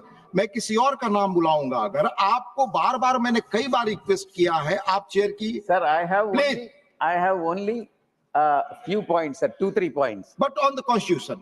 On the Constitution. This Yes, is all, otherwise. What is unconstitutional, I am explaining to you. I also know, and you also know what you are speaking. The House knows it. Please, Vijay Sai Reddy. Otherwise, I will call the name of other speaker now. Sir, please. Sir, shall I ask you one thing, sir? No, sir. You speak on the subject. My request is that subject only, sir. Yes. Sir, whether dividing the society on caste and religion basis is unconstitutional or not? You speak definitely unconstitutional. Yes. That is what they are doing it, sir. Right. And secondly, another point, sir. The cases that have been filed, during the earlier regime runs to the lakh crores of rupees, which have been public money that has been swindled. And those cases are being withdrawn now. The same person. Please speak on the subject. How is it possible? Is it not unconstitutional, sir? Please. Suppose if I become a CM and withdraw cases after I become CM, is it not constitutional or unconstitutional, sir? CM के बारे में discuss करने के लिए 87 में clear ruling है. जब तक आप सब्स्टिनेट करें ऑनरेबल चेयरमैन का परमिशन लें, whether it is CM or minister or anybody for that matter, sir. No, sir. There are rulings for it. No, you cannot speak on those subjects. Withdrawing cases on himself will be unconstitutional. I will call the name of no other person, please. Sir, if you don't allow me, I can't do anything. Not. You have to follow the rules. You please speak on the subject. Sir, what is unconstitutional is withdrawing cases. Please speak on the subject. Just because I have an authority. You speak on the subject. Just because I have an authority to power to withdraw cases, I can't resort to an unconstitutional practices. Vijay Sai Reddy ji, you speak on the subject, please. Sir, if it is not subject, sir, if your good self feel that it is not a subject, no, sir, there are rulings, there are rules and procedure. Thank you, sir. Thank you very much. If you feel that it is not a subject. No, I am not feeling. आप जो कर रहे हैं house की rulings है, rules है, please, you are not following those. मैंने अनेक बार रिक्वेस्ट किया आपसे, please. Discriminating one particular district is also unconstitutional as against a total number of districts. And sir, not being able to control and increasing the women crime against the women is also unconstitutional. That is what is happening in the state. I am not referring to anybody particularly. Sir, and when the floods have come in Vijayawada, the statement that has been given by the state government is that all of a sudden it has come and we have 24 hours advance notice. However, we thought that evicting so many people in one go in 24 hours or 48 hours time is impossible. Therefore, we have allowed them to stay and so many people have died. It is a natural calamity. Is it constitutional? That is not what is constitutional, sir. And every effort should be made by the government Be it 24 hours, whether we have 24 hours or 48 hours, to the extent possible. You have government machinery on your hand. To the extent possible. If not all the citizens, every effort should be made. That is what the Conclude, Constitution Vijay is. Sai ji. Your time is already over. Thank you very much. Thank you. माननीय श्री देवासी सामंतराय जी, आपका term आएगा तो आप बोले please please please no. माननीय देवासी सामंतराय, सिर्फ आपकी बात रिकॉर्ड पे जाएगी. No other talk. Not going on record. Please take your seat. So my light is not yet on. Yes, it's on. No, sir. See, it's already on. Two mics are on. From here I'm seeing. Please. Miss That's not mine, Sri sir. Devasi Samantrai. That is not mine. You can come to that. No problem. No, I can't move from my seat. Please, please. Thank you, sir. कम से कम मेरा right light तो जला दिए. Please. Sir, I thank you. I thank the chair for this opportunity to speak on the Constitution of India. At the outset, we all know here that it was based on the diversity and the multiplicity of this country, from north to south, from east to west, many languages, many habits, many food habits, many forms of art. And in this journey, it starts with Pandit Nehru. Today, we have Honorable Prime Minister Narendra Modi ji. In between, there have been other prime ministers. Many governments have come and gone. At the outset of this debate on Constitution, I've been hearing the Lok Sabha speeches, the Rajya Sabha today also. It's basically a boxing round between the Congress and the BJP. And here all the other regional parties have been forgotten. So there have been black spots in this journey of our Samvidhan. Okay? You spoke about the black spot during the emergency. It was unconstitutional. That many agree. And in return, the leader of the opposition was justifying all this. In this, where this federal structure was forgotten, this multiplicity was forgotten, this diversity of this country was forgotten. So while we are discussing in this journey where we have reached, how we are going to take forward this journey in 75 years, how this country has progressed towards making us stronger, to making the poor safer. If you see, as on today, we speak about emergency, but today there is a pseudo emergency in India.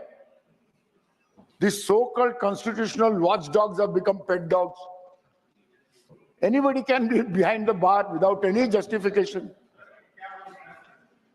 जो बोल रहे हैं सुन लीजिए.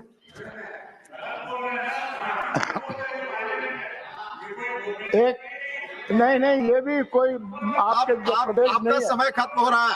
देखिए, सच बात बोलने से इनको जल जाता. आप इधर बोले, विषय पे बोले. मैं बोल रहा समय खत्म हो रहा है कि आज इस कॉन्स्टिट्यूशन का हालत क्या है. जिसको डालो कोई जस्टिफिकेशन था, कई चीफ मिनिस्टर्स को लेके डाल दिए, फिर बेल नहीं दे रहा है. क्या रीजन क्या है?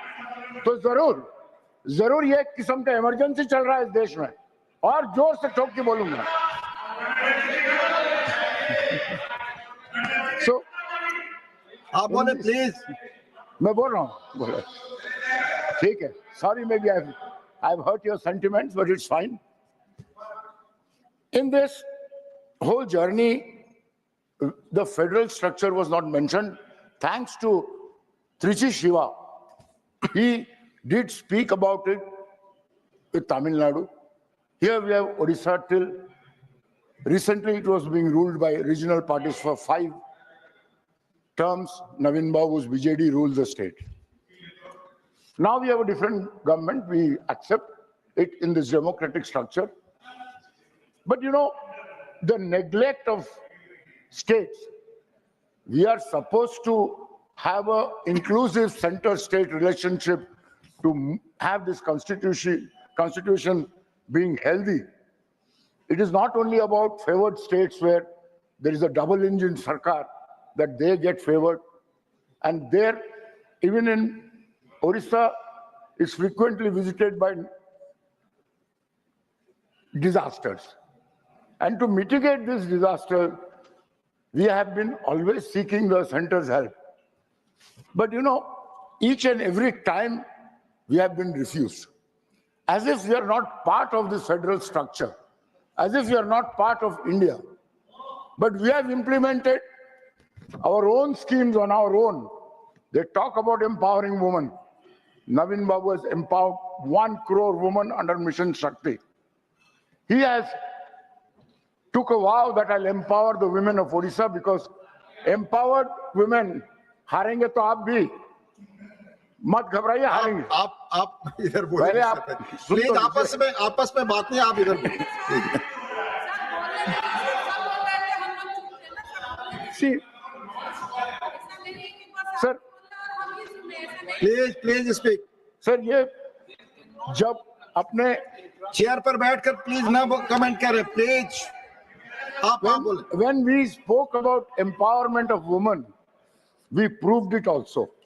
Not only empowering them through Mission Shakti, even in the 3-tier panchayat system, Navin Babu brought a 50% reservation for women.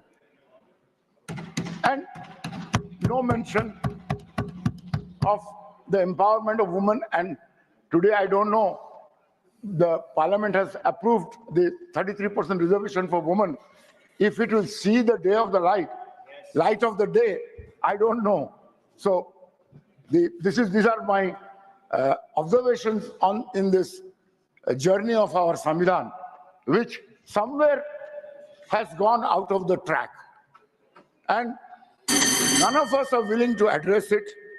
I think finally, ultimately, cutting across party lines, who has achieved what, who has done what, who has corrected the constitution, I think it is our responsibility of the members of both the houses to keep this constitution healthy and vibrant and for India in its diversity and multiplicity. Thank you, sir. Thank you, माननीय देवाशीष जी। माननीय Shri A D Singh ji, माननीय Shri A D Singh.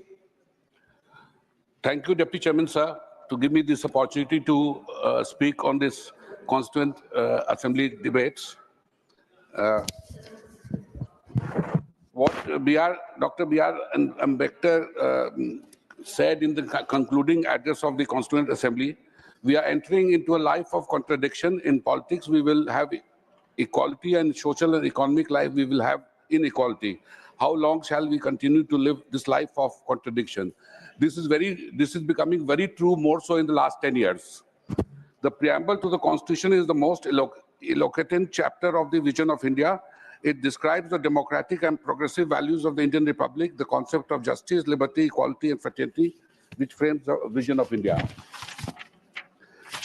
Challenging it today, there are many dangerous trends: the denigration of our democratic institutions, the misuse of investigating agencies, the control on news media, the pressures on the judiciary, and even the legal fraternity and the blatant criminalization of our politics and public life.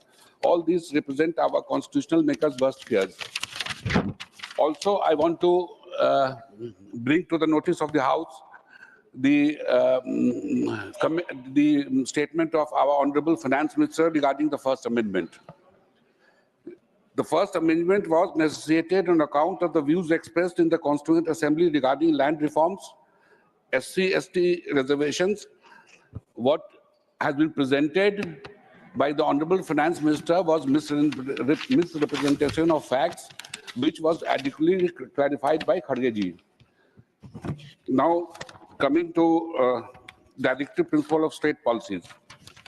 The egalitarian liberalism aims to reduce inequality and not create an absolute equal society. Article 38(2) of the directive principle insists that state shall strive to minimize the inequalities of income and eliminate the inequalities of status, facility, and opportunities. Further, Article 39(c) emphasizes that the economic system ought not to result in concentration of wealth and means of production to common detriment.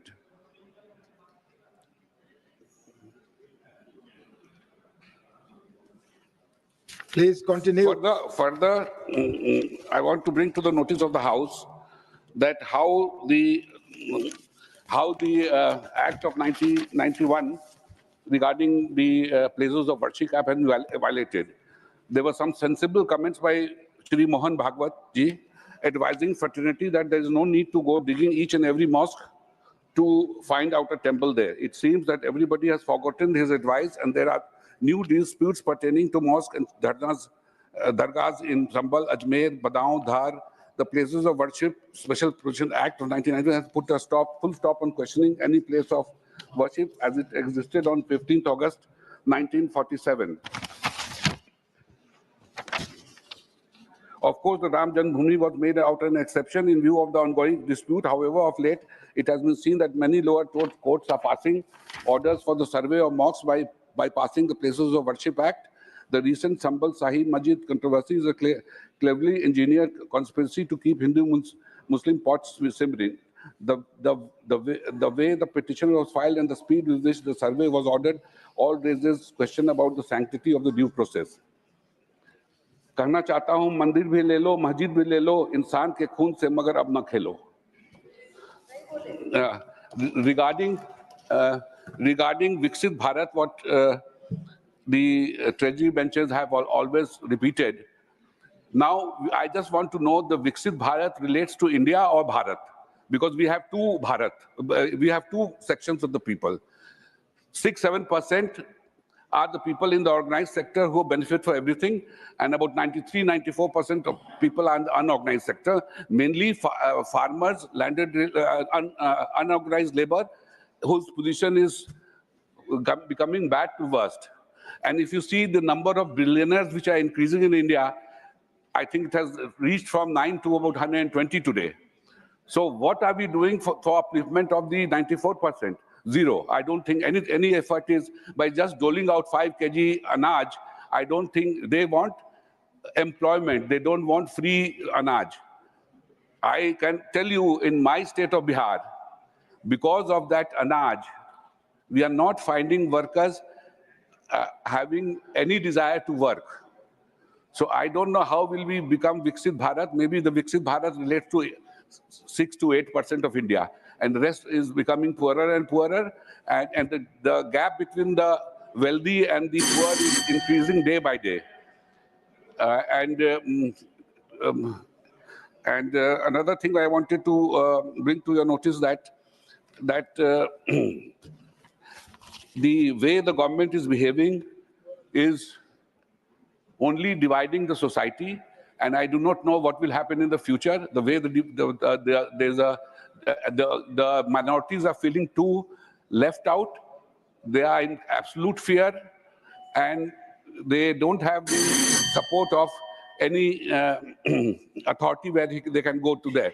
And so one last point I want to bring to the lower level of judiciary has to be advised to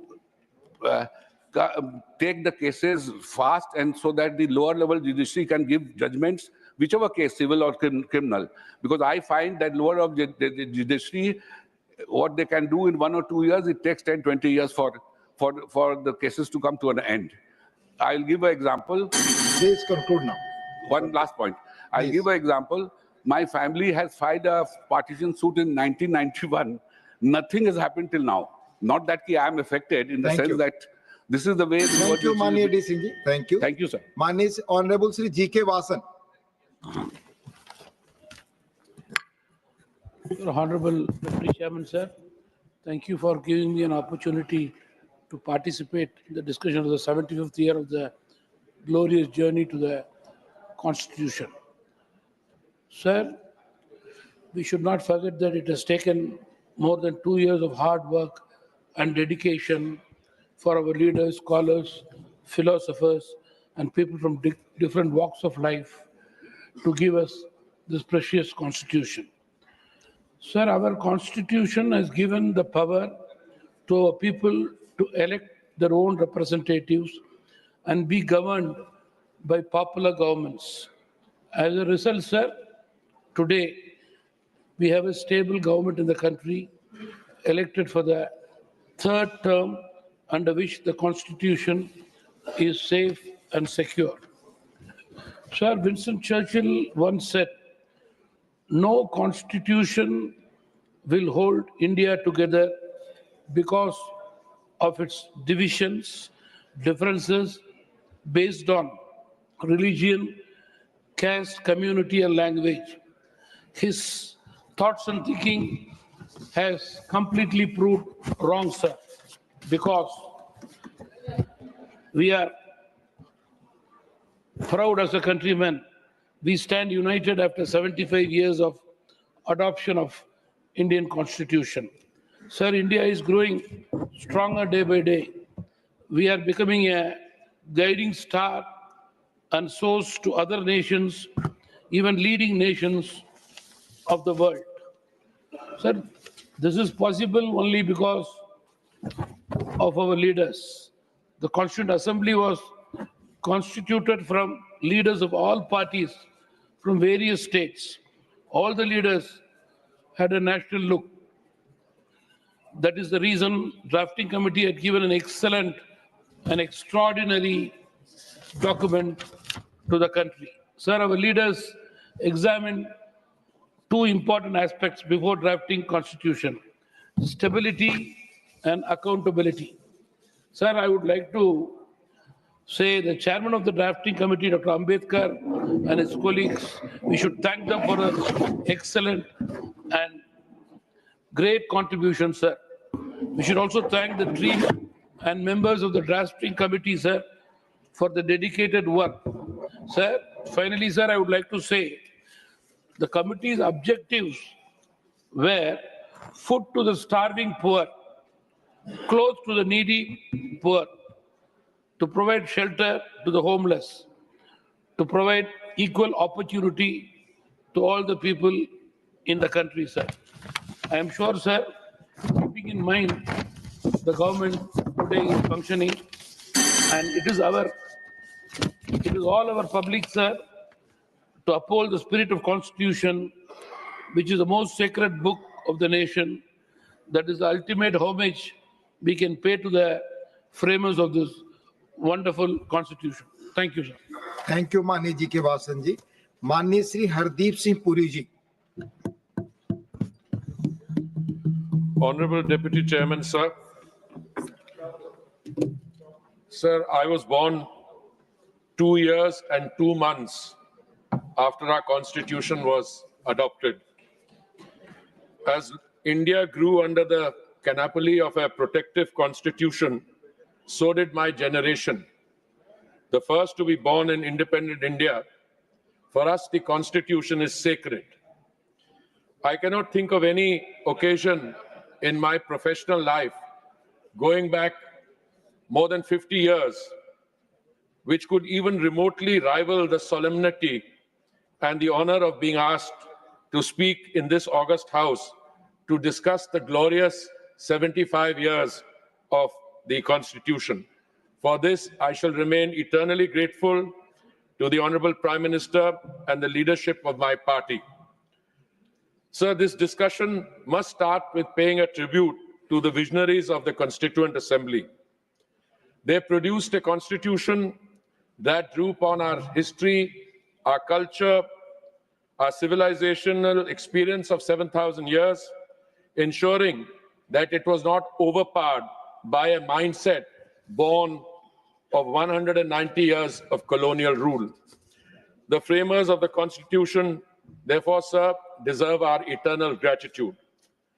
Democracy was not imported in India in 1947.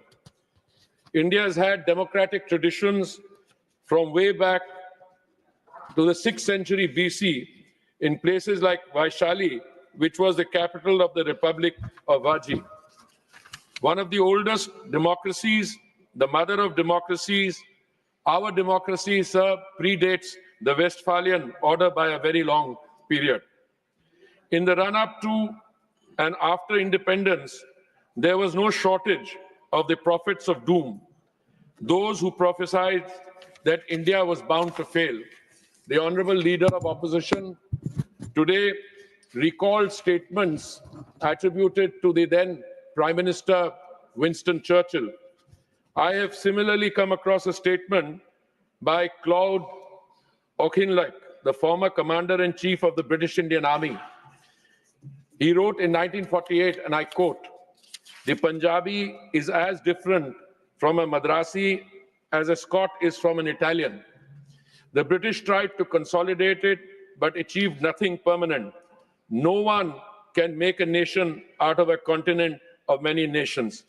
So when I was going through this statement, I was reminded that this gentleman and Prime Minister Winston Churchill perhaps were the linear progenitors of the spiritual guru of the young leader of the Congress party, who prophesied that the young same Patroda. I am referring to the spiritual. I have not taken anybody's name. I have not taken, sir. I have referred to the spiritual leader, the enlightenment provider of a young Congress leader, who said, when it compared our diverse communities to foreign races, such prophecies were forthcoming even before we witnessed the horrors of partition. Going through the Constituent Assembly debates, it becomes abundantly clear that the framers realized what was at stake. This is what Sardar Patel had to say about the endeavors of the Constituent Assembly. He said, and I quote, "There is no alternative to this assembly except chaos and anarchy," unquote. Sir, despite all odds, India has succeeded. India has thrived, except for a shameful period of 21 months between 1975 and 1977. No other developing country, with the exception of Costa Rica, has seen a longer run of unbroken democratic rule since World War II. As a student of history and evolving political systems, one could say with a degree of confidence that the experiment of the United States was the defining moment of the 18th century for democracy, and India will be remembered as the exemplar of the 20th and 21st century as the largest, most vibrant, youngest, and most diverse democracy. We are diverse in terms of languages, cultures, customs, and tradition, but united by this constitution, which helps us overcome the various centripetal and centrifugal forces that threaten to break the nation apart. Honorable Chairman, sir, when the nation was being targeted and was facing many challenges, the integration of princely states, some provisions were made which were meant to be temporary, transitional, and special provisions, thus underscoring their impermanence. Under such a provision was kept Article 370 in Part 21 of the Constitution. And I quote, "It can be garnered from the historical context for the inclusion of Article 370 and the placement of Article 317 in Part 21 of the Constitution that it is temporary provision." Sir, in a speech lasting over 1 hour and 18 minutes, the Honorable Leader of the Opposition provided advice, much of it gratuitous, and told us that we must go back to the debates in the Constituent Assembly. We must remind ourselves of what Baba Sahib Ambedkar and other members of the Constituent Assembly wrote and said. Sir, I would refer in this context to some advice that was given at that point of time by such stalwarts as Dr. Ambedkar and Sardar Patel. Despite vehement opposition, this special provision was included primarily because Sheikh Abdullah's demand for autonomy, supported by his dear friend, Pandit Jawaharlal Nehru. In a letter to Sheikh Abdullah, Ambedkar ji had warned him of the long-term consequences, and he wrote, and I quote, "You are offering wrong advice to Pandit Nehru." Sir, this is Ambedkar ji writing. "You are offering wrong advice to Pandit Nehru. By giving special status to Kashmir, you are isolating Kashmir from the mainstream of India. As a result, there will be no industrial growth or employment opportunities in Jammu and Kashmir. I will not be a party to your efforts. This was the only provision in the Constitution whose drafting Baba Sahib Ambedkar did not oversee. When the Constituent Assembly passed Article 370, then numbered 306A, Ambedkar stayed silent. Sir, even Sardar Patel was shocked at the leeway given to Sheikh Abdullah and his colleagues. In a letter to Gopalaswamy Iyengar, discussing Sheikh Abdullah's objections to the applicability of fundamental rights and directive principles of state policy in Kashmir, Patel wrote, and I quote, "You realize the anomaly of the state becoming part of India and at the same time not recognizing any of these provisions. Whenever Sheikh Sahib wishes to back out, he confronts us with this duty to the people," unquote. Patel then goes on to add sarcastically, of course, he owes no duty to India or to the Indian government. In these circumstances, any question of my approval does not arise. Madam, I have quoted both Baba Sahib Ambedkar and Sardar Patel only because the leader of the opposition, in a speech lasting 1 hour and 18 minutes, gave us gratuitous advice that we should go back to the writing of these stalwarts in the Constituent Assembly. I submit, Madam, that the Congress abdicated its responsibility to the Constitution with regards to Kashmir. And I say this with all emphasis. They betrayed the framers who inserted this article with the clear expectation, to quote Iyengar, quote, that Jammu and Kashmir will become ripe for the same sort of integration as has taken place in the case of other states, unquote. Madam, what should have been a transitional provision ended up assuming a permanent character for nearly 70 years because the Congress lacked the courage to act. Article 370 was an anomaly, an aberration, a fracture in the constitutional body politic of India. It militated against the very idea of India. A land that holds special significance in Bharat's history, going all the way back to Rishi Kashyap, became almost alien to India after its independence. Its residents, some of whom trace ancestry back to the Vedic ages, did not enjoy the same fundamental rights that the rest of their countrymen enjoyed. They had no rights, no education, and no jobs. Madam, the SC/ST communities there did not enjoy benefits of reservation, and those provisions and laws did not apply to them automatically. The Honorable Prime Minister, whilst addressing the Lok Sabha, explained about how Article 35A, which was part of the legal architecture of Article 370, Article 35A of the Indian Constitution empowered the Jammu and Kashmir State's legislature to define permanent residents of the state and provide special rights and privileges to them which were not available to Indian citizens in general. Madam, it needs to be stressed that Article 35A was not included in the Constitution under Article 368. It was implemented quickly and quietly by a presidential proclamation in 1954 without being tabled in Parliament. Under the separate Constitution, permanent residents could purchase land and immovable property, vote and contest elections, seek government employment, and avail themselves of other state benefits such as higher education and health care. Non-permanent residents of the state, even if Indian citizens, were not entitled to these privileges. The provisions facilitated by Article 35A and the state's permanent resident laws were criticized over the years for their discriminatory nature, including the hardships imposed on immigrant workers, refugees from West Pakistan, and the state's own female residents who could lose their permanent resident status by marrying out of the state. The industry of brokers who claimed to be representatives of J&K enabled a culture of stone pelting and corruption. Government schemes remained unimplemented. We used to call Kashmir paradise on earth, but how many could even visit against the backdrop of constant terrorist activity? Sir, as a Foreign Service officer who was part of diplomatic missions to many countries, and I was also stationed in Geneva and New York, I would often see India's image get tarnished because of the Kashmir issue.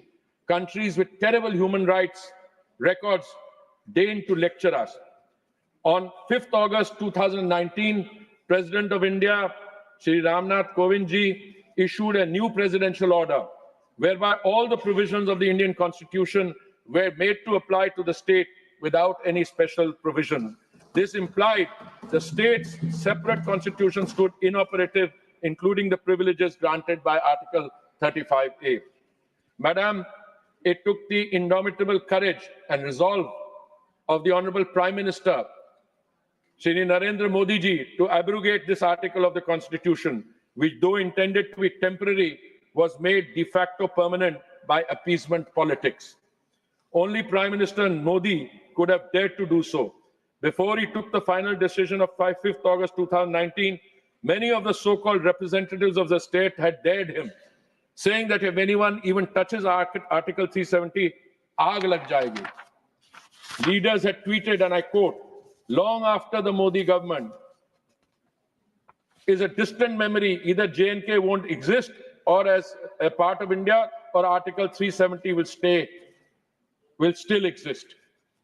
This was regarded as inconceivable by them, and yet the Honorable Prime Minister demonstrated how this long-standing aberration was finally removed. Sir, what the Prime Minister did was truly beyond imagination. The BJP had declared the abrogation of Article 370 in their manifesto. Lots of preparations and consultations had been done before the actual historic decision, including field visits by many people who provided feedback, and that entire story will also emerge before too long. It was a very big bet, but we delivered, as it has always been part of our core philosophy as a party. Shri Shyama Prasad Mukherjee had said, you cannot have two sets of constitutions, one for one nation, ek rashtra, ek nishan, ek vidhan. With the abrogation of Article 370, Bharat has become whole again. एकीकरण ही नहीं, भारतवर्ष की संपूर्णता हुई. A historic wrong was corrected, and the country was finally united in body, letter, and spirit. The decision was also upheld by the Honorable Supreme Court and is now irrevocable. Madam Speaker, this historic action is already bearing fruit.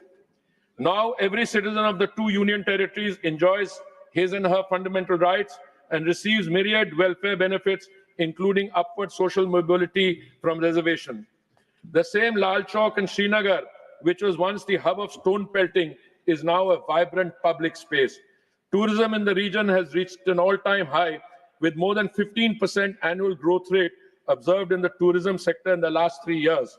Free and fair elections have taken place with an elected government now in place. Madam, the old stone pelting imagery of Lal Chowk also reminds us of dreadful refrain in the late 1980s and early 90s. Ralev Galev, Ya Chalev, which meant convert, die or leave. Subjected to genocide-like conditions, Kashmiri Pandits were forced to flee. Those who stayed were dragged out of their homes and ruthlessly murdered. There has been a lot of talk about the constitution being a Suraksha Kavach. Were these Kashmiri Pandits not a minority? Where was this constitutional shield then? Where was the Nyay when Kashmiri Pandits were hounded out of their homeland of nearly 5,000 years? Madam Chairperson, today the Congress Party, it says, portrays itself as the savior of minorities. But do they expect us to forget that they ran camps for forced sterilization of Muslim men in Old Delhi during 1976? In furthering their policy of divide and rule, like our colonial masters, the Congress engineered communal riots where so many Muslim brothers and sisters lost their lives. Did these poor people have no constitutional rights? My advice to the so-called defenders of the Constitution would be to realize that a sincere apology may serve you better than carrying unopened copies of the Constitution in your pocket. Madam Chairperson, from the preamble of the Constitution to Part 3 on fundamental rights, ample provisions have been provided to protect the interests of minorities. Our Constitution does not discriminate between citizens on the basis of religion. That is the position of the BJP as well, which regards all Indians as citizens and not as certain identities that can be manipulated, divided, or bought.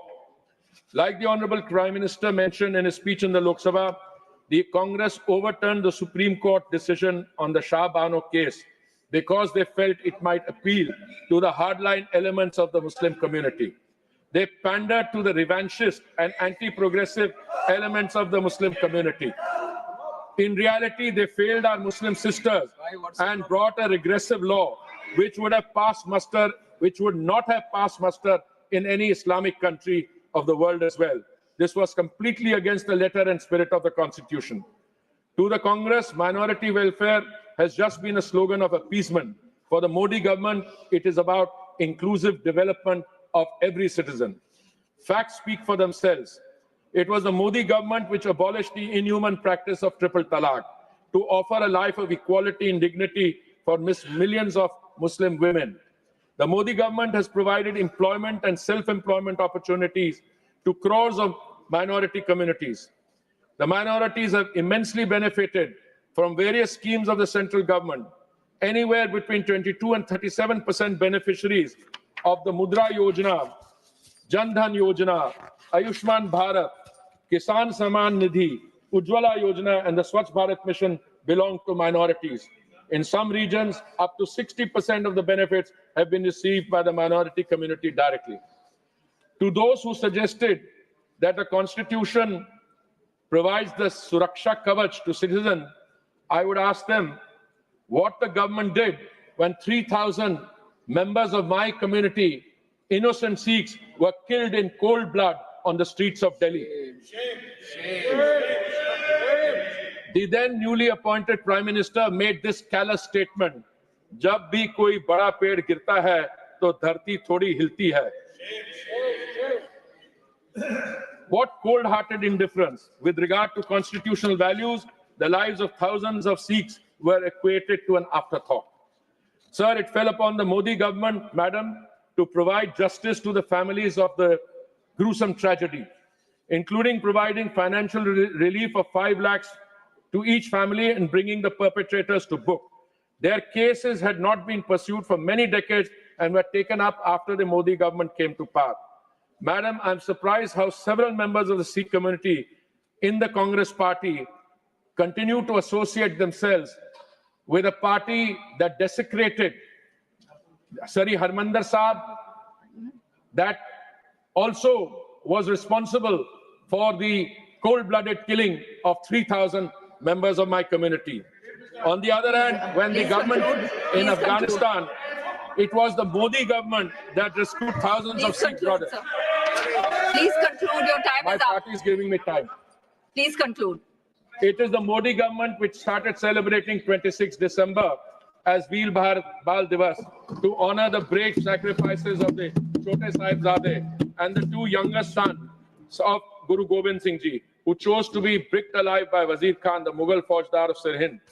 Since we were talking about the treatment of minorities, I have with me a press report on an open letter that the Honorable Shri Nadda Ji, the President of the BJP and an Honorable Minister, wrote in 2022 on violence against minorities in Congress-ruled states. And I shall list from there: Gujarat in 1969, Moradabad in 1980, Bhiwandi in 1984, Meerut in 1987, various incidents against Hindus in the Kashmir Valley through the 1980s, 1989 Bhagalpur, 1994 Hubli. The list of communal violence during Congress rule is long. Madam Speaker, this was an open letter which is on record and which I recommend be read by all members of the Congress party who try to lecture us on the treatment of minorities. The BJP has had a very different run and a very different approach, and BJP ruled states provide ample evidence of that. I will try to now go a little forward to... Please conclude. Devoting. I will conclude in a minute, ma'am. I have with me here a press report of February 1980, I think, which is about 40 years ago. Since we are talking about the Constitution and its federal structure, 9 state assemblies dissolved overnight. 9 state assemblies dissolved overnight. Sir, Article 356 was used by that party 100 times, and by one particular prime minister more than 50 times. And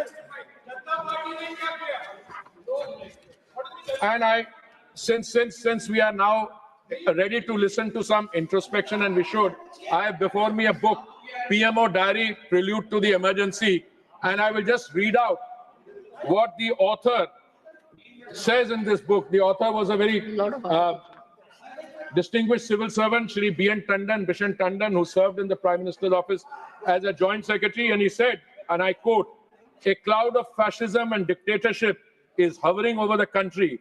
The Prime Minister will not flinch from anything to maintain herself in power. This could prove to be a big danger to our democracy. Individual liberties can be quashed." This is one of their own writing. And I want to conclude finally, ma'am. The Honorable Leader of the Opposition gave us gratuitous advice, including on the First Amendment. And he said, we should go behind what is said. I did some research in the time between when he spoke. He seemed to say, almost in this nature, that what my senior colleague, the finance minister, said about the curtailment of the right to freedom of speech is not correct. I would suggest to him to read the first constitutional amendment bill in 1951, which has a clear intention to curtail the right to freedom of speech. Whatever may be the reasons he quoted or what went behind it by the Honorable Leader, what was done was to curtail the rights, freedom of speech of citizens very clearly. In Article 19, they wanted a clause to give effect to this curtailment, and this is what they achieved. And the excuse being given today by the distinguished Honorable Leader of Opposition was they were made to do it because of the Supreme Court. You could have gone to the Supreme Court and say that democracy and freedom of speech is fundamental, and you should be able to resist it. There are occasions when we are also asked by the Supreme Court to do things. We stand our ground when it is important. Please conclude your time. There is a provision. I will make these papers available to you whenever you want. Thank you, ma'am. Shri Mukul Balakrishna Vasnik, this is his maiden speech. Thank you ma'am कि जो आपने इस महत्वपूर्ण विषय पर मुझे बोलने का मौका दिया।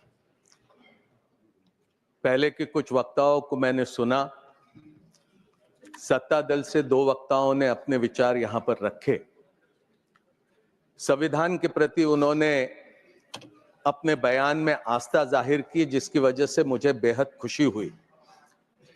लेकिन जिस तरह से उन्होंने अपनी बातें यहां पर रखी, उससे मुझे कुछ परेशानी भी होती है। भारत के संविधान के निर्माण में जो आज सत्ता दल में बैठे हैं, उनका दूर दूर तक के कोई संबंध नहीं था। भारत के स्वाधीनता के संग्राम में जो आज सत्ता दल में बैठे हैं, उनका दूर दूर तक के कोई संबंध नहीं था। लेकिन आज जिस तरह से वो यहां पर अपनी बात कर रहे हैं, ऐसा लगता है कि संविधान भी उन्होंने ही बनाया, भारत की आजादी भी उन्होंने ही हासिल करी। मुझे खुशी हुई कि डॉक्टर बाबा साहब अंबेडकर के लिए कुछ अच्छे बोल उन्होंने यहां पर किए हैं। मुझे इस बात की भी खुशी हुई कि सरदार पटेल का नाम भी यहां पर बड़े सम्मानजनक तरीके से सत्ता दल के साथियों ने यहां पर लेने का काम किया। लेकिन मुझे इस बात की हैरत हुई कि देश के प्रथम प्रधानमंत्री जवाहरलाल नेहरू के संदर्भ में जब उन्होंने अपनी बात कही, चाहे वो निर्मला सीतारमण जी हो, चाहे जिस ढंग से हरदीप पुरी जी ने अपनी बात कही, उससे मुझे इस बात की हैरत हुई कि नेहरू जी के बारे में इतनी घृणा और इतने द्वेष भरे विचार सत्ता दल में क्यों इस तरह से नजर आते हैं।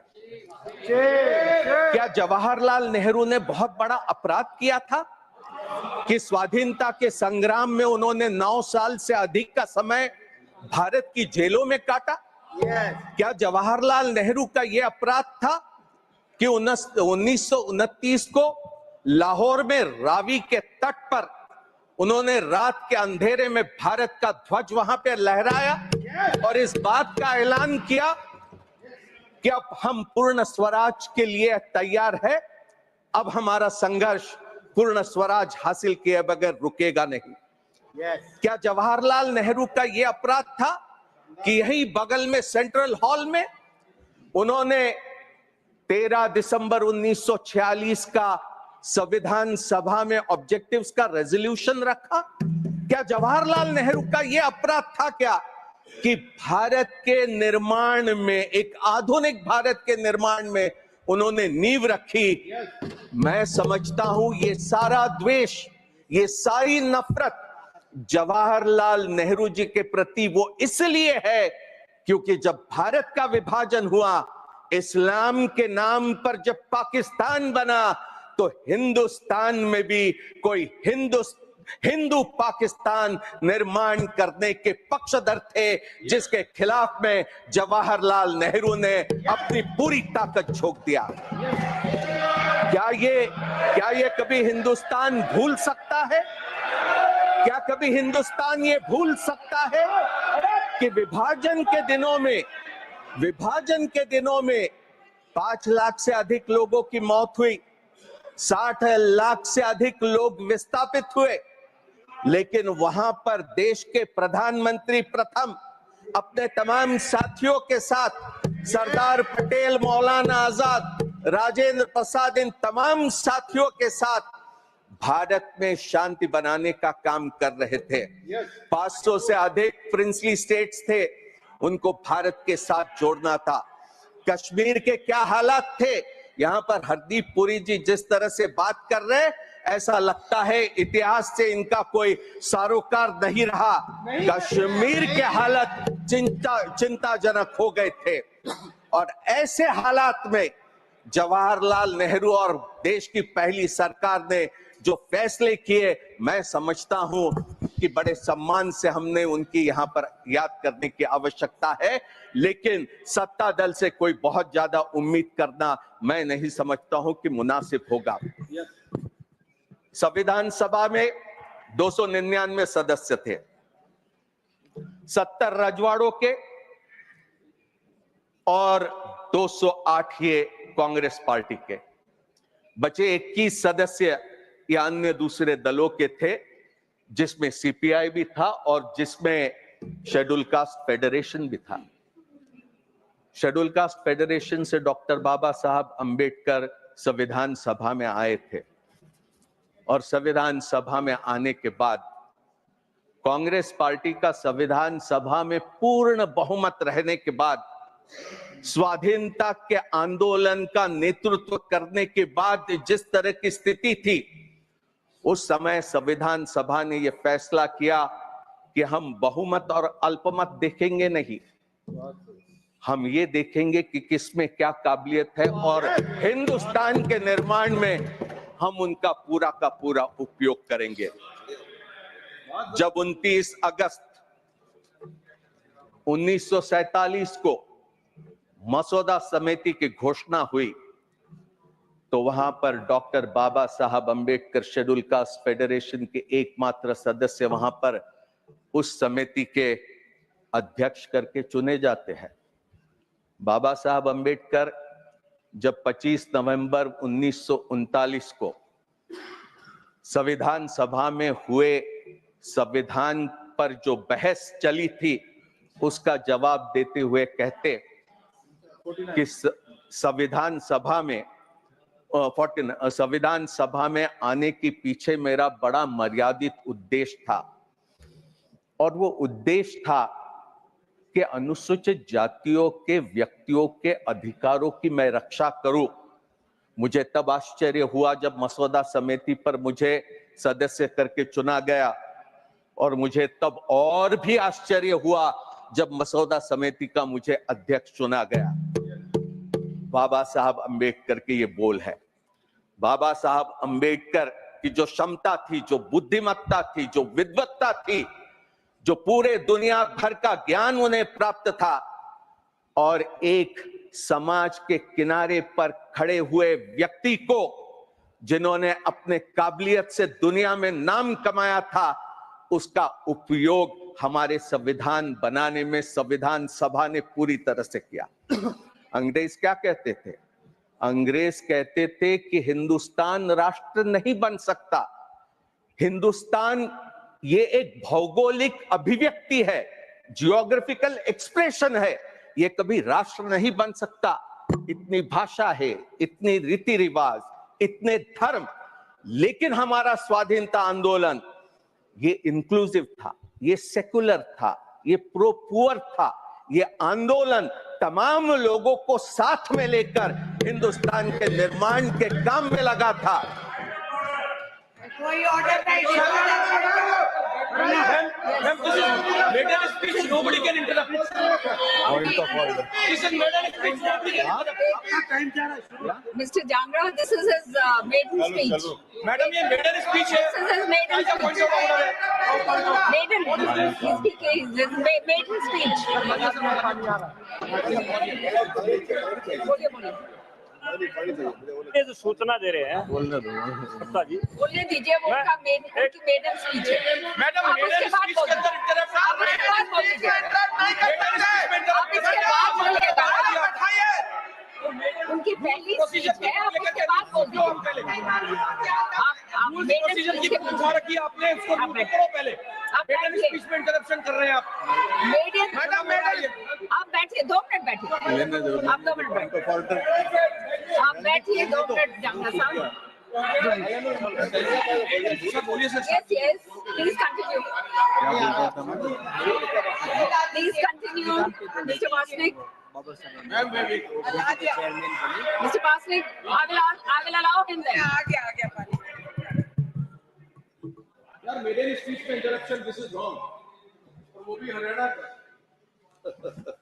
रूल्स प्रोसीजर को लेकर के गलत चीज कर रहे हैं। उनको वो तो मालूम है क्या रूल्स? हाँ, मैं तो समझता था कि आपका पूरा संरक्षण मुझे मिलेगा, लेकिन थोड़ा सा व्यवधान इसमें जरूर हुआ। आपको संरक्षण पूरा मिला है, तभी आप बोल रहे हैं। बोलिए। तो बाबा साहब अंबेडकर का भारत के संविधान के निर्माण में संविधान सभा ने पूरा उपयोग किया। उस समय के यूरोप में क्या था? भाषा के नाम पर, धर्म के नाम पर आधुनिक राष्ट्रों का निर्माण हो रहा था। फ्रांस हो, जर्मनी हो, इटली हो। भारत का स्वाधीनता का आंदोलन अपने आप में एक अनोखा था। ऐसा दुनिया में उस दरमियान नहीं हो रहा था। हमारे स्वाधीनता संग्राम के नेताओं ने यह तय किया कि भारत अगर गुलामी से मुक्त करना है तो ये किसी एक धर्म के लोगों के लिए नहीं रहेगा, ये तमाम लोगों के लिए रहेगा। ये समाज में उन लोगों के लिए भी रहेगा जो समाज में आज अस्पृश्य करके जाने जाते हैं और छुआछूत के शिकार होते हैं। ऐसे लोगों के लिए भी हिंदुस्तान आजाद बनेगा। महिलाओं के लिए यहां निर्मला सीतारमण जी बहुत बातें करके चले गई। निर्मला सीतारमण जी ने महिलाओं के बारे में One minute. This is his maiden speech. Please allow him to speak. Please. बैठ जाओ। कोई पता नहीं तो खड़े हो जाओ। Carry on, Mr. Vasnik. Nirmala Sitharaman ji ने महिलाओं के बारे में बहुत सी बातें यहाँ पर कही कि किस तरह के कानून यहाँ पर सत्ता दल ने पिछले दिनों में लाए। बहुत अच्छी बात है, महिलाओं के लिए आरक्षण मिले, ये तो हमारा भी यही ख्याल रहा है। इस पर हमने भी काम किया है। अगर आप करेंगे तो हम पूरी तरह आपके साथ रहेंगे, इसमें कोई दो राय नहीं हो सकती। लेकिन भारतीय जनता पार्टी का आज तक के कोई महिला का नेतृत्व हमने देखा है क्या? राष्ट्रीय स्तर पर आज तक के हमने नहीं देखा कि कोई भारतीय जनता पार्टी की महिला भारतीय जनता पार्टी की अध्यक्ष बनी हो। राष्ट्रीय स्वयंसेवक संघ जो जहां से इनकी पूरी वैचारिक धरोहर है, राष्ट्रीय स्वयंसेवक संघ में जिसके अभी अगले साल 100 साल पूरे हो गए, Please speak on the क्या Constitution. आपने राष्ट्रीय स्वयंसेवक संघ का पे बोलिए। कोई सरसंघ चालक महिला को देखा है क्या? आज तक नहीं। कॉन्स्टिट्यूशन पे बोलिए, please speak on the subject. Madam, I have the right to say if anybody is going to attack the Congress party and if they are going to think that we are not going to rebut, then that is absolutely wrong. मैं आपसे पूरे आदर से सम्मान के साथ कहूंगा,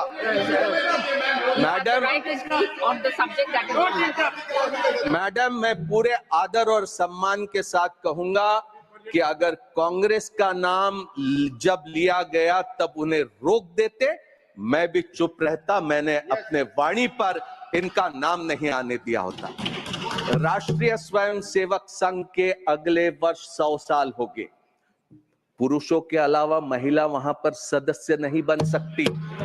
स्वयंसेवक सिर्फ पुरुष ही है। राष्ट्रीय स्वयंसेवक संघ में राष्ट्र सेविका करके एक अलग उनका एक संस्था है। ये इसमें कॉन्स्टिट्यूशन का कोई महिलाओं के बारे में मैं नहीं समझता हूँ। कांग्रेस पार्टी में एनी बेसेंट से लेकर तो सरोजनी नायडू से लेकर वो तमाम अध्यक्ष हमने स्वाधीनता से पहले देखा और उसके बाद भी।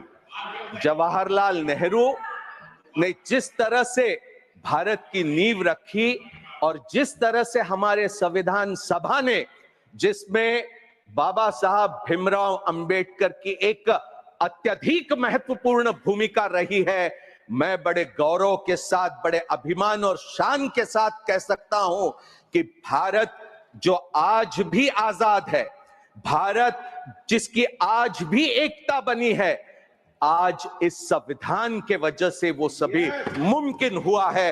अन्यथा इतनी भाषाएं, इतने रीति रिवाज, इतने धर्म मैं नहीं समझता हूं कि इतने मजबूती से आगे बढ़ पाते। हमें बड़ा गौरव है कि आज सबसे बड़ा लोकतंत्र करके हम दुनिया में अपनी जगह पाए हैं और मैं उम्मीद करता हूं कि अगर हम भारतीय संविधान के रास्ते पर चलते रहेंगे तो हम और अधिक मजबूत होंगे और अधिक हम दुनिया में अपना नाम रोशन करने में कामयाब होंगे। यहां राजीव जी के बारे में बात कही कि किस तरह से वहां पर इंदिरा जी की हत्या होने के बाद स्थिति पैदा हुई। यहां इंदिरा गांधी जी का शव रखा है। कोई गिन भी लेता कि इंदिरा गांधी जी के छाती पर कितनी गोलियां झेलनी पड़ी थी। कोई ये भी कह देता था कि उस समय के क्या हालात थे जिसमें इंदिरा गांधी को कठोर फैसले करने पड़े थे। यहां मां की लाश जो मुल्क की प्रधानमंत्री थी, वहां पूरी छाती छलनी हुई पड़ी हुई थी और राजीव गांधी निकले दिल्ली के सड़कों पर, जहां दंगे भड़के थे वहां पर शांत करने के लिए। यहां इतना ही नहीं, निर्मला जी ने यहां पर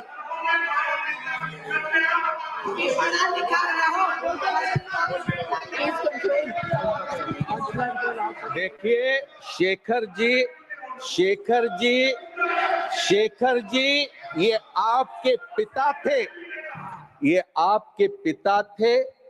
राम मनोहर लोहिया हॉस्पिटल में जब संजय गांधी का शव वहां पर पहुंचा था, इंदिरा जी वहां पर पहुंचे और चंद्रशेखर जी के साथ वहां पर बात करने लगी कि हम पंजाब के हालात को कैसे सुधारेंगे। आप क्या बात कर रहे हैं? पहले इतिहास को जानने की कोशिश करो। निर्मला जी ने यहाँ पर मैं आपका संरक्षण चाहूंगा। निर्मला जी ने यहाँ पर कॉन्स्टिट्यूशन फर्स्ट अमेंडमेंट को लेकर बात कही। पहला जो अमेंडमेंट लाया गया, जवाहरलाल नेहरू प्रधानमंत्री थे, निश्चित उनकी जिम्मेदारी थी। वहां पर ऑब्जेक्टिव्स रेजोल्यूशन, वहां पर वो जब पेश कर रहे थे कॉन्स्टिट्यूशन अमेंडमेंट तो क्या कहते, statement of objects and reasons में कि the citizens right to freedom of speech and expression guaranteed by article 19(1)(a has been held by some courts to be so comprehensive as not to be culpable even if he advocates murder and other crimes of violence. In other countries with written constitutions, freedom of speech and of press is not regarded as debarring from punishment or preventing abuse of this freedom. आगे में वो पूरा इसका विस्तार से वहां पर objects रखते हैं। Please conclude, your time is over. Doctor Ambedkar भी 2 घंटे पूरा ये अमेंडमेंट के समर्थन में अपनी बात रखते हैं और नेहरू जी ने जो भूमिका रखी उसका पूरा समर्थन करते हैं। हमने 15(4) लाया 51 में, हमने 2006 में 15(5) लाया जिसके जरिए दलित, आदिवासी और पिछड़े समाज के लोगों को private and public educational institutions में हमने आरक्षण दिया है। आगे हमारा प्रयास रहेगा कि हम 50% आरक्षण की जो मर्यादा सुप्रीम कोर्ट ने दलित, आदिवासी, पिछड़ों पर रखी है उसको अलग करके और अधिक सुविधा हम इन वर्गों को उपलब्ध करा दें। Thank you, Mr. Bastik. Thank you very much. Mrs. Dola Sen ji will speak in Bengali.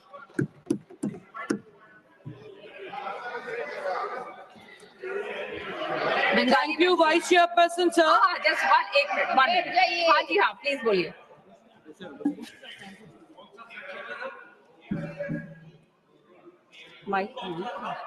Mic चालू नहीं हो रहा। हो गया।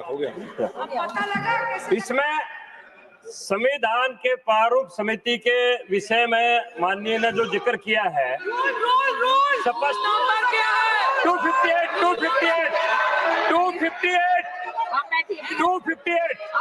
258 ले लो। पंडित नेहरू, मेरी बात सुनो। अंतर्राष्ट्रीय ख्याति प्राप्त विद्वान सर एवोर जेनिंग को संविधान सभा का काम सौंपना चाहते थे, लेकिन गांधी जी ने यह कहा कि देश के लिए शर्म का विषय है, दुनिया सोचेगी कि यहाँ कोई भी संविधान का विशेषज्ञ नहीं है। जब गांधी जी ने जोर दे के अम्बेडकर जी का नाम दिया था, ये नेहरू को क्रेडिट गलत दे रहे। हाँ जी बोलिए madam. Thank you, Vice Chairperson, sir. Madam, thanks to our honorable leader and my party, All India Trinamool Congress, for giving me chance to speak on Constitution of India. I will try to deliver my speech in my mother tongue, Bangla. আমরা all India Trinamool Congress থেকে ঠিক করেছি যে আমাদের সব এমপিরা সংবিধানের preamble বা মুখবন্ধের বিভিন্ন পয়েন্ট নিয়ে একজন বলবো। তো সাকেতের জাস্টিস বা ন্যায়ের পরে আমার point we the people of India, এআইটিসির পক্ষে, অল ইন্ডিয়া তৃণমূল কংগ্রেসের পক্ষে। We the people of India, আমরা ভারতের জনগণ। কোন হ্যায় ও, কারা তারা? Who are we the people of India? We the people of India হচ্ছে আমাদের সেই সব লক্ষ কোটি পরিযায়ী শ্রমিকরা, মাইগ্রেন্ট ওয়ার্কার, যারা কোভিড মহামারীতে ইউনিয়ন গভর্নমেন্টের হঠাৎ লকডাউন ঘোষণায় হাজার হাজার মাইল হেঁটেছেন, মরেছেন, চলেছেন, মরার পরে গঙ্গা দিয়ে ভেসেও গেছেন, আর কখনো গঙ্গার তীরে জ্বলে শেষ হয়েছেন যাতে কোভিড এর কথা কেউ জানতে না পারে। We the people of India হচ্ছে আমাদের সেই সব সহনাগরিক যারা হঠাৎ ঘোষিত নোটবন্দি, নোট বাতিলের পরে ব্যাংকের লাইনে দাঁড়িয়ে বেঘরে প্রাণ হারিয়েছেন, কিন্তু 1 টাকাও কালো টাকা উদ্ধার হয়নি। We the people of India হচ্ছে আমাদের সেই 850-এরও বেশি কৃষক বন্ধু ভাই বোনেরা যারা দিল্লির সীমান্তে কৃষক বিরোধী কৃষি আইনের আইনি শান্তিপূর্ণ বিরোধিতা করতে গিয়ে মৃত্যুবরণ করেছেন ইউনিয়ন গভর্নমেন্টের পুলিশের আক্রমণে, অত্যাচারে।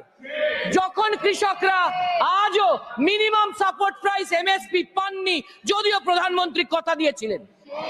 We the people of India হচ্ছে আমাদের সেই 59 লক্ষ এমজি এনআরইজি এর জব কার্ডের শ্রমিকরা যারা তাদের পরিশ্রমের উপার্জনের 2 বছরের কোটি কোটি টাকা এখনো পর্যন্ত 3 বছর হয়ে গেলেও পেরিয়ে গেলেও বেআইনি ভাবে ইউনিয়ন গভর্নমেন্ট থেকে পাননি। We the people of India হচ্ছে আমাদের মণিপুরের সেই হতভাগ্য মা ভাই বোনেরা যারা গত 1.5 বছরের বেশি সময় ধরে মণিপুরে আগুন জ্বললেও ঘর ছাড়া, জীবন ছাড়া, কাজ ছাড়া কোন রকমে বেঁচে থাকলেও মা বোনেরা চূড়ান্ত হেনস্থা হলেও প্রধানমন্ত্রী তাদের সাথে দেখা করতে যাননি। We the people of India হচ্ছে আমাদের বাংলার সেই 10 কোটি মানুষ, সাধারণ মানুষ যাদের ইউনিয়ন গভর্নমেন্ট রাজ্যের টাকা তুলে নিয়ে এসে তার শেয়ার ফেরত না দিয়ে তাদেরকে বঞ্চিত রেখেছে সর্বতভাবে। We the people of India হচ্ছে আমাদের জনসংখ্যার সেই 25% তরতাজা যুবক যারা বেকার, আনএমপ্লয়েড হয়ে আছে। বছরে 2 কোটি, 10 বছরে 20 কোটি চাকরির কথা থাকলেও প্রধানমন্ত্রী কথা দিলেও তা হয়নি। We the people of India হচ্ছে আমাদের সেই লক্ষ লক্ষ শ্রমিক কর্মচারীরা যারা ডিসইনভেস্টমেন্ট, কর্পোরেটাইজেশনের ফলে ইউপিএসসি পরীক্ষা দিয়ে চাকরি পাওয়ার পরেও প্রফিটেবল পিএসইউ এবং পাবলিক এন্টারপ্রাইজ থেকে কাজ হারিয়েছেন এবং এখন পর্যন্ত ওল্ড পেনশন স্কিমও তারা পান না। We the people of India হচ্ছে আমাদের সেই দেশবাসীরা যাদের 10% খাদ্যের মূল্য বৃদ্ধি হজম করে পরিবার সহ বেঁচে থাকতে হয় অত্যন্ত কম রোজগার সত্ত্বেও। We the people of India হচ্ছে সেই আদিবাসী জল জঙ্গল জমির ভাই বোনেরা, সেই দলিত বন্ধুরা, সেই সংখ্যালঘু ভাই বোনেরা যারা আজও শিক্ষা সহ সব অধিকার থেকে আমাদের অনেকের থেকে আজও বঞ্চিত হয়ে পিছিয়ে আছেন স্বাধীনতার 75 বছর পরেও বিকশিত ভারতে। We the people of India হচ্ছে আমাদের সেই সাধারণ মানুষজন যারা আমাদের 1% জনসংখ্যা 50%-এর সম্পদের অধিকারী হয়ে আছেন বলে বাকি অধিকাংশ জনকে অনেক জনকে খুঁটে খেতে হয়। আজকের আচ্ছা দিনের বিকশিত ভারতেও we the people of India হচ্ছে আমাদের অসামান্য লড়াকু মমতা ব্যানার্জি, অনেক কষ্ট করে বড় হওয়া উন্নয়নের দিশারি জননেত্রী মমতা ব্যানার্জি এবং তার গ্রাসরুটের কর্মীরা যারা সব সময় এই ইউনিয়ন গভর্নমেন্টের অ্যান্টি পিপল পলিসির বিরুদ্ধে প্রো পিপল থাকতে চায় আর উই দ্য পিপল অফ ইন্ডিয়ার জন্য লড়তে থাকে, কাজ করতে থাকে সংসদের ভেতরে বাইরে মাঠে ময়দানে। We the people of India হচ্ছে আমাদের সবার উপরে মানুষ সত্য, তাহার উপরে নাই, তাই মানুষই লড়ে মরে আর শেষ পর্যন্ত শেষ বিচারে শেষ কথা বলে। Now also we the people of India will tell the last word, अन्यायकारी को सबक सिखाएंगे। We the people of India.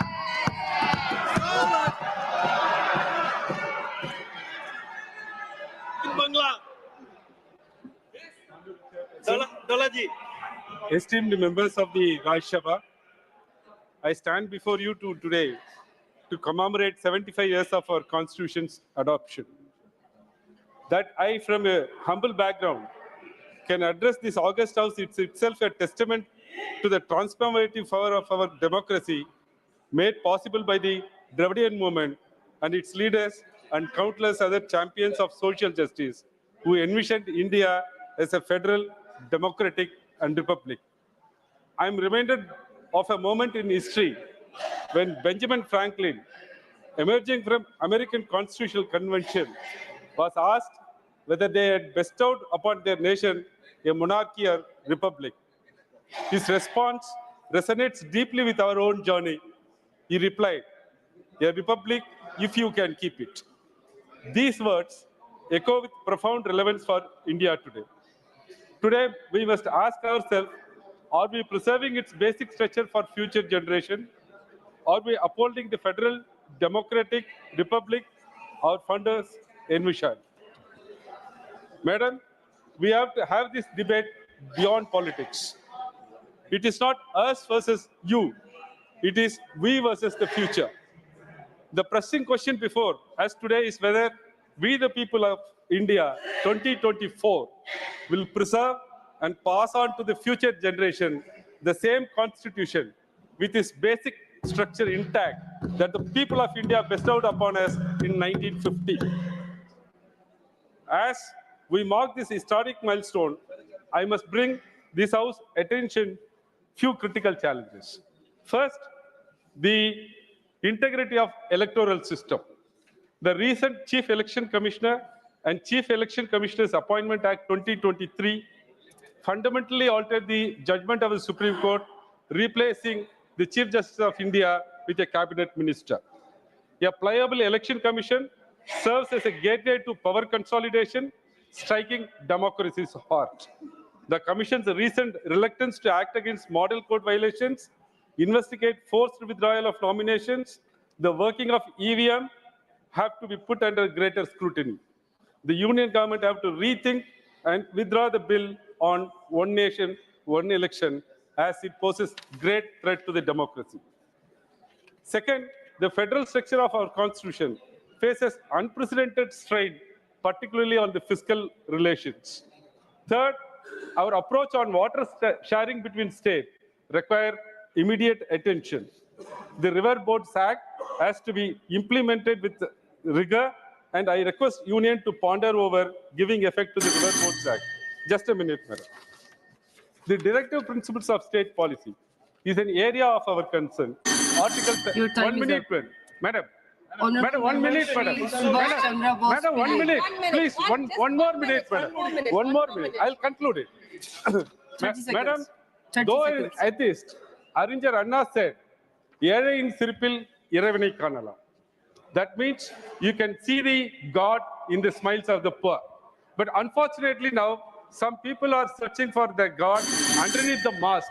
I say that fraternity is the most important of our constitution, and we have.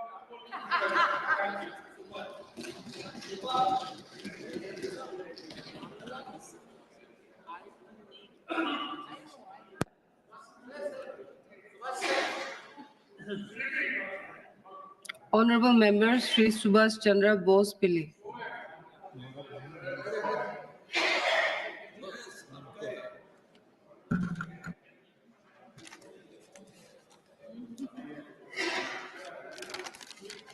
Respected Deputy Chairman, sir, Madam.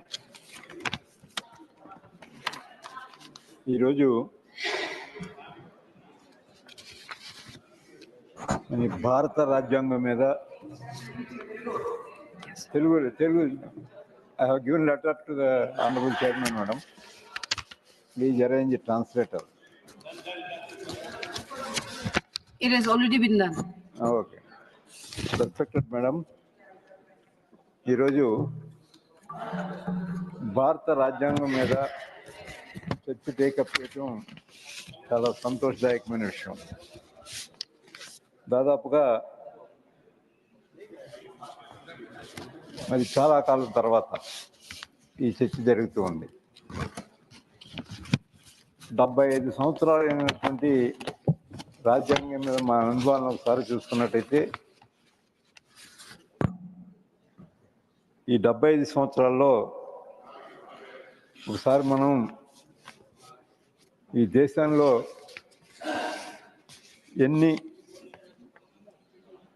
అన్యాయాలు అరాచకాలు జరుగుతున్నాయో ఒకసారి మనం ప్రభుత్వం ఆలోచించవలసినటువంటి అవసరం కూడా ఉంది. ఇక్కడ చూడండి, మనకి 75 సంవత్సరాల వయసు వచ్చిన వారిని మనం చూస్తూ ఉంటే బీపీ వస్తుంది, షుగర్ వస్తుంది, కీళ్ళ నొప్పులు వస్తాయి, కిడ్నీలు పోతాయి, రకరకాల వ్యాధులన్నీ వస్తుంటాయి. అన్నీ మన దేశానికి వచ్చినాయి 75 సంవత్సరాల్లో. అన్ని రకాల వ్యాధులు వచ్చినాయి.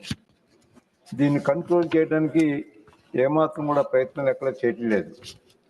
ఒకసారి మనం అంబేద్కర్ గారు మొట్టమొదటి రాజ్యాంగం ప్రవేశపెట్టినప్పుడు పార్లమెంట్కి ఏం మాట్లాడారో ఒకసారి మనం రీకలెక్ట్ చేసుకోవాలి.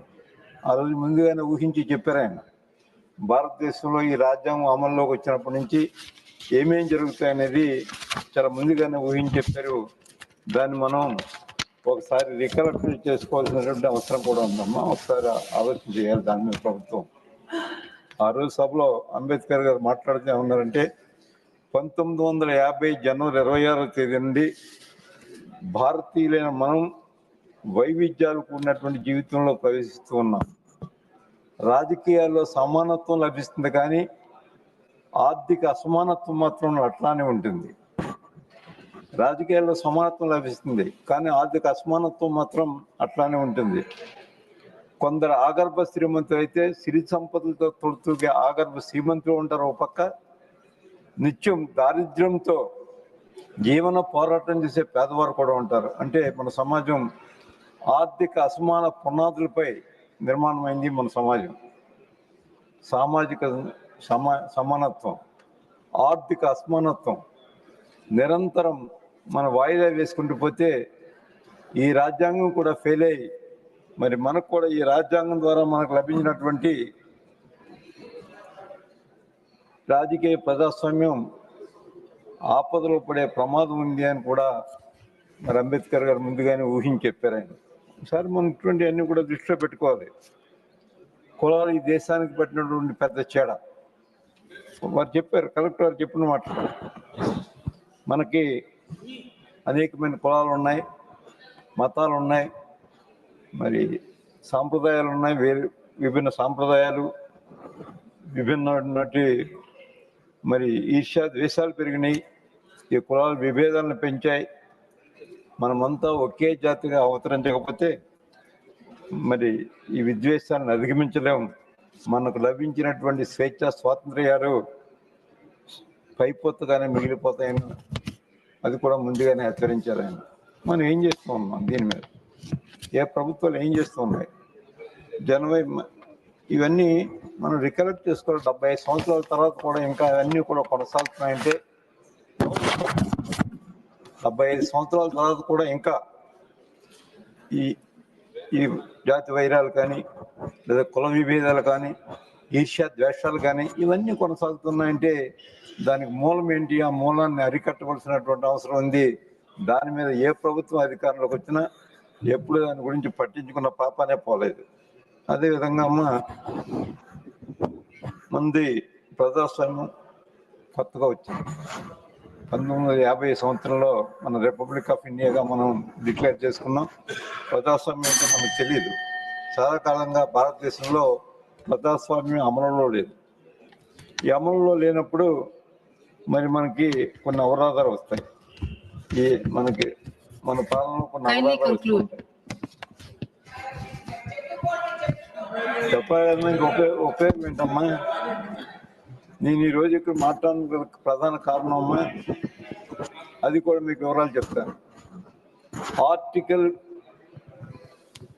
16(1), ఆర్టికల్ 16(1) సామాజిక న్యాయం చేయమంది. ఆర్టికల్ 14 అందరికీ సమాన అవకాశాలు కల్పించాలి. ఆర్టికల్ 16(1) సామాజిక న్యాయం చూడాలి. ఆర్టికల్ 16(4) ఎఫిషియన్సీ కూడా అత్యధిక ప్రాధాన్యత ఇవ్వాలి. ఇది అంబేద్కర్ గారి ఆలోచన. మరి ఏమిటి అన్యాయం? ఏం జరిగిపోయింది ఈ దేశంలో? ఒక బ్రాహ్మణులు, వైశ్యులు, క్షత్రియులు తప్ప మిగతా. జై Shri Jagannath. Honorable Chairman, Honorable Madam, thank you so much. Thank you. Thank you. मेरे लीडर नवीन पटनायक जी जो मुझे ये बोलने के लिए यहाँ पर भेजा गए हैं।